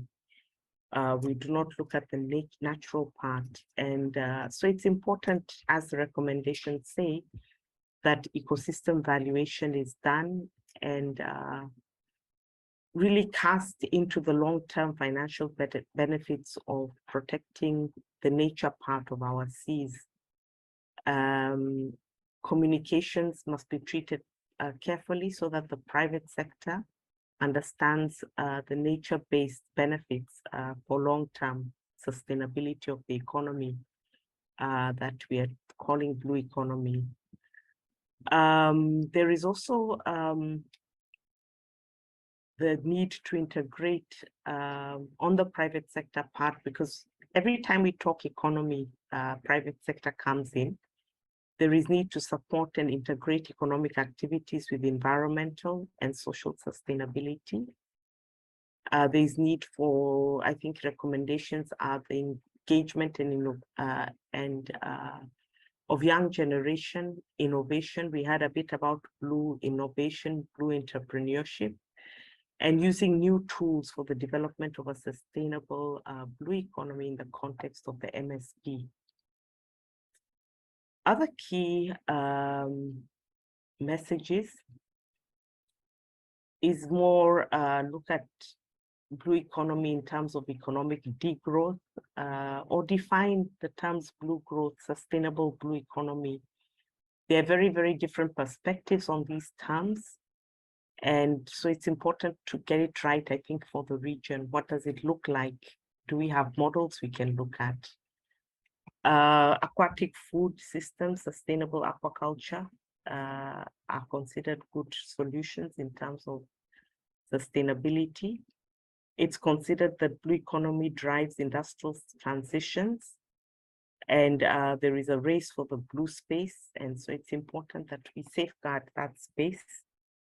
We need to really have multi-uses approach in our MSP, international cooperation, so that we are able to look at multiple spatial challenges such as fishery, food, nature, energy, and I would add shipping to that.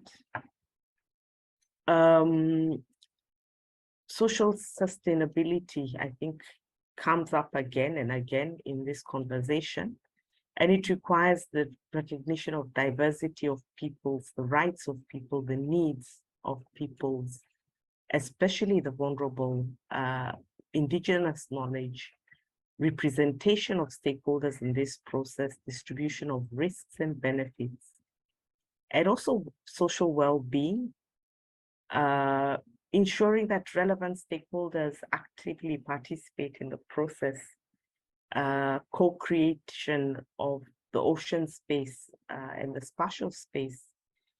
And also, I think what is interesting in one of the key messages, the last one on this slide, is this need for a sustainable blue recovery strategy that synergizes with livelihoods and environment, so that we restore what we have lost where we've lost it and support socioeconomic resilience. And we've heard a bit about building resilience in the face of climate issues in the panels today.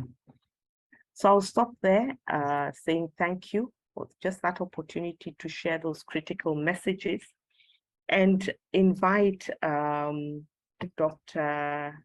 or PS Aboud Jumbe to give us his intervention. I can see him with us, so he can put on his screen and share his thoughts on MSP in the context of blue economy in Zanzibar. Thank you.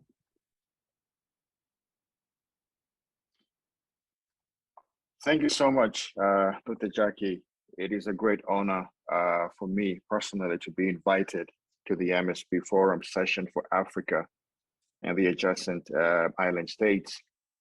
Our sharing of experience in marine spatial planning dynamics in our respective maritime domains, and especially in this part of Africa, the Western Indian Ocean region, helps us break the ice and chart a joint pathway forward on marine spatial planning in Africa, and especially in the adjacent island states, including our island of Zanzibar in Tanzania. So needless to say, we all know that ocean ecosystems are fundamental and key to our sustainable blue economy policies and strategies, blue investments and development, communities, livelihoods, social inclusion, equity, and resilience And because our ocean ecosystems now face the serious impacts of climate change, marine pollution, and biodiversity loss, on the doorstep, marine spatial planning process has now become a way of life across our development planning landscape, both at the national, regional, and even global development planning priorities. So marine spatial planning in Africa is unique in that it blends the environmental and political declarations, such as the African Union 2063, Africa Integrated Maritime Strategy 2050, Lomé Charter on Maritime Security, and African Union Blue Economy Strategy, but also the African Ministerial Council on Environment, AMCEN, Cairo Declaration of 2015, which gave us one of the most important political message that set up political instruments that were vital in addressing the whole issue of blue economy and marine spatial planning to address our environment, climate, and biodiversity threats by implementing our respective blue economy agenda in our respective countries. So bearing in mind the development of regional ocean governance strategies guiding marine spatial planning under, for example, the UNEP Nairobi Convention, Abidjan Convention, and Barcelona Conventions, respectively, it is therefore essential for us as the policy enablers to institutionalize marine spatial planning in our sustainable development processes by co-creating a bridge between science and policy, a bridge that supports allocating maritime spaces and planning on blue economy activities while ensuring the conservation of our ocean. So as a result, the political will towards marine spatial planning in countries like Tanzania and even down here in Zanzibar has provided us with a great opportunity to engage a critically important issue of cross-policy and intersectoral collaboration in managing our marine spatial planning drive for the sake of blue economy investments, coastal and marine conservation, community empowerment, and social inclusion. By working with development partners such as the UNDP, UNESCO, UNEP, TNC, WIOMSA, and other countries in engaging marine spatial planning process, we in Zanzibar have been developing our initiatives on marine spatial planning by engaging cross-sectoral and community-centric cooperation, support, coordination, capacities, and dialogue that have helped advance our marine conservation and sustainable development trade-offs in ocean-based sectors such as tourism, fisheries, agriculture, maritime trade, service and infrastructure, energy, oil and gas, marine conservation, research, and the new emerging issue of blue diplomacy. So like many other islands, our economy in Zanzibar is entirely connected to the ocean economy. Over 70% of our GDP is directly based on tourism, maritime trade, service and infrastructure, and coastal and marine resources, including fisheries and aquaculture. So Zanzibar Development Vision 2050 calls upon carrying out of marine spatial planning to accelerate our blue economy agenda based on two key pathways. Marine spatial planning that integrates empowerment of our communities from sustainable blue economy activities, and an investment plan based on sustainable transformation of our blue economy sectors such as tourism, fisheries, aquaculture, ports, maritime transport, energy, and including oil and gas development. So these pathways have been marginalized under the Zanzibar Development Plan that have prioritized improvement of our legal and policy frameworks on the ocean economy, ocean conservation, marine spatial planning awareness and social inclusion, gender mainstreaming, engagement of the private sector in blue economy, and science to policy dialogue that strengthen participation and development of the implementation of marine spatial planning processes that address Zanzibar's development priorities. The advantages that we have on the current process is the current drive towards marine spatial planning, which include a strong political support for marine spatial planning across Tanzania. There's a wide range of existing data to support marine spatial planning. There are numerous existing spatial management tools and processes to build on the marine spatial planning. There is somewhat capacity in government and NGO partners to support marine spatial planning, but also a strong development partner support for blue economy development and marine spatial planning across Tanzania. We also do have challenges. For example, these include our struggle to institute a very strong coordination mechanism on marine spatial planning, coordination mechanism on marine spatial planning in the exclusive economic zone of Tanzania, and absence of a direct legal instrument guiding marine spatial planning across Tanzania, apart from the blue economy policy that exists here in Zanzibar. Moreover, data is inconsistent and fragmented across numerous agencies, and that data on exclusive economic zone resources and habitats is limited or inadequate. So the Zanzibar Blue Economy Policy focuses on mainstreaming integrated ocean governance and marine spatial planning, where the government is required to put in place a marine spatial planning process to enhance the functional integrity of the coastal and marine resources while enabling sustainable development goals. The policy priority includes promoting awareness raising, support the dissemination of technical capacity and expertise on marine spatial planning, harmonize cross-sectoral, legal, and institutional frameworks for marine spatial planning, conducting comprehensive MSP consultation process and research, and implement and enforce MSP in accordance and in alignment with the national development and community priorities. So the strategy underscores the need to integrate marine spatial planning and, yes, integrated coastal zone management along with the national adaptation plans, considering climate, biodiversity, and land-based needs to ensure alignment between land and ocean as the ocean climate nexus comes up. All these within a participatory, accountable, transparent, equitable, and inclusive approach to meet present and future development and sustainable needs. We understand development priorities must go hand in hand with the conservation and protection of our ocean.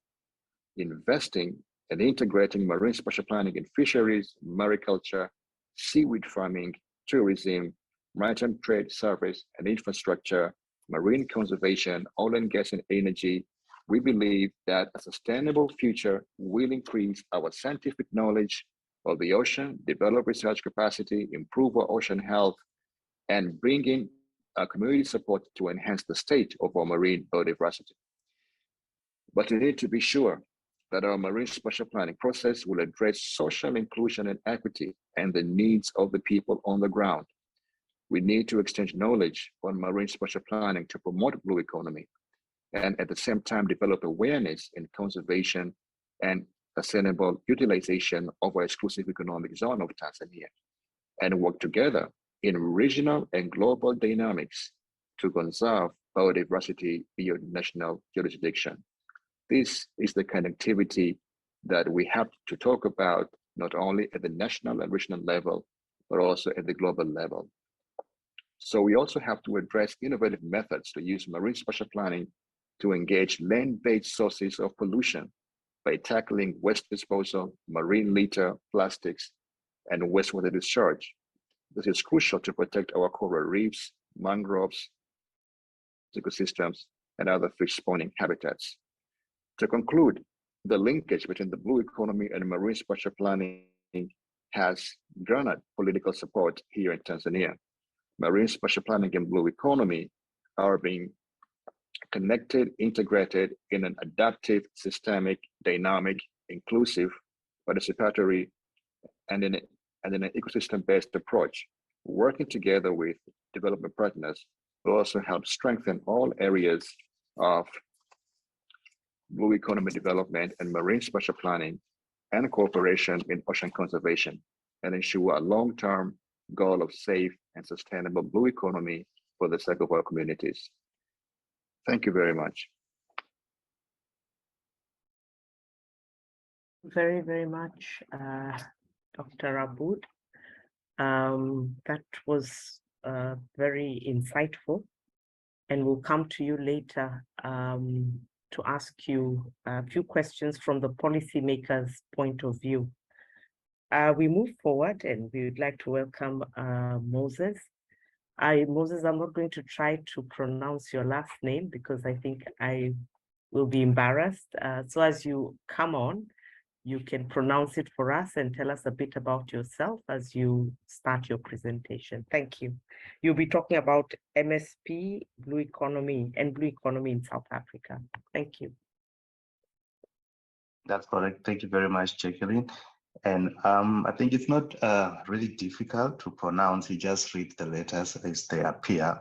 So my surname is Ramakulu Kusha. Moses Ramakulu Kusha from the department or the National Department of Forestry Fisheries in South Africa. I'm based in Cape Town. So I'm just gonna quickly try and share my screen. Please let me know if you can see it. I'm attempting to put it on PowerPoint. Yes, that's good. Yes. Does it look good? Okay, Yeah, thank you very yeah. much. From the National Department of Forestry, Fisheries and the Environment, which is the responsible authority for marine spatial planning in South Africa. So the aim of the presentation is just to share the developments that have been happening in South Africa since marine spatial planning was introduced and the plans that we have for the coming years. So just to give you an overview of the country, we are talking about a country that is over 3,000 kilometers of coastline. We have about 4 provinces within this stretch of 3,000 kilometers and about 4 metropolitan municipalities, which you can call them big cities. And we have about 48 local government or municipalities. At the moment, the population of South Africa is about 60 million, and the land size is about 1.2 million square meters, which is smaller than the ocean size, which is about 1.5 million square kilometers at the moment. We are currently at a stage where we might have the ocean space being increased depending on the outcomes of the application to have a portion of the EEZ extended further. So the question one may ask is why MSP in South Africa? And the reason why we're doing MSP in South Africa is because we have seen from what other countries are doing and also from research that there are benefits associated with zoning the ocean space over a period of time. And in 2014, South Africa introduced what is called Operation Phakisa Oceans Economy. And this was an initiative to fast track the unlocking of the economic potential from South Africa's waters. And the target was to have a lot of jobs created by 2030. And this was going to be done by unlocking opportunities from the different sectors that we have or that has a presence in the South African marine environment. So I'm talking about sectors such as your transport, tourism, mining, which includes oil and gas, defense, heritage, conservation, fisheries, and aquaculture, telecommunications, as well as research. So then MSP was then identified as a tool that will then make sure that the targets that we have for the different sectors can be met, because MSP will essentially allocate space for different sectors. So if you want to increase your conservation areas, we need to be able to identify areas through the MSP process for us to be able to have more marine protected areas, for example. Or if we need to have areas for aquaculture, we also considered MSP as that tool that is going to ensure that we have that space allocated for the different activities or sectors that we have. So we have 4 main goals that talks to MSP, and the first one is to support the unlocking of the oceans economy. The second one is to promote good ocean governance. Third one is to ensure that we have a healthy marine ecosystem. As much as we have all these different sectors, we also need to understand that our ecosystem is the base. We need to be in a position where we still have a functioning ecosystem. And the last one is to enable engagements across all different levels of society. So in terms of what will happen when MSP comes into place in South Africa, the plan is not to replace the single sector management sectors, but to provide a platform where sectors are able to talk to one another, because at the moment you have sectors that are operating in the same space without having an understanding of how they impact on one another. So this process aims to bring these sectors together, and the aim is to have a plan which will guide where activities can happen and cannot happen over a period of time in our water. So this is just to share some of the organizations or departments that are participating in the MSP process in South Africa. Most of them are operating at a national level, and they also have agencies that are supporting them. We are also rolling out our MSP through the Benguela Current Convention, which is a trilateral between South Africa, Angola, and Namibia. So as the three countries, we are at the same time developing our MSP plans, and there's also some elements of transboundary association or partnership, so that we have plans that respond to the BCC as a large marine ecosystem. So in terms of the institutional arrangements in South Africa, we have a working group that is mandated to develop MSP plans, and this group feeds into the Directors General Committee and the ministerial committees, which will be the ultimate group that will approve of any plans that will have to be developed. As we all understand that MSP is a political process. So at the end of the day, a political decision will have to be made by these politicians. So we have that structure when it comes to the development of MSP in South Africa. And in terms of what has happened and where we are, what you see on the left there is the institutional arrangements, or what will be able to give us support for us to be able to develop marine area plans as a plan. So we have a legislation in place, we have a framework, we have the National Data and Information Report, which is your baseline report, which was published this year. And we also have a decision support tool that I'm going to show a little bit more later. And at the current moment, we are at a stage where each of the sectors that are mentioned earlier, transport, tourism, biodiversity, they need to develop a wish list so that we get to understand what is it that is important for their sectors to be able to develop. So what, for example, biodiversity, what is it that is important for you as a biodiversity sector? Do you want more MPAs? Do you want more areas to be declared for protection? So before we start planning, we want each sector to be able to give us that picture so that we get to understand what we stand to lose and what we stand to gain as we move into the process. So after that, we will then focus on the development of 4 area plans, which I'm going to show in the map that is going to come. And these plans will be developed one at a time so that we are able to use the experience gained to then improve on the next area plan. So over the 3,000 kilometer of a coastline, we plan to have 3 area plans that will be developed on the mainland, where we share a border with Namibia, up to where we share a border with Mozambique on the east. And then the 4th plan will be around the Prince Edward Islands, which is an island that is about maybe 2,000 kilometers offshore from Cape Town. So these are the plans that are going to be developed.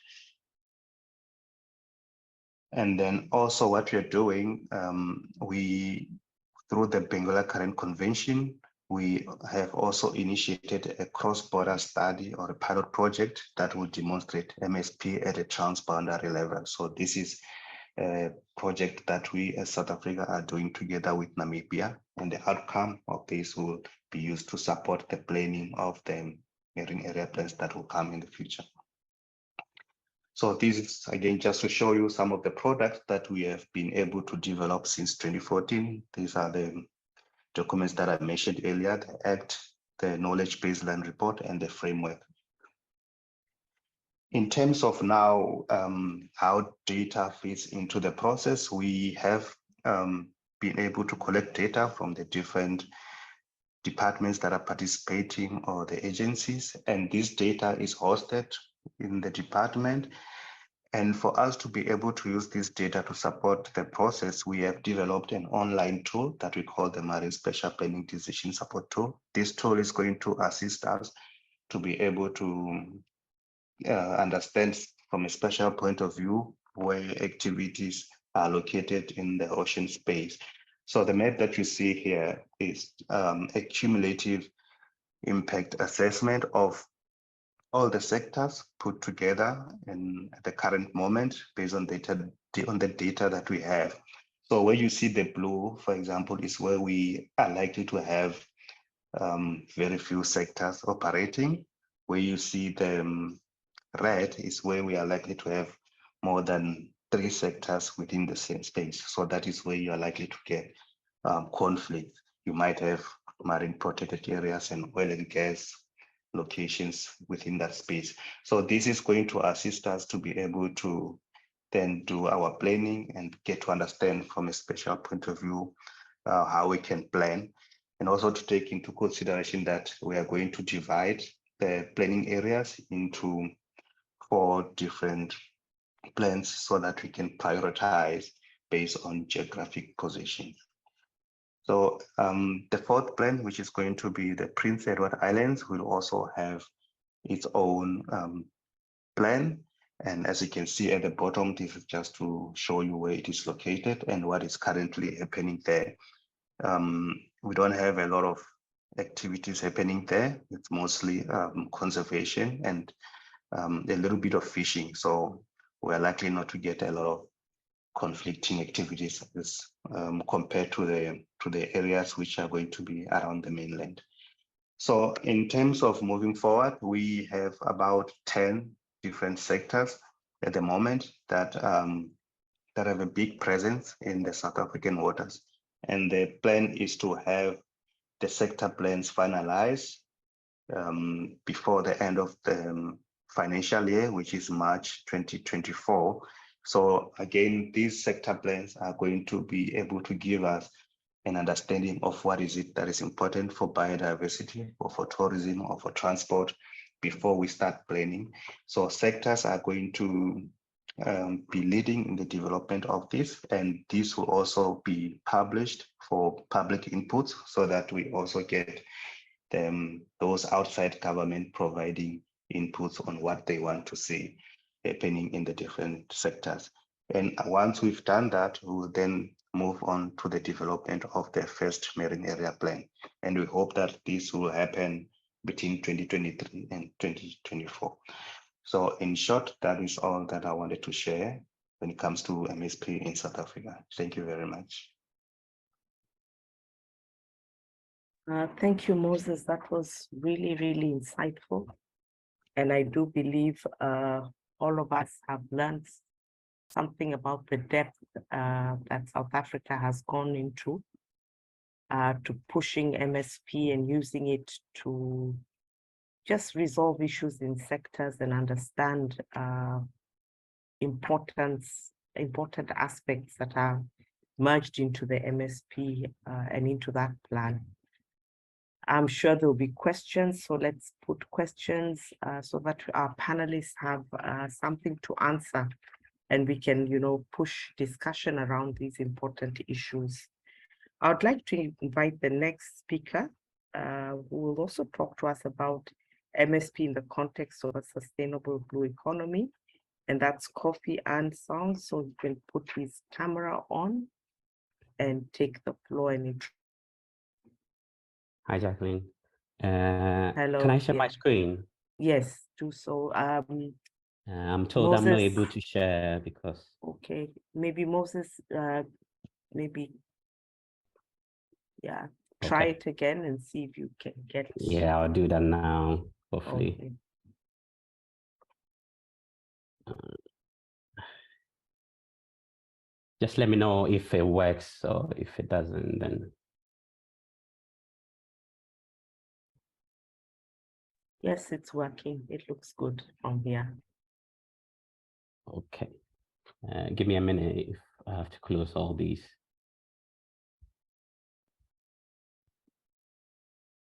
Yeah, perfect.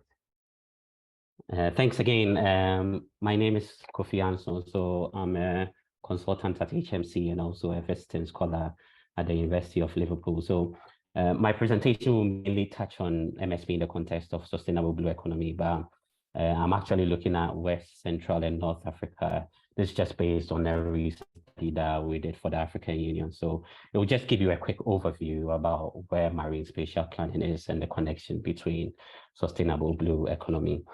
So just to start off, I think probably I might skip some of my slides because previous presenters have already talked about it. But I just wanted to start off with the definition of sustainable blue economy, which we've already talked about.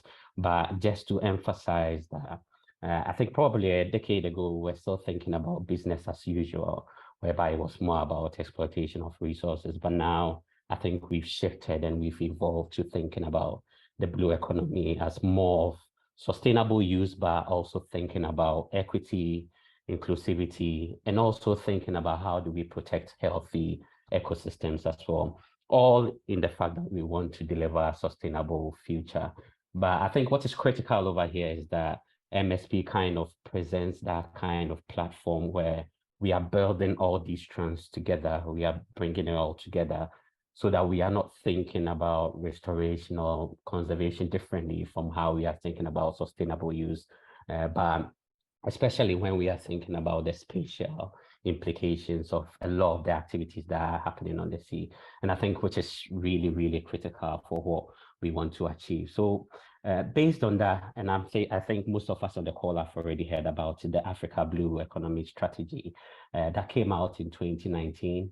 It was published in 2019. And within the strategy, if you go through it, it kind of specifies about 5 intervention areas where the African Union wants to be involved in. And one of it is policies, institutions, and also governance, which MSP sits under this intervention area. So based on this intervention area, we were contracted by the African Union to kind of conduct a study on MSP, just to understand where member states are when it comes to the implementation of MSP and how they are also using marine spatial planning. So that's what we did. So through that project, what we did was to come out with the MSP country profile. So we developed country profiles for each of the countries that we're considering. That's in the West, in Central, and also in North Africa.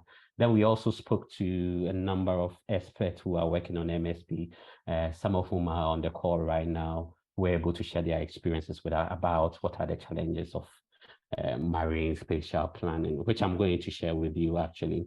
So this is what we came out with.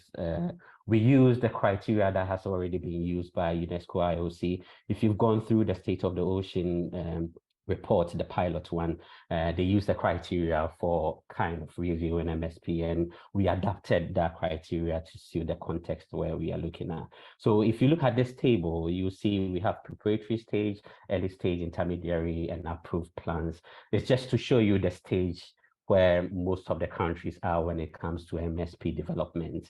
And the definitions that we are using, the criteria we are using is just beneath the table that I'm showing over here. And you can see from the table that probably it's only Cape Verde, that's the only country that has an approved plan that kind of covers the marine area. That's a statutory plan, actually. I think Morocco follows closely because they also have a plan that covers the Rabat and Sinatra area as well. That is about to be approved as well. We're talking about countries in the West Africa, such as Ivory Coast, Ghana, Benin, that were involved in the Mame Water project. So these countries are already at the intermediary stage because they have some projects already going on, which as well. Sao Tome and Principe have already started developing a plan. So a coastal plan through the Waka project as well. When you go to Sierra Leone as well, there is already a legislation in place, the EPA Act, that kind of defines MSP and also makes the EPA the authority for marine spatial planning. Senegal, Benin, Senegal especially were involved in the PADO project. When you look at North Africa, countries such as Algeria, Tunisia, and Morocco were involved in the MSP project, the pilot project in the West Med, which I think was really critical in terms of advancing MSP.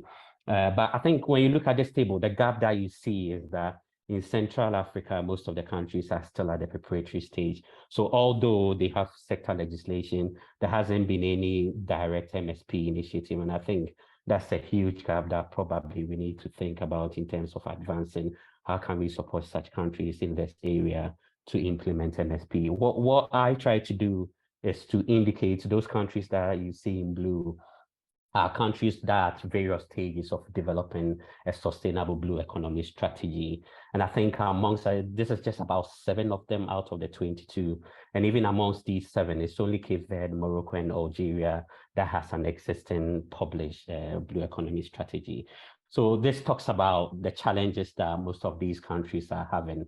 And I try to summarize these challenges for you, which I don't think comes as a surprise to anyone anyway. We've mentioned this previously, that there are legislative and institutional gaps. If you don't have a legislation in place, it's very difficult for any authority to kind of champion MSP and the blue economy. And I think it's very challenging for even the government to commit funding to it. Again, there is limited awareness about what MSP is.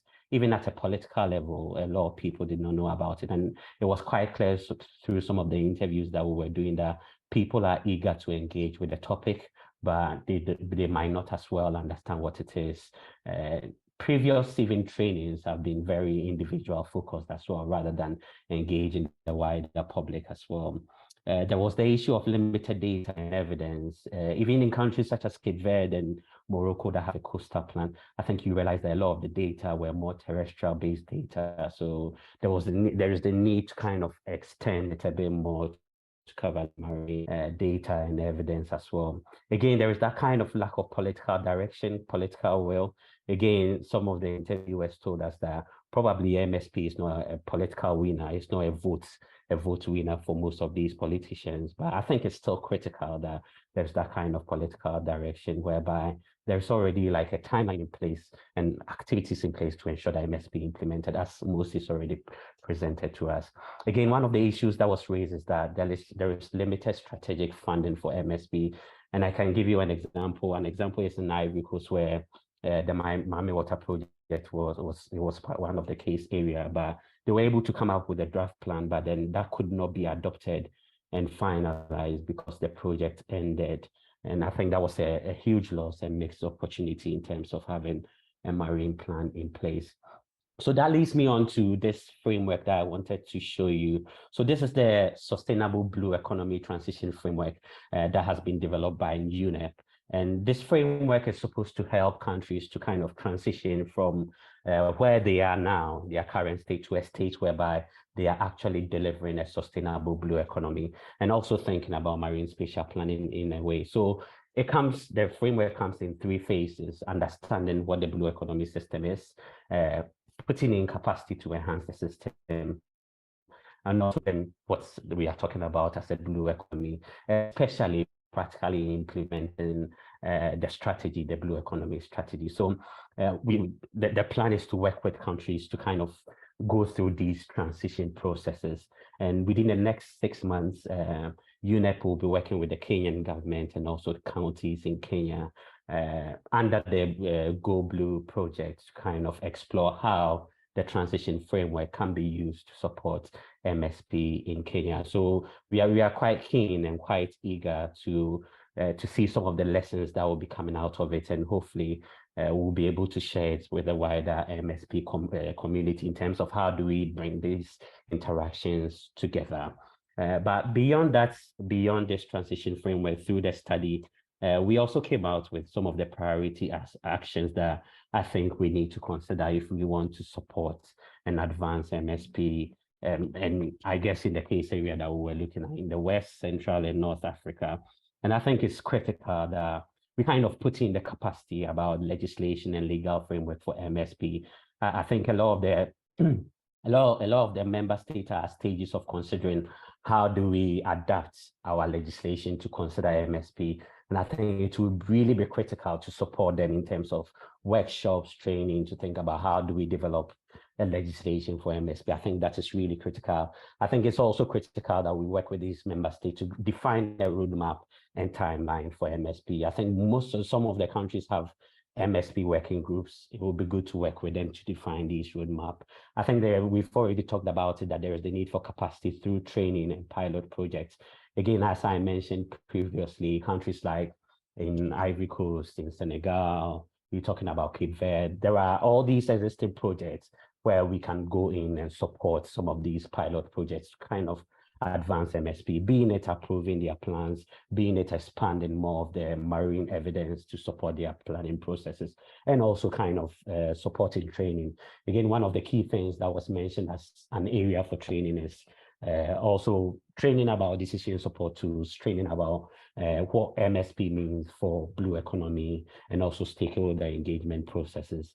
I think there's also the need to raise awareness about MSP, not only within the MSP community, but also in the wider audience as well.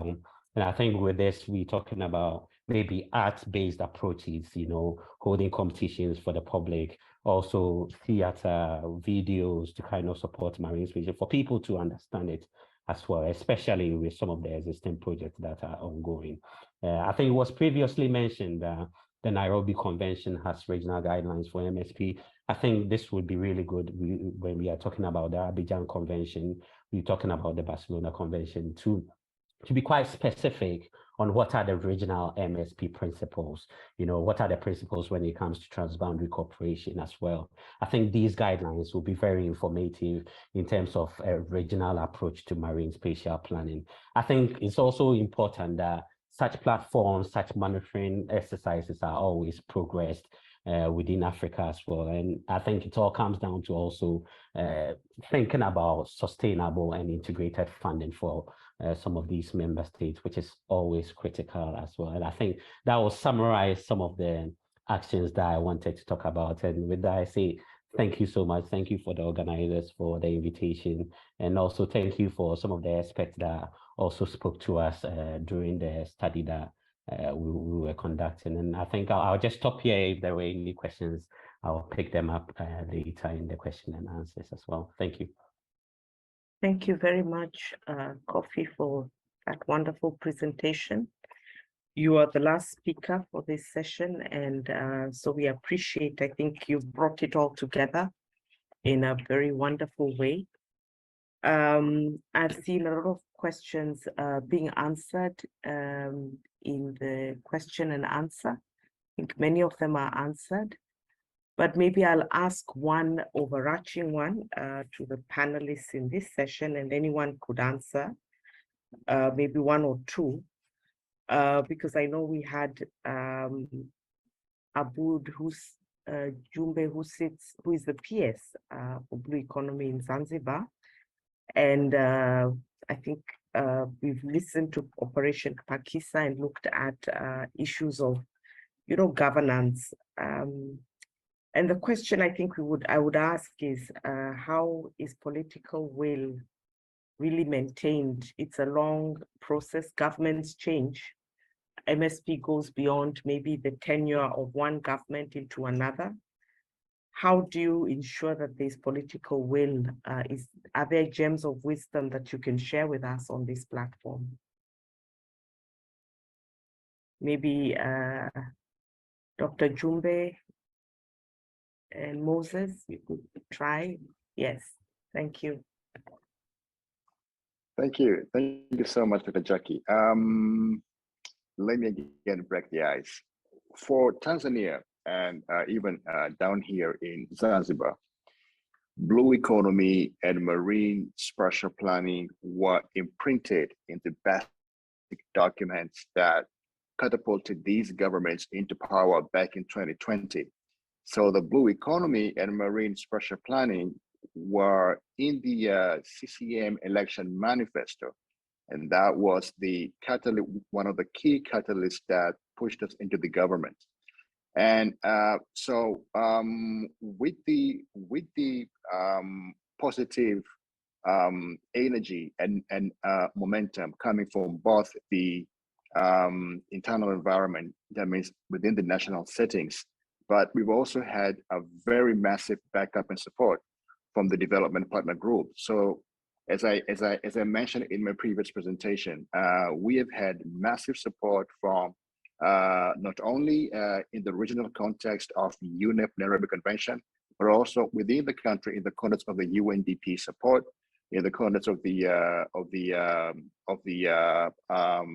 European Union, French, Norwegian support coming straight into the arena of marine spatial planning. So that political support has helped us mainstream the whole context of blue economy and the marine spatial planning into the daily sort of a mantra of dissemination, communication, and planning. Within Zanzibar, the Zanzibar Development Plan, which is the key vehicle of development priorities, has included the whole sort of a planning hierarchy that pertains to blue economy and marine spatial planning. And so the political will is there. As Kofi had mentioned, the political will has to be backed up by all these needs for resource capacity, communications, awareness.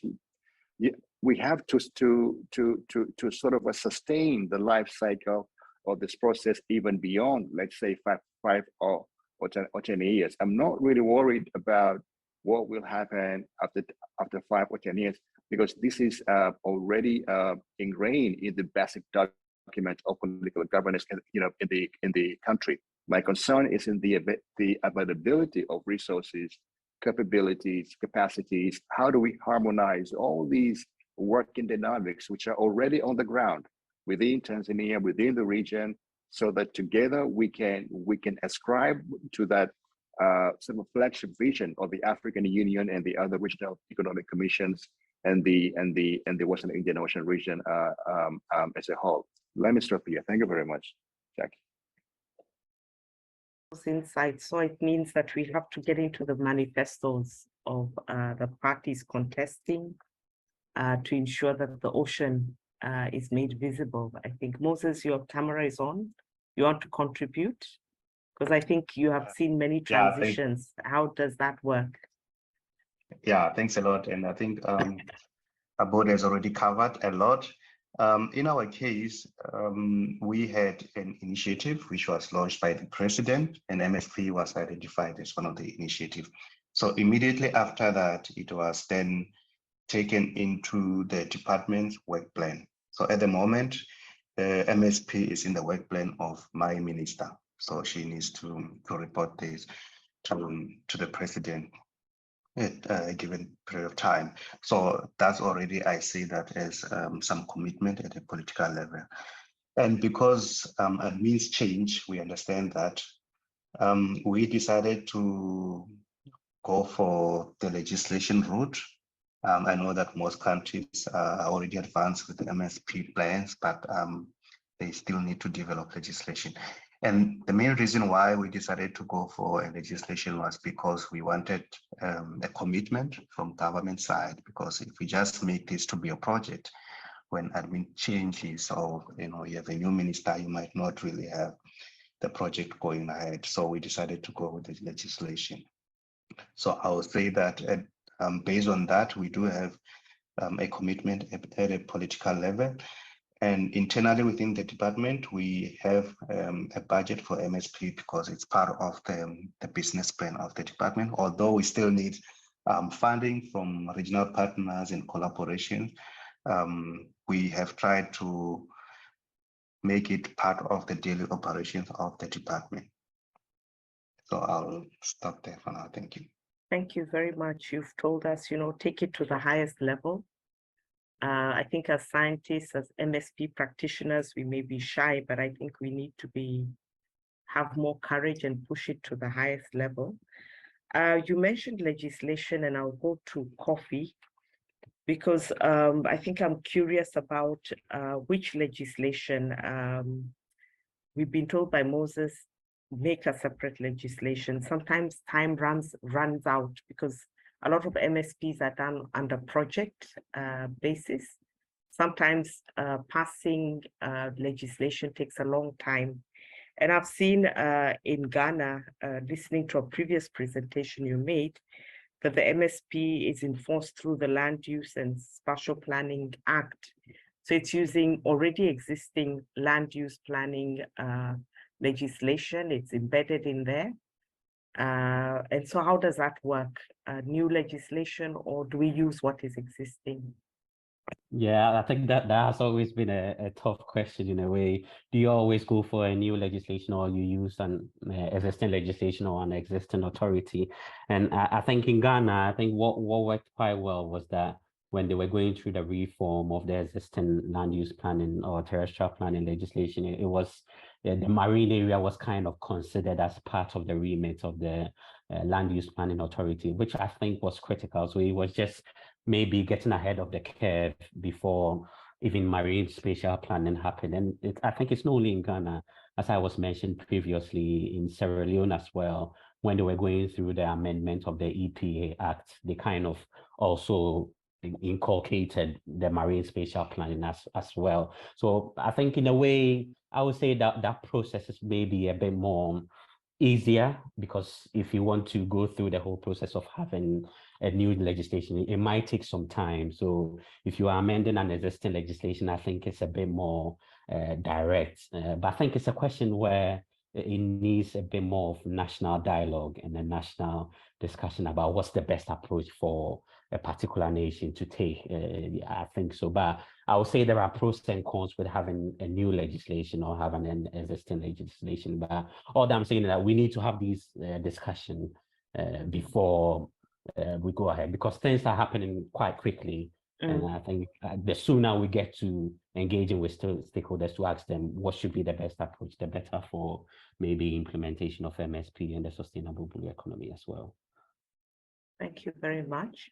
We still have questions in the chat, so presenters, just look at that and see if you can respond. We are coming to a close, and to close, we want to move into a session where we run a poll to prioritize our needs for the future. We've listened to 6 priority areas. We do not want to choose for Africa. We opted, let's share information on these areas: knowledge support, capacity development and awareness, transboundary cooperation, climate smart, MSP, marine protection and restoration, sustainable blue economy. And so the poll will help us understand, what really do we perceive as a priority for us, for Africa, so that I think that information will help those who are planning for future forums to prioritize in terms of content for the sessions, learning for the sessions. It may feed into capacity building programs. And so we would like you to help us do that. And I'll invite John to lead us through how we go about that. And then we'll have a bit of dialogue after we see how that poll goes. So welcome, John, you can lead us on that.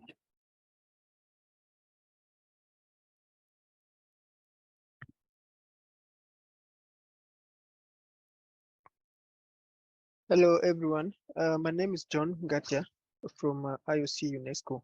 So we prepared a very simple to assess some, or to attempt to assess some of the opinion and views after this long session that we've had. So without further ado, I'll just run the poll. Mostly it's yes and no questions, and then as we head down the poll, it has 6 questions. On the last question, there'll be a follow-up depending on your response. So I'll start it immediately, and you just have to select the suitable answer according to you. If anyone is not able to access it, please let me know via the chat box. Thank you.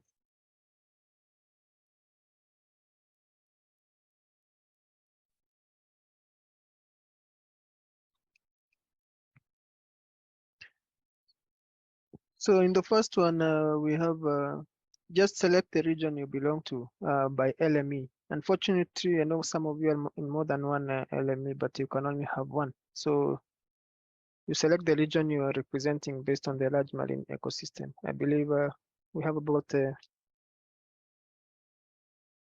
6 of them. We can close the poll. Okay. Looks like the we've had responses. So maybe you can show us. Awesome. So it's interesting.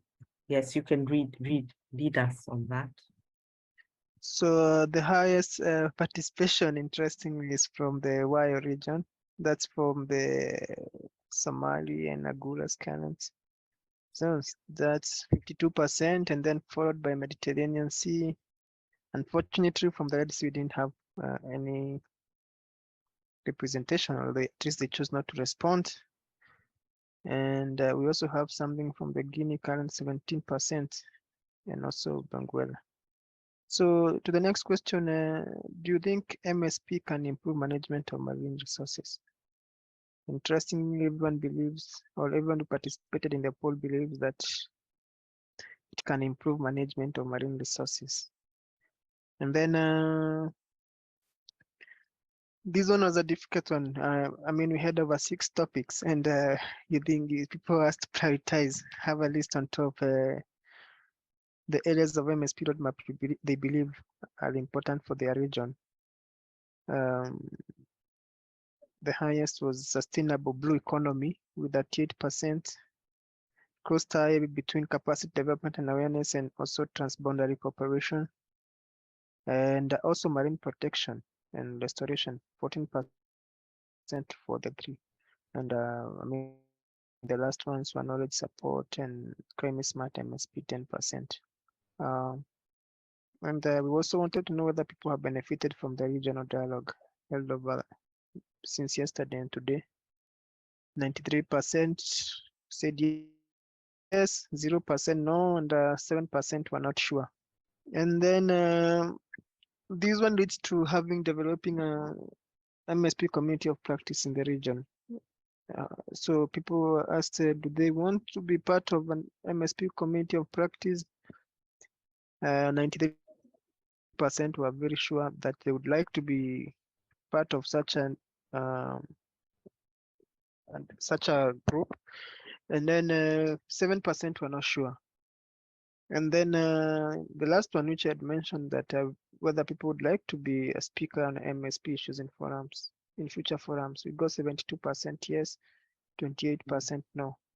What we'll do is that we'll capture the emails from people who responded yes, and then we'll follow up with communication asking on which specific topics you'd like to give a talk on in the future.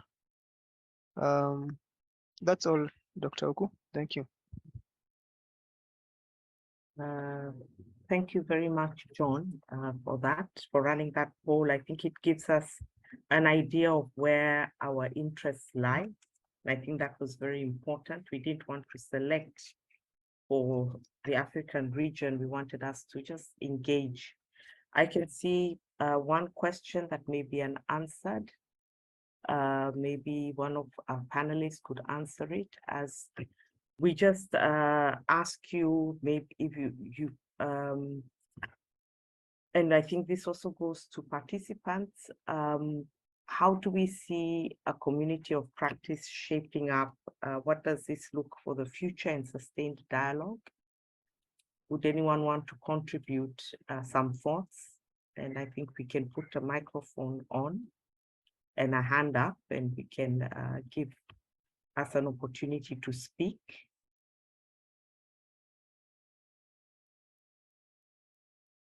And if there's silence, then it would probably mean we want someone to organize it and tell us. But we're giving us an opportunity to, I may miss some hands, I hope.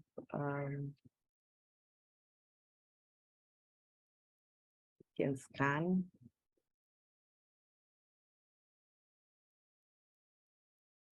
And sometimes I think it's okay for the silence. We may not be very used to communities of practice in our region. It may be that this is a new idea whose time has come, but we're not sure how it looks like and the shape of it. So we can borrow thoughts from other communities of practice and see what works for us in the region. So with that, if Mika Odido is online, we would invite him to close this session. Thank you, Mika, for promoting it and pushing for it. I think we are very excited to have been part of it. So welcome for your closing remarks. Thank you very much, Dr. Jacqueline Oku, for inviting me to say a few words, and also for ably managing the sessions both yesterday and today. We've had an opportunity to exchange ideas on what's going on in marine spatial planning in the region. We're covering a wide range of topics from knowledge generation to capacity development, transboundary MSP, climate smart MSP, ocean economy, marine protection and restoration. And in all of this, we've had very good expert intervention that have really enriched our understanding, not just of marine spatial planning, but of issues related to oceans in the region. Like I mentioned during the opening yesterday, we at IOC have organized a number of MSP initiatives working together with different players in the region. And this is something that we'd really like to build on.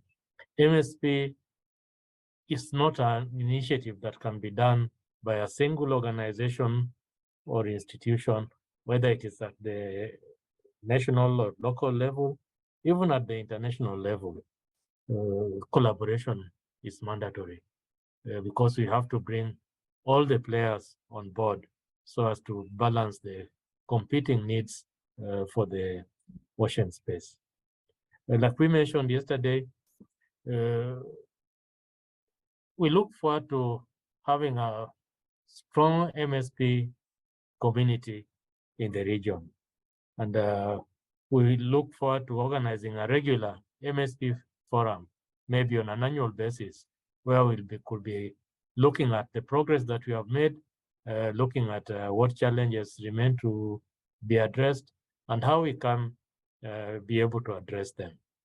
The Ocean Decade really provides a very good platform for us to develop marine spatial planning. And something we could already begin reflecting on is how can we develop a major decade action focusing on marine spatial planning in our region as in the framework of the Ocean Decade. This is something that we could think on and reflect on how we can move forward. We will keep active communication with all of you so that we can see how best to move ahead with this initiative. I'd like to once again thank all of you who have taken time to join us in these two workshops, and I look forward to continued collaboration with you. Thank you very much, and nice weekend to all of you. Thank you very much, Mika. As we close, we had one attendee who has answered to the last question I posed, and very quickly that participant indicates that we need to have a platform to share experience. This is what we've been doing, and I fully agree that it has been beneficial just for networking and also for understanding what's happening in different regions. There's been a lot of learning, especially for us in Kenya, who are just starting out on this journey. And so we are deeply grateful for the session, and thank again IOC UNESCO for putting it together.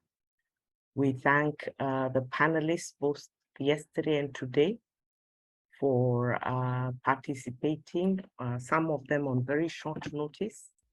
The presentations were excellent, and the participants for coming on board. I think some have been persistent from yesterday and today, and so we are deeply thankful. With that, we wish you a very wonderful weekend. We also wish you happy holidays in some parts of Africa. We are going to eat a lot of goats as we celebrate Christmas, meet with family, so we can only wish you well as you head out for holidays. For those who will be taking leave, let us continue to reflect on these important learning and lessons. And we look forward to the next session that it will be held at some point next year. So thank you once again and goodbye. Maybe we will be asked maybe to put, John, would you want us to put on our cameras for a screenshot? It's worth it. We could try. You can guide, we could try, we are many of us, see how you can, maybe different panels. It's nice to have a record that we were here. All of us and the participants, if possible. So John, you can guide us.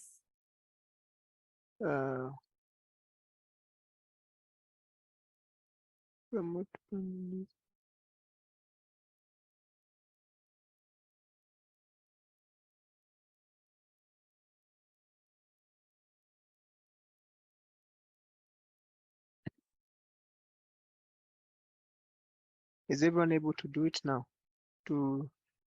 Are you able to see everybody? All 36 of us, or you'll do it in phases? Let's see. Okay.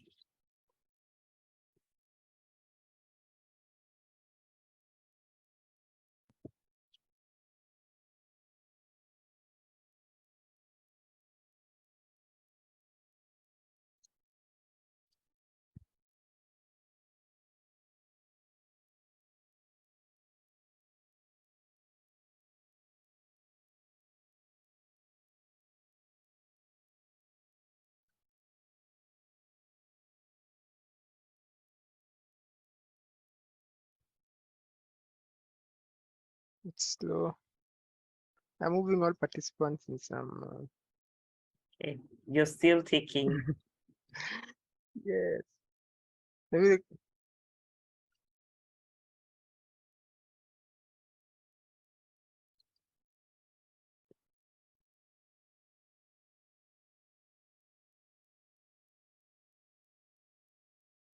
Yeah.